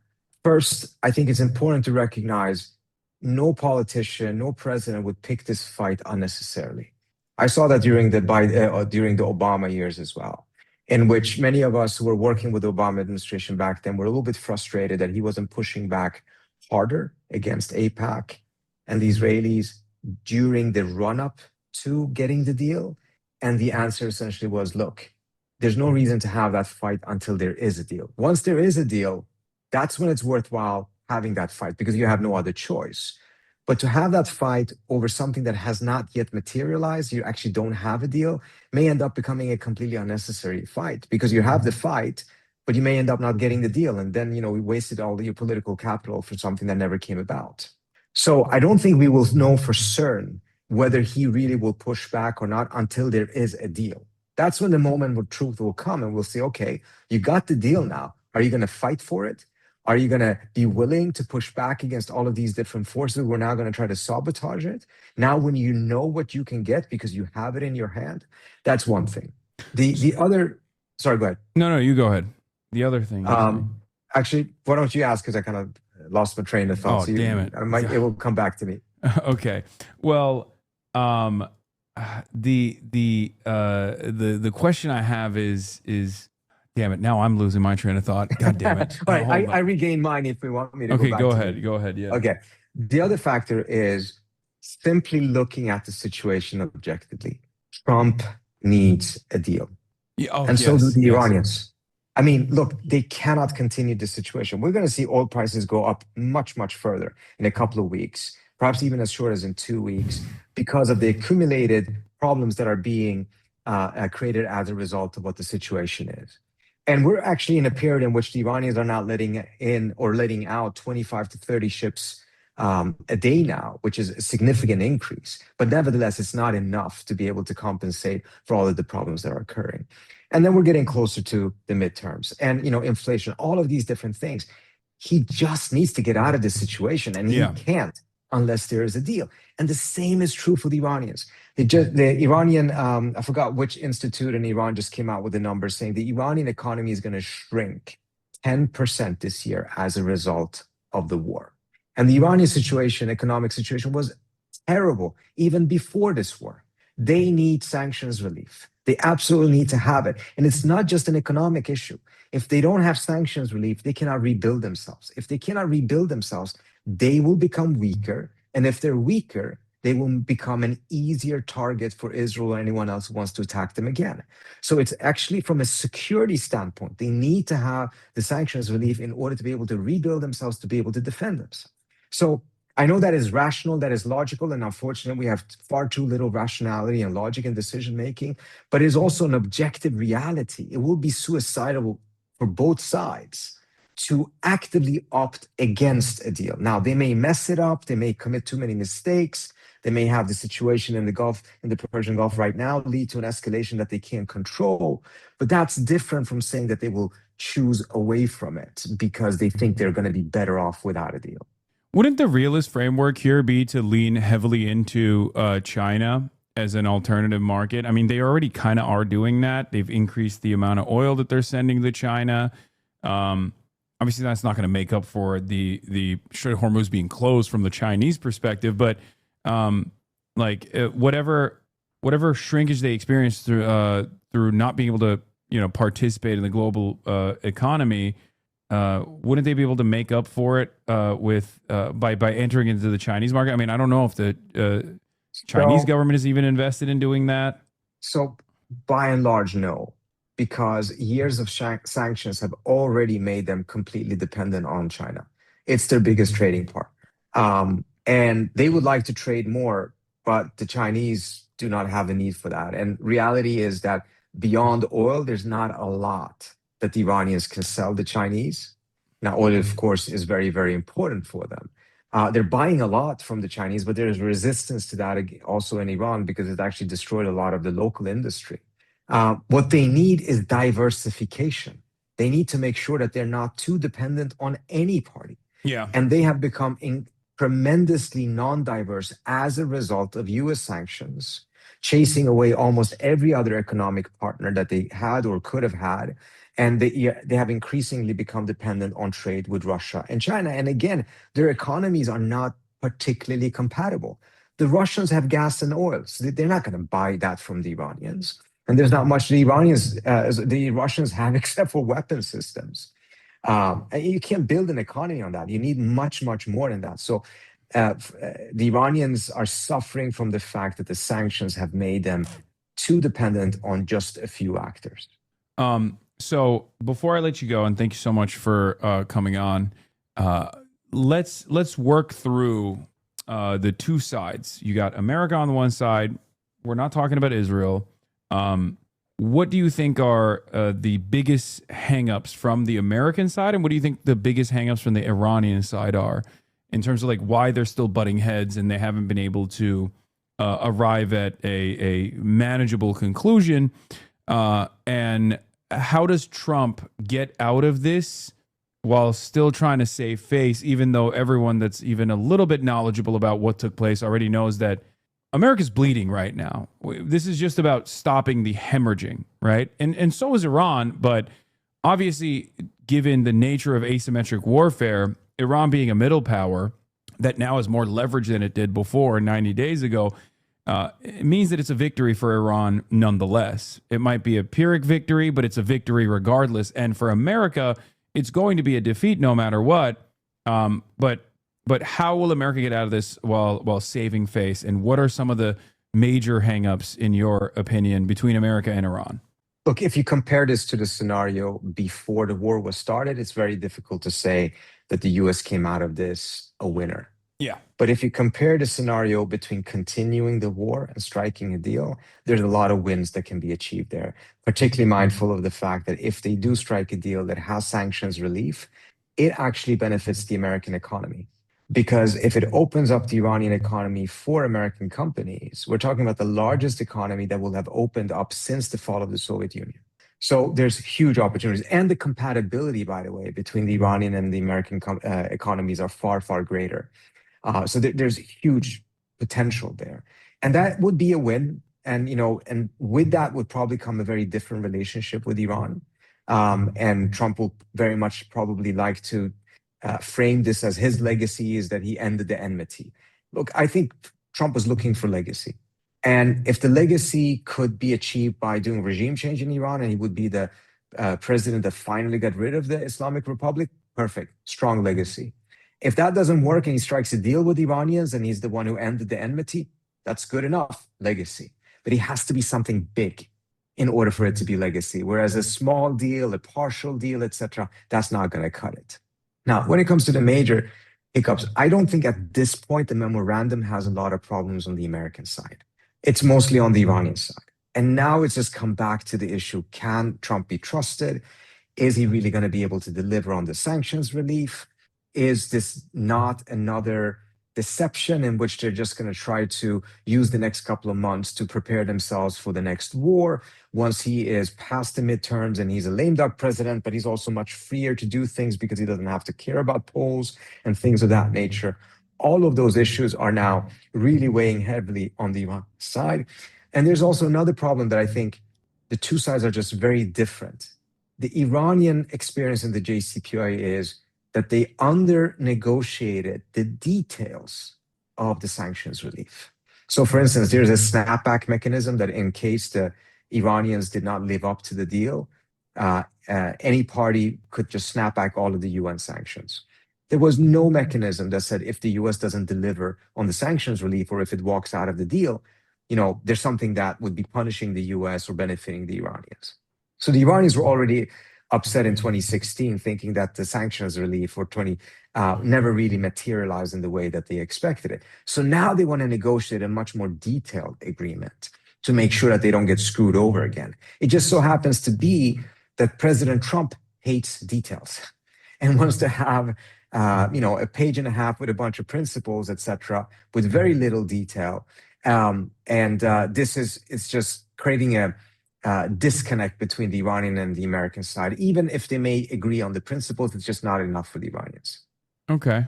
I mean, I can see that. But I feel like there's a constant spoiler in this entire process that's in Trump's ear, and it's very clear that they have unprecedented access. I mean, the fact that they okay, I said last question, but this is actually the last question. What do you make of hiring a Foundation for Defending Democracy guy into the negotiation team midway through this process? I believe like 2 weeks ago they did this. I find that insane. I mean, that's an Israeli cutout. You know, no disrespect to the people on the Hill that you sometimes work alongside, but you know, original name Emmett, 2001, directly designed to do Hasbara and to enforce Israel's wishes upon the Hill. And they haven't really shied away from doing that. And they're very clearly, I mean, their talking points are being distributed by the White House. I mean, they are almost singularly responsible. I mean, they're not singularly responsible, but there's one think tank you can point to that has been agitating for this war and goading for this war and got the war that they wanted and are still complaining about it nonstop because it didn't go the way they thought it would. It's FDD. Well, I mean, I mean, they think that the war would have been won if just Trump bombed more. Yeah, but that wasn't happening. They're proudly bragging about how they're a major force behind this war.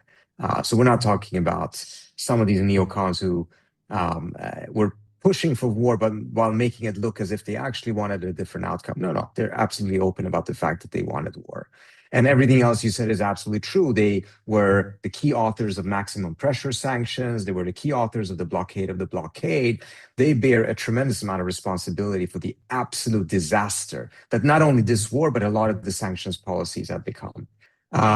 So yeah, I think it's an absolutely terrible look. Now, that specific person was already may not have formally been a part of the negotiating team, but he was brought in already in the Pakistan round of talks. So he was there already back then. Now, is he in a position to sabotage? I mean, if you ask my preference, yeah, he should absolutely not. Anyone who's from a think tank that proudly brags about how they helped start this war has shown themselves to be dead set enemies of diplomacy. And, you know, FDD would be very upset if you accuse them of supporting diplomacy. So to have someone like that in the negotiating team, yeah, to me, it does make no sense whatsoever. Yeah. So that's not, you don't think it's an indication that this is more leverage for the Israeli side? No, I do. It's just that it's one data point amongst many, and there's others that may be more problematic, and there's others that, you know, point in a slightly different direction. But I think it's no doubt that it's, in my view, at least, a very negative data point, but it's not the totality of the picture, of course. Okay. All right. Trita Parsi, thank you so much for coming on. And thanks so much for having me. Find your Substack. It's linked in the top of the chat, substack.com/@TritaParsi. Executive Vice President of the Quincy Institute. Thank you so much for coming on. And, thanks so much for having us. I really appreciate it. We'll see you again next time. Awesome. Bye. Thank you so much. Talk to you soon. Bye. All right. That was a great conversation as always. Russia hit Romania. I want Hassan to cover these things, man. Wait, what? What the fuck? Russia hit Romania. Also, is my eye getting worse? Or is it just because there's Benadryl on it, Benadryl cream on it, and that's why it just looks shinier? It certainly isn't getting better. Doesn't feel like it's getting better. It's just the lighting. Maybe. Looks more red. You're getting much better at these interviews. Thank you, chatter. That's why, you know, I got to keep doing it. It's definitely gotten worse, Law. Bro, what the fuck did I miss? Is it a bug bite? Did you get slapped? It's a bug bite. That is not a mosquito bite. You're going to be Peter Piker. Is it painful? No, it's not. Not even a little bit. It's not painful. It's not very itchy. I don't know what the fuck it is. It's just bulbous. Urgent care now. Does it feel hot to touch? Not necessarily. Look up brown recluse spider bite now. I don't think it's a brown recluse spider bite. Brown recluse spider bite can cause severe localized tissue damage. Symptoms often start with intense pain and a bluish purple or red mark that may form a blister. While most bites heal on their own within 3 weeks, severe bites can develop into deep necrotic ulcers that take months to recover. Clean. Gently wash the bite side with mild soap and water. Ice. Apply cool, damp cloth. Yeah, it's not even painful. Elevate. Keep the affected limb elevated. Stay calm and still. Limit movement of the bitten area to help prevent venom from spreading. ID the spider. Also, Yeah, I don't think it's brown recluse. Take a Benadryl pill, not just the cream. It can be a mosquito bite. Some mosquitoes cause me to get big like that. Fire and rescue services rushed to the site of a Russian drone attack in a residential building in Romania. What the fuck? Okay, you guys wanted me to cover this, but what am I supposed to cover about this issue? Like, you know what I mean? I'm from around the New York area. It's very likely you're just allergic to the venom in whatever bit you. Most likely a mosquito. Wait, what? No, I didn't. This happened here in Los Angeles. Get it treated, bro. When that blister bursts, gonna get infected. Wait, what? You think it's a blister? I don't think it's a blister. It just looks like an inflammation due to a bug bite. God, it's the worst fucking chat to... I hate this shit. I hate this shit so much because chatters, WebMD ass chatters in the fucking chat. You get so annoying. Anyway, listen. Here, we'll talk about New York politics real quick. Gotta do a brief sidestep into this. Antonio Reynoso and Adriano Espaillat. You might recognize both of these names. Antonio Reynoso is up against Claire Valdez, and Adriano Espaillat is going up against Dara Liza, who I recently had on the broadcast, can each expect 7-figure spent independently on their behalf in the coming weeks. A Democratic operative familiar with the matter told me, but did not disclose the source of the funding. There's also some good news. There's also some decent news, at least. And that is that Zoran Mamdani is leaning in. Zoran Mamdani is leaning at potentially an endorsement of Dara Liza as well. Oh my God, I just had a cancer knock on my door for Adriana Espaillat. Told her I'm on Team Dara Liza. Good. Stop listening to chat. Go to urgent care after stream or set up a doctor's appointment with your normal doctor as soon as possible. Okay, everybody calm down. To me, that nurse here, that looks like a blister. I mean, it's not. Maybe. It feels like it could be a blister. But what fucking causes a blister? It's also massive. I don't know if it's filled with fluid. I feel like a bite, something bit me and I had an allergic reaction. Maybe a spider bite or something.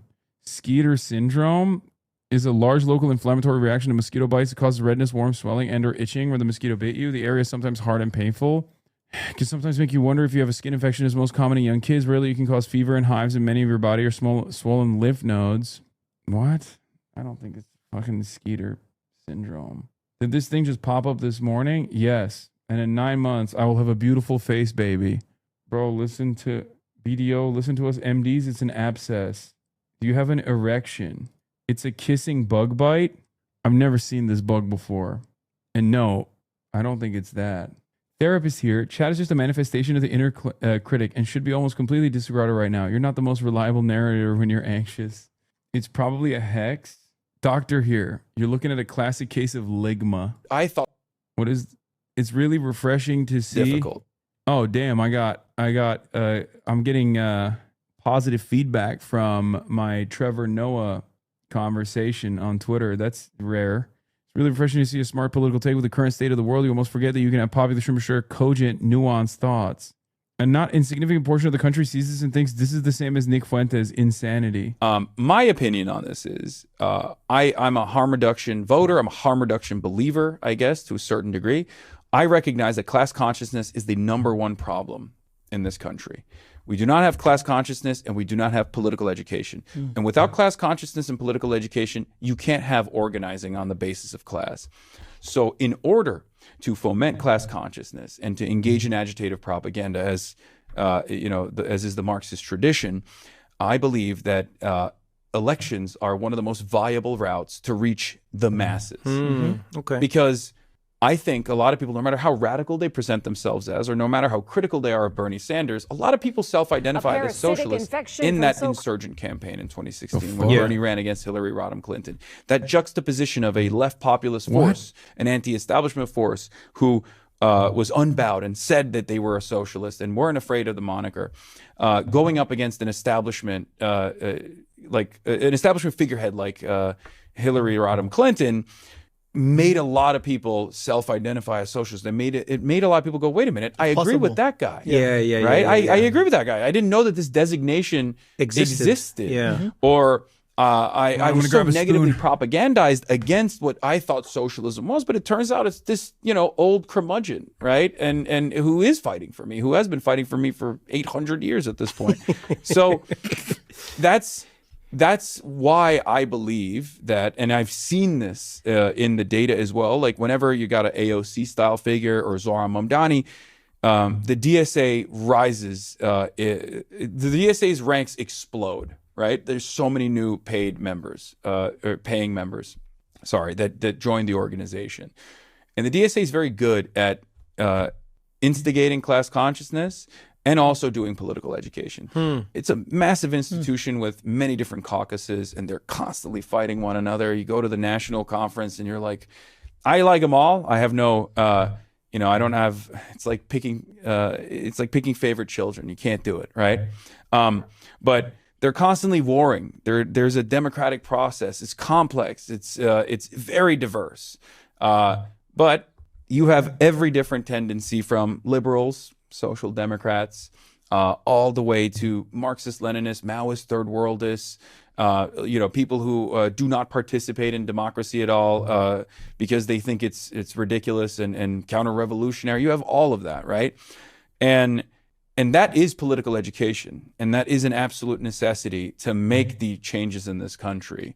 And I see electoralism as a route to foment class consciousness through proving that alternative modes of governance are viable.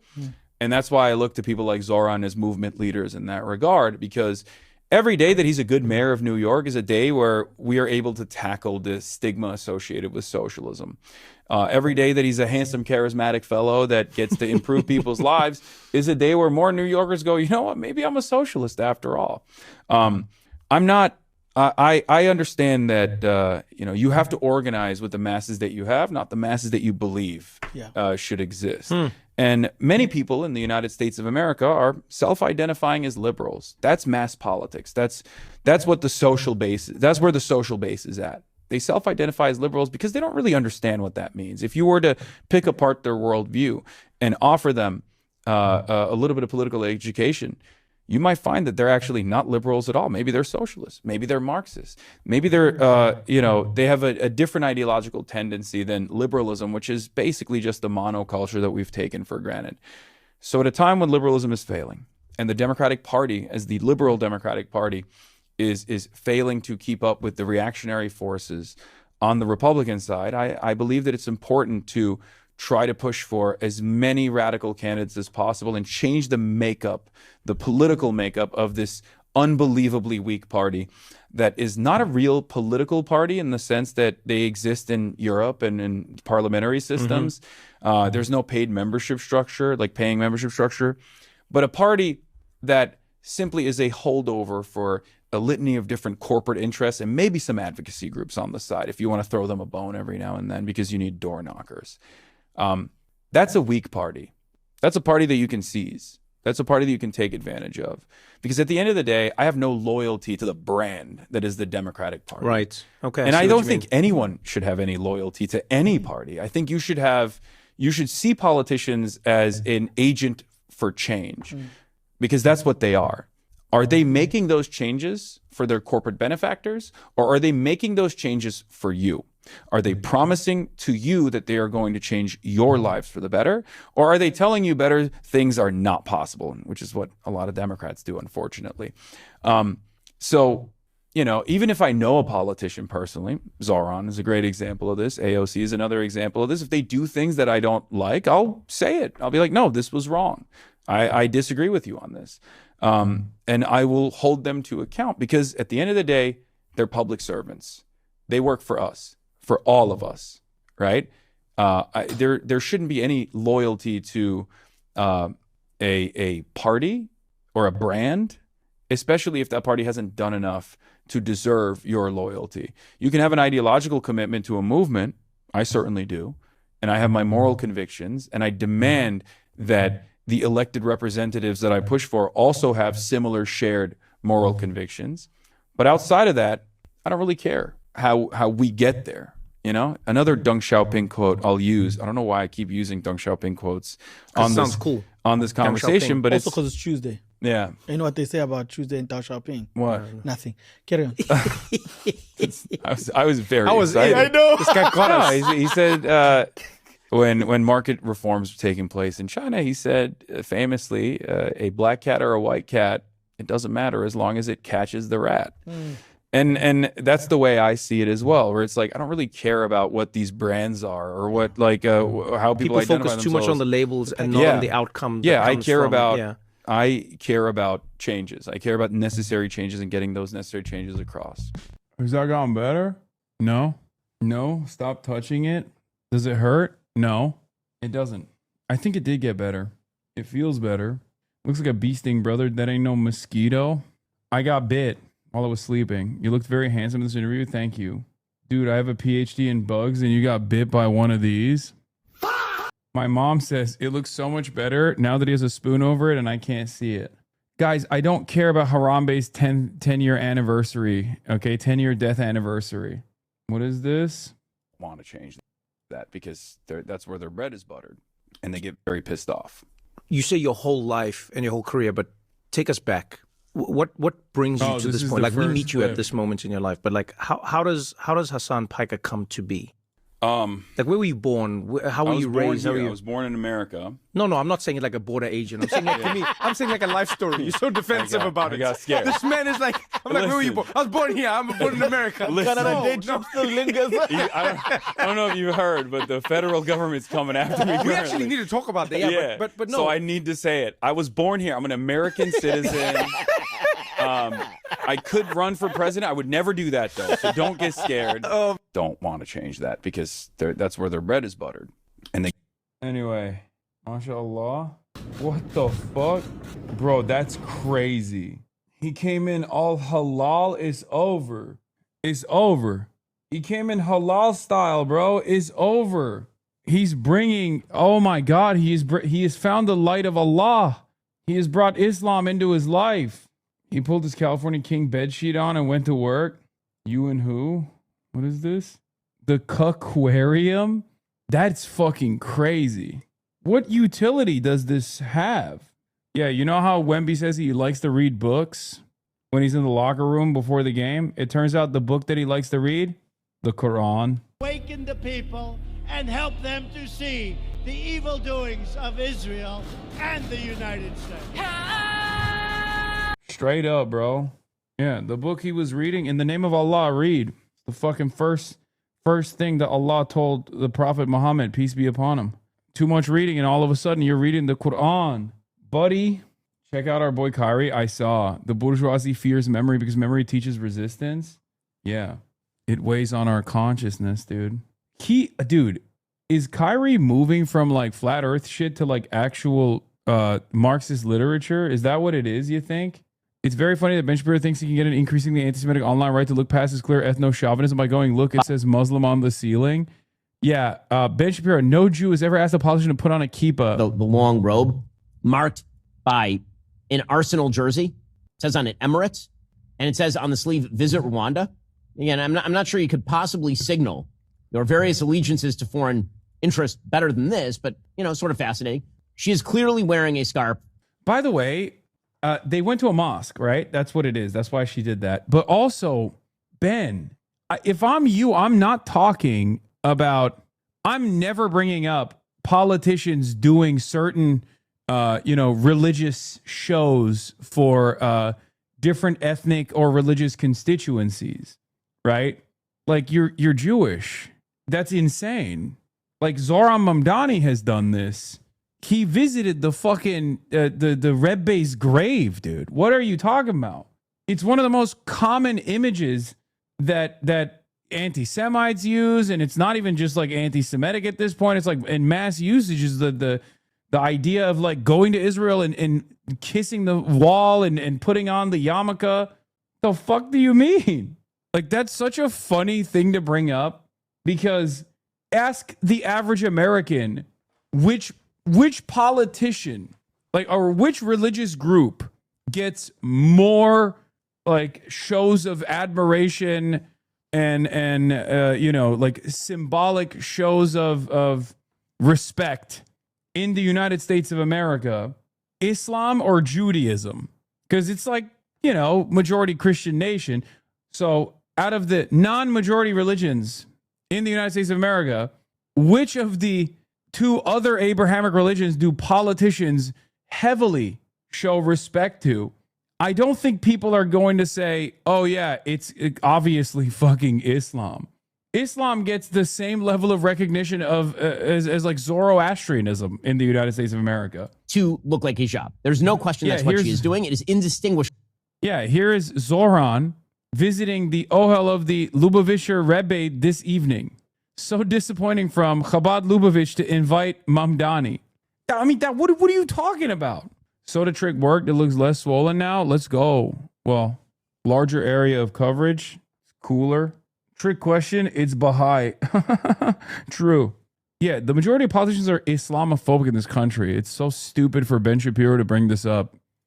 From hijab, millions, hundreds of millions of women all over the world are forced into these. What do they mean disappointing? Are they calling Chabad anti-Semitic now? Yes, they're saying Zohar Mamdani is an anti-Semite and he shouldn't be visiting the grave of the Rebbe. Sorts of head coverings.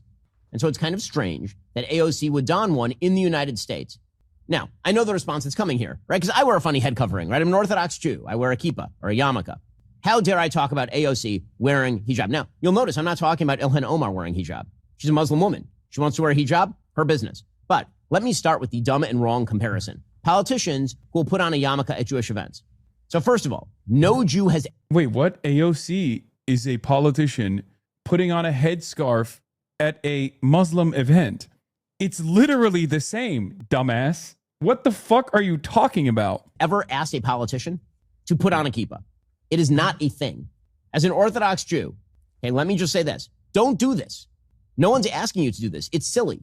It's really stupid. You have no religious or moral obligation to wear a kippah or to cover your head in a synagogue if you're a... Oh, Ben's argument is that the scary Muslims forced AOC to do a head covering, whereas our Jewish institutions, they don't even ask for it, and the politicians are like, please let me put on a kippah. Yeah, how about it's just respect on both accounts? Have you thought about that? Because I don't think the fucking rabbi is like, you better put this fucking kippah on right now, boy. Right? Like when, Trump is visiting and kissing the wall or whatever, right? But it's just respect, right? I don't think the imam was like, AOC, you better put this fucking turban on. A non-Jewish man. There's literally no reason to do it. So don't do it. It's stupid. It's dumb and you look dumb.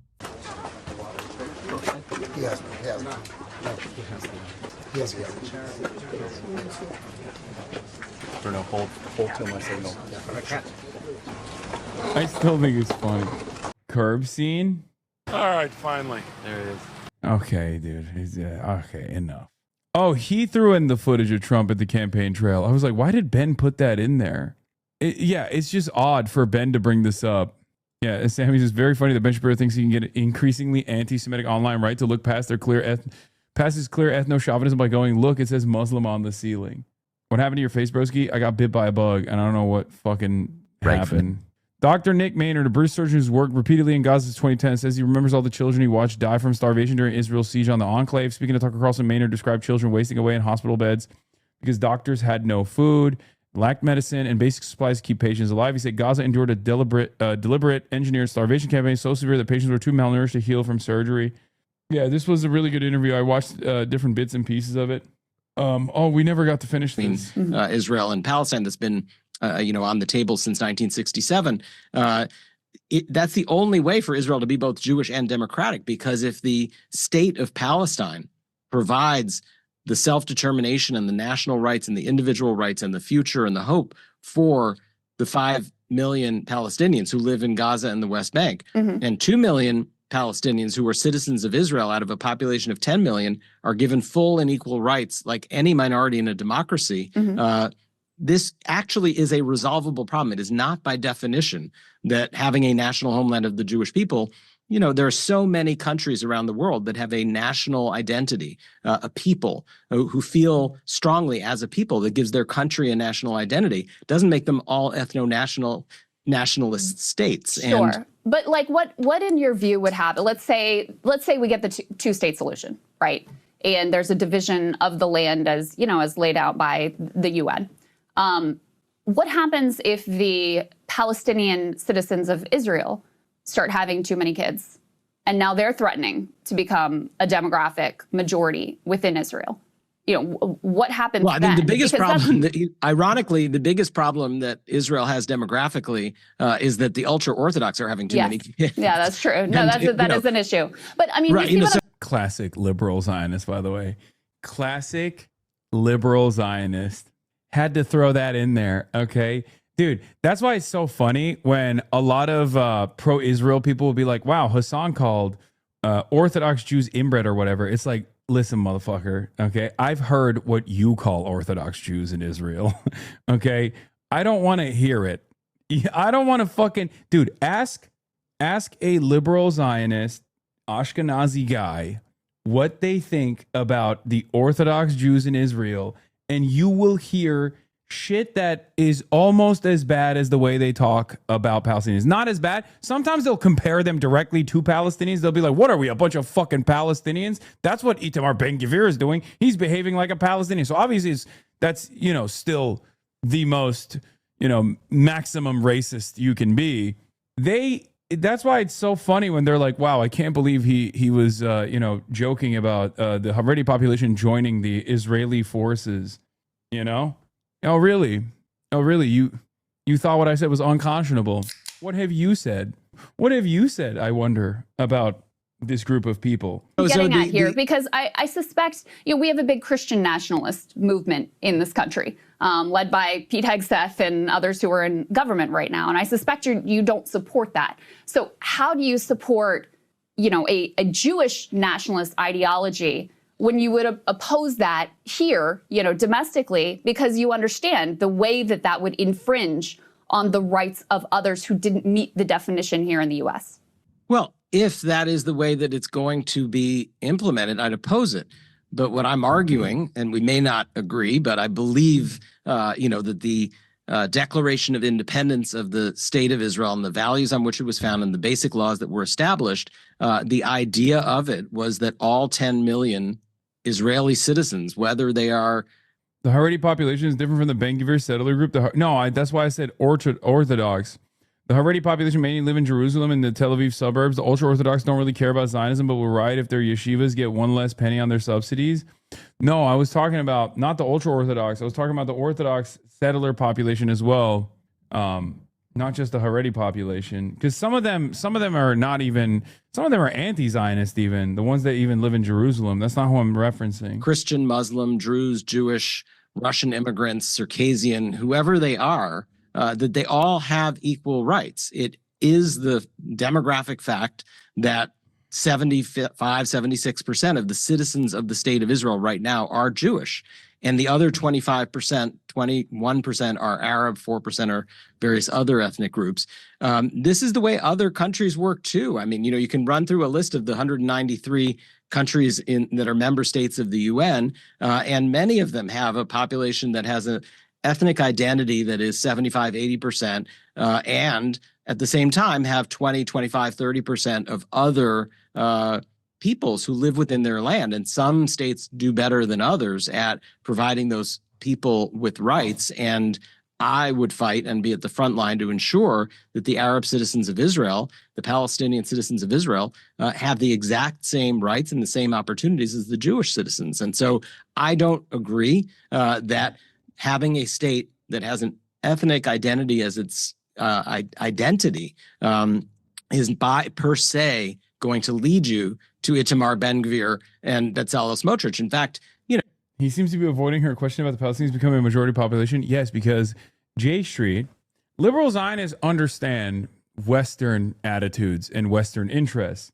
Like that, so they know not to say certain things that, Zionists genuinely believe, right?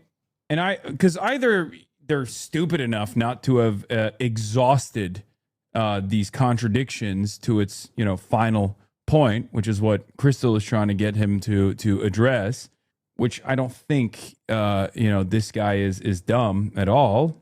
It's just that he knows better than to just be like, yeah, we would have to do some culling. Okay. Because the question always is, okay, you're a liberal Zionist. You want a 2-state solution. You're saying that. Are you going to, at gunpoint, forcibly remove some of the most rabid Israeli settlers that are currently occupying stolen Palestinian territory to get back to the 67 boundaries. Because that's what you have to do. 750,000, not only just from, the West Bank, the occupied West Bank, but also from Jerusalem as well, which is even more difficult, right? From East Jerusalem. Are you going to do that? With what army?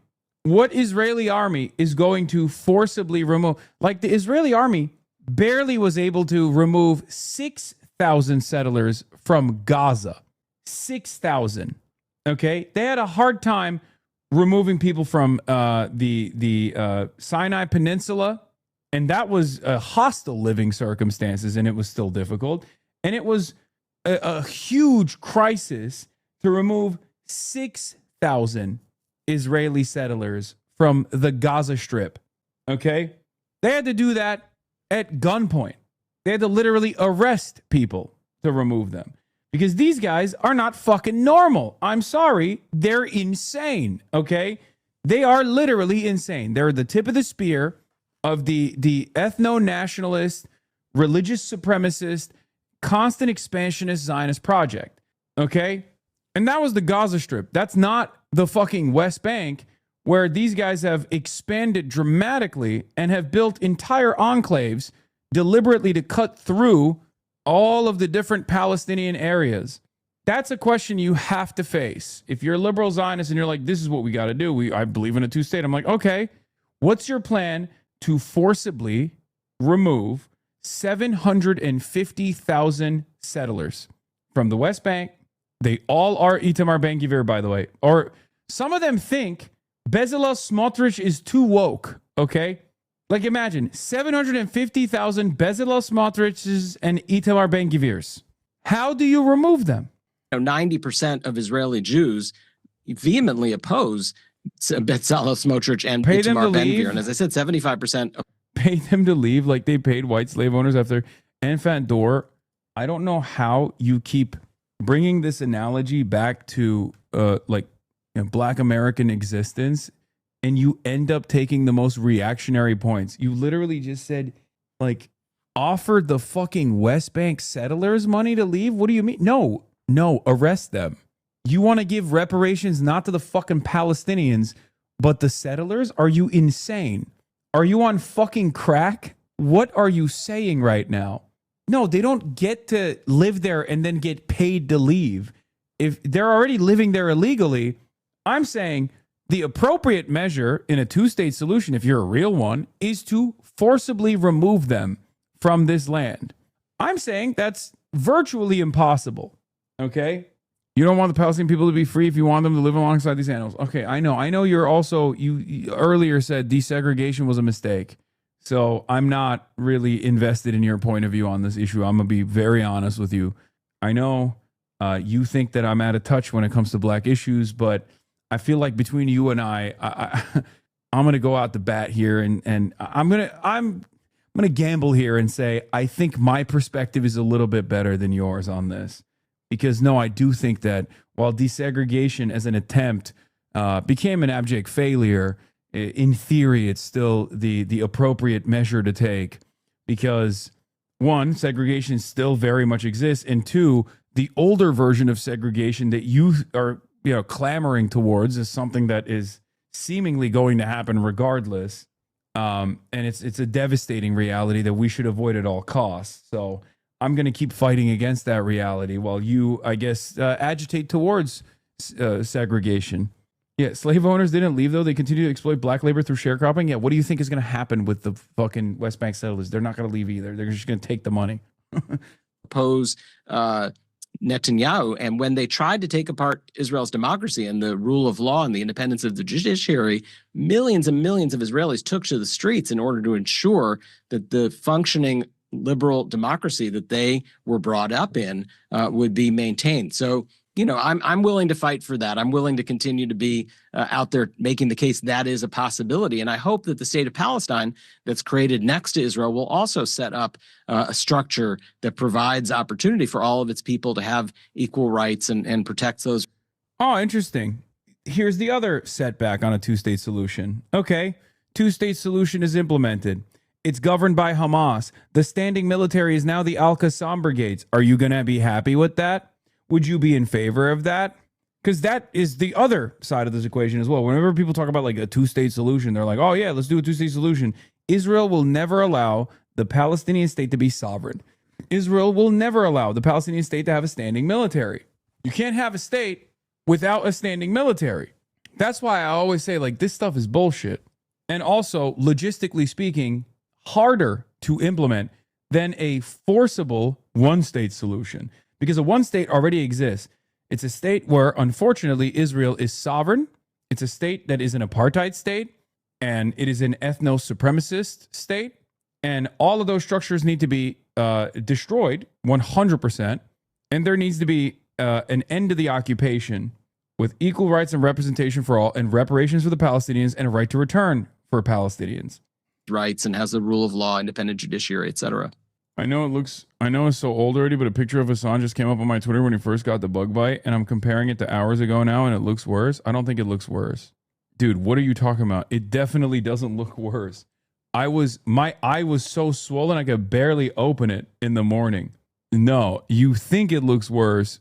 No, you think it looks worse because of the lighting. You think it looks worse because of the lighting. My eye was literally, like, my eye was not even opening in the morning. Look at the way I'm doing it now. Look, different lighting as well. But look right now, make a mental snapshot, and then look there. I'm doing the same exact thing. What happened? Did her ass fart? Okay, dude, gross. Just try some antihistamines. How did it move to the other side? I don't know, maybe this is mirrored. Perhaps that's the whole point. Back on Alex Jones's radar. Video, could investigation of communist terrorist sympathizer Hassan Piker over Cuban troop contact with Cuban government set dangerous precedent? Oh wait, does he defend me? Okay. What the fuck? Why does this suit look different? Did he change what? The suit color changes dramatically. You're rich. Why don't you go to a doctor tomorrow morning to get checked? Because I don't have time. I don't have any time. What do you think? I don't have time. That's why. I never have time. You look like you try to hit the blunt and the blunt hit you. Okay.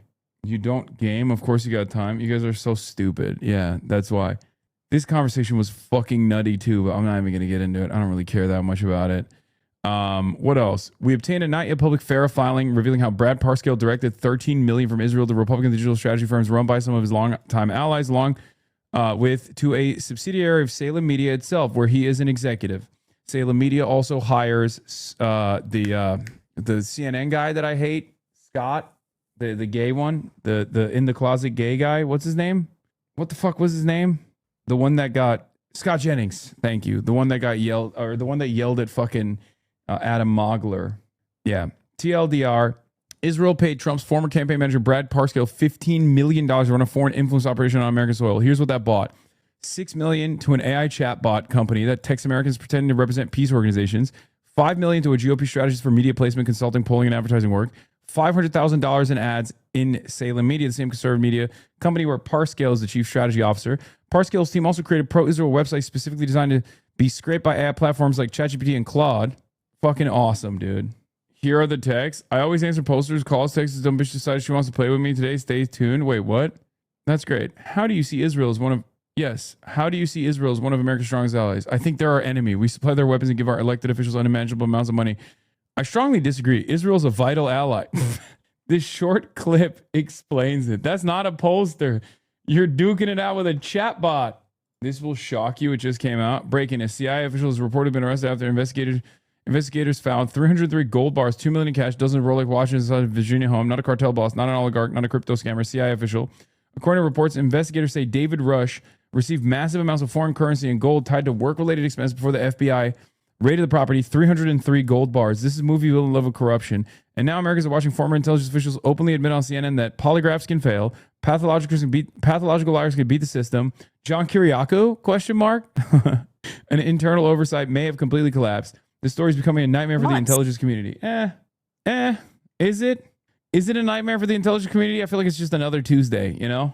Here was a very interesting poll. New California governor poll, PPP. Steyer at 21 and Hilton at 20 and Becerra at 18. The whole Tom Steyer situation, the California gubernatorial race is so blackpilling, honestly, because Javier Becerra is so ass and he was getting no motion whatsoever. And then the California Democratic Party machine immediately collapsed on top of him as soon as the top contender, Eric Swalwell, the previous choice of the California Democratic Party machine, decided that decided that he was no longer viable because of the sexual assault allegations. And over fucking night, they all single-handedly, universally decided to back Becerra. And just like that, Becerra momentum began. I don't understand it. I don't understand how fast this shit happened. I always say Republicans are cattle, but honestly, Democrat voters are cattle too. It's crazy. Yeah, this guy's just a bunch of corporations in a trench coat is right. It's unbelievable how much money he's gotten. How much money he has gotten from every fucking major company. And yeah, there's another poll. Becerra 27 plus 7, Hilton 26% plus 4, and Steyer at 20%. I wish Steyer was like, I can't live without Hassan's obsession take. I haven't watched it yet, but I've heard it's incredible, and I'm excited to watch it. I'm a firm believer. Weren't people trying to smear you for not supporting Becerra earlier? Wait, smear me for not supporting Becerra? I've never supported Becerra. The problem is, like, Steyer is very solid on a lot of issues. I just wish he would be, like, more aggressive on the Israel stance. It's just a 30-second spot, but striking that Becerra ads are still bio/fighting Trump with no details about his governing plans. Javier Becerra now also attacking Steve Hilton for being a MAGA Republican critical of California's policies, most assuredly not a ploy to elevate Hilton in the runoff to avoid a ruinously expensive face-off with a free-spending billionaire. Yeah. Didn't Becerra vote for Hillary even though his district voted for Bernie? Yes. As a superdelegate, Javier Becerra, I believe, voted for Hillary Rodham Clinton, even though his district overwhelmingly went to Bernie. So California isn't necessarily a blue dog safe haven. Do you support Porter? No, I do not. I've told you already. Tom Steyer is the closest to my worldview. I mean, still long ways to go there. But out of all of the candidates, why didn't you try to rally for Butch Ware, bro? Buddy, Butch Ware is not even on the fucking ballot. What are we doing, man? I'm sorry. Butch Ware is not even on the ballot. Why are you guys like this? You know who's on the ballot? Barack D. Obama Shaw. Barack Denzel Obama Shaw is on the ballot. If you were to come to me and be like, well, at least, Ramsey Robinson is, I would still give you the same spiel about Ramsey Robinson not being viable, unfortunately. But, like, at least he's on the fucking ballot, right? I think Ramsey Robinson's on the ballot. I haven't even looked at the ballot yet. Is he not? Yeah, there are. Dude, look at these names, man. Look at the motherfucking governor's race. Look at all the names. And then look at who's not on there as a name. Butch Ware. Why should we not vote for Becerra? Javier Becerra is a corrupt, institutionalist Democrat of the highest magnitude. Javier Becerra is literally everything wrong with the do-nothing Democratic Party. Okay? Javier Becerra is the machine politics pick in this race. Please do not vote for Javier Becerra. It is ridiculous. I mean, every single one of these candidates is pro-Israel. Tom Steyer is the only one out of all of the top candidates with viability that is anti-Israel in some capacity, and even then, it's not. He doesn't go hard enough. Yeah, dude, look at the names that are on this ballot. That's not Butch Ware. Living for God and Country DeMott. Okay, Living for God and Country DeMott is on this ballot. Holy shit. Barack Denzel Obama Shaw is on this ballot. And Butch Ware is not. And you're still coming in here. I like Butch Ware, but he's literally fighting a legal battle to get on the ballot. Yeah, that's what I'm saying. Tom Steyer's father was a Jewish lawyer in the Nuremberg trials. It makes no sense for him to support Israel. No, I know. It's ridiculous. And he's a billionaire. What are you, afraid of fucking AIPAC? You're a billionaire, dog. You know what I mean? What are you afraid of? Yeah. Are you afraid of the Israel lobby? You've spent $100 million in this race so far. These guys do not understand.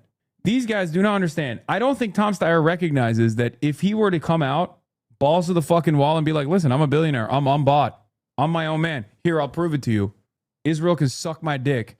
He literally would have the strongest army of door knockers that anyone has ever seen. This race would have been over. The moment that we The moment that we had that conversation, when I asked him, like, oh, do you think Israel's committing a genocide? If he was like, yes, I swear to God, because the only thing he doesn't have is authenticity. He has good policies. He's a little bit of a goober, obviously, but he has really fucking solid policies. Okay. He's the most progressive candidate out of the top, 4 or 5 leading contenders. Okay. With viability. The only thing he lacks is legitimacy because he's a billionaire and he's been able to pay for a lot of door knockers, but he doesn't have the passionate advocates. He has paid advocates. And the only way that he could have gotten passionate, real ass advocates is if he just had a very, like a significant differing factor from everybody else. Okay. And that 100% would have been taking a much stronger and bold, I guess, in comparison to the rest of the fucking contenders, but not necessarily bold for the, average voter at all, especially in California, on Israel. If he just took a bolder stance, he would have cooked. Yeah, why the fuck are we still doing lesser evil voting? We should have been rallying for Butch Ware. Dude is literally being blocked because they know he'll make a huge change. What a lame write-off. Wait, what? Okay, but he's not on it. What do you want me to do? I'm not on the ballot. It's like me saying fucking vote for me. Do a write-in candidacy for me. What the fuck are you talking about? Like, again, more sympathetic to Ramsey Robinson here because at least he's on the ballot and he is also a better choice in my opinion. But Ramsey Robinson, unfortunately, is at like 1%, okay? But you guys are also crazy. You think like me as a singular person can make like Ramsey Robinson the next governor of California. You're delusional. It doesn't work that way. Butch Ware is also kind of transphobic. I don't even care about all this other stuff. It just doesn't even matter. It's like, y'all are not really locked in. No, transphobia does matter, man. No, I'm saying it doesn't matter because he's not on the ballot, dude. You're not understanding.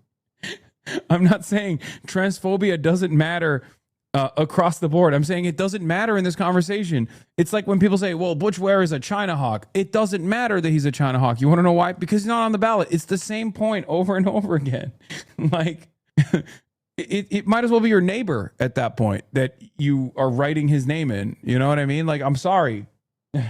Anyway, about to get people to use that clip to say you're transphobic all over TikTok. Hell yeah, dude.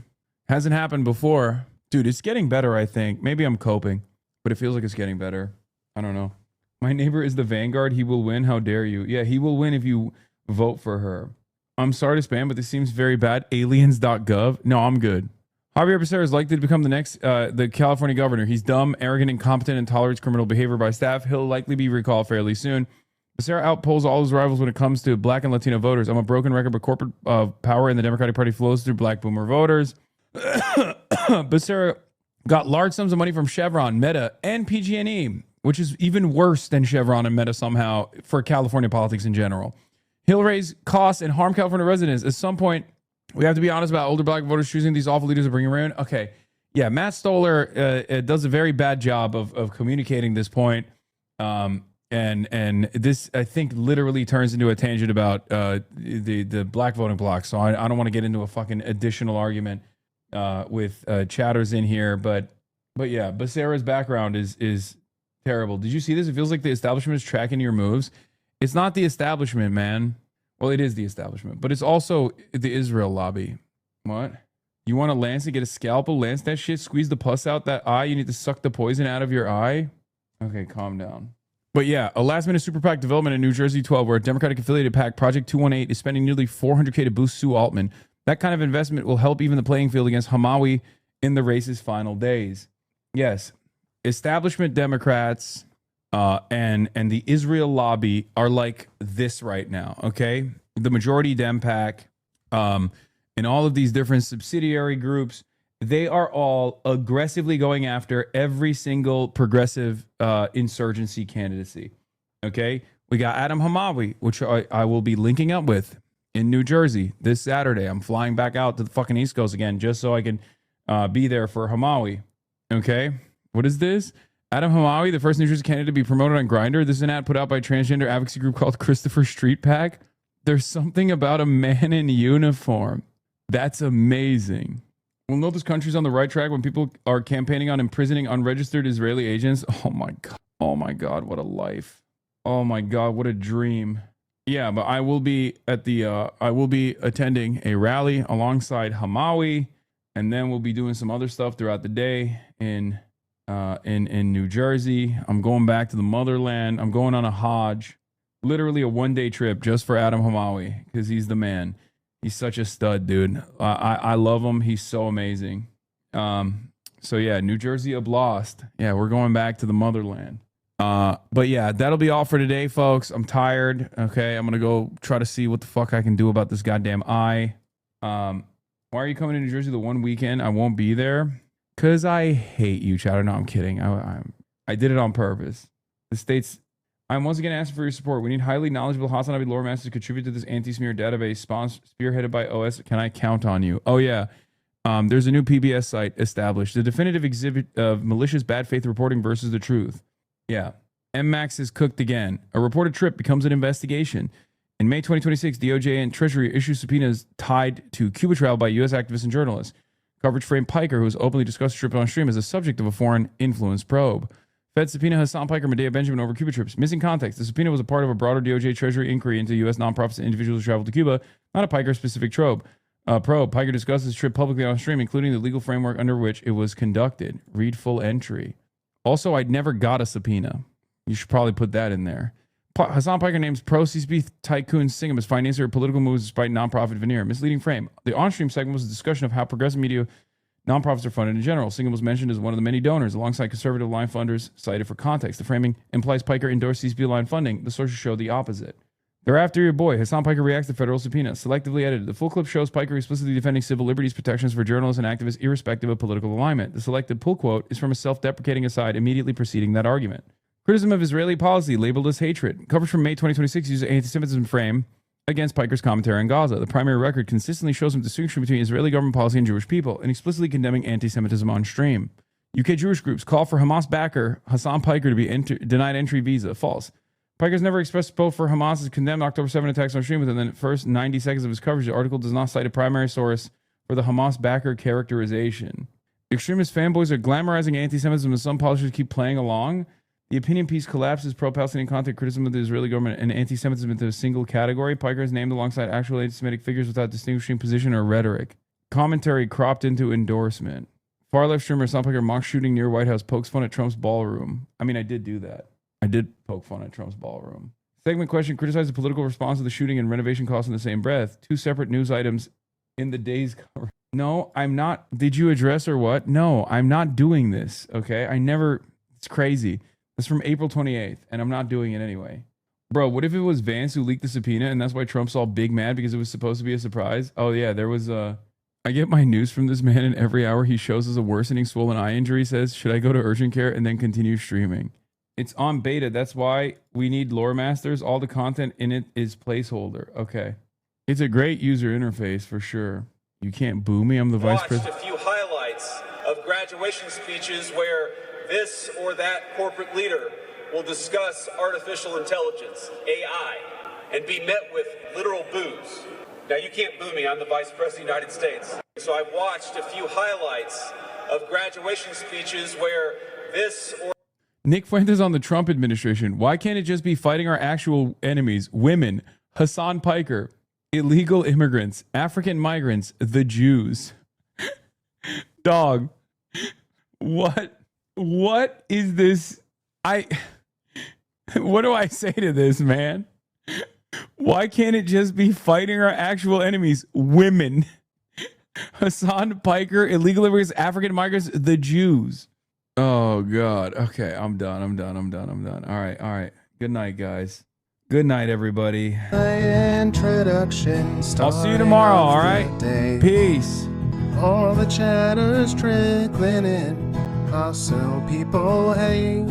Sunny in Los Angeles, California, says Hassan.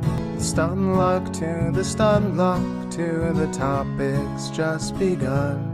'Cause there he is again. Hassan is streaming. Hassan is streaming. There he is again. Hassan is streaming. Hassan is streaming.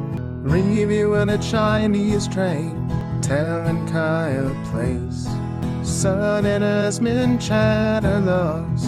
giving Grinning's grace. Zoran winning NYC woke two back with the force. The Rogan of the left, to me a dumb himbo still of course. The Charlie Kirk assassination, the Fear and Online show. 8 full fucking years of this, and plenty more to go. Doing fun stuff tomorrow, throw PBS up on the screen. A man-made horror reaction brought to you by this life's dream. 'Cause there he is again, Hassan is streaming, Hassan is streaming.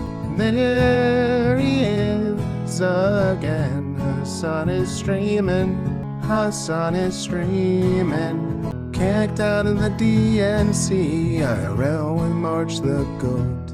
Combating the propaganda that shoved down people's throats. CBS Israeli news, a coup, a regime falls. A full-blown fascist takeover, and still the duty calls. Total radicalization coming out to see. The system will always fail, it's up to you and me. On these daily streets, whether short or whether long, have helped millions of people keep it moving right along. 'Cause there he is again, Hassan is streaming, Hassan is streaming. There he is again, Hassan is streaming, Hassan is streaming. But hey, what can you say? That's BBS for you. But he'll play games real soon, just you wait. Say, hey, what can you say? That's BBS for you. But he'll move on real soon, just you wait. Ba-da-da, ba-da-da, ba-da-da-da-da-da. Hey, what can you say? That's BBS for you. But he'll pull your lawns real soon, just you wait. Sha-da-da, sha-da-da, sha-da-da-da-da-da. Hey, what can you say? That's BBS for you. But he'll do your advice real soon, just you wait. But hey, what can you say? That's BBS for you. Brought on by viewers like you, just you wait, just you wait.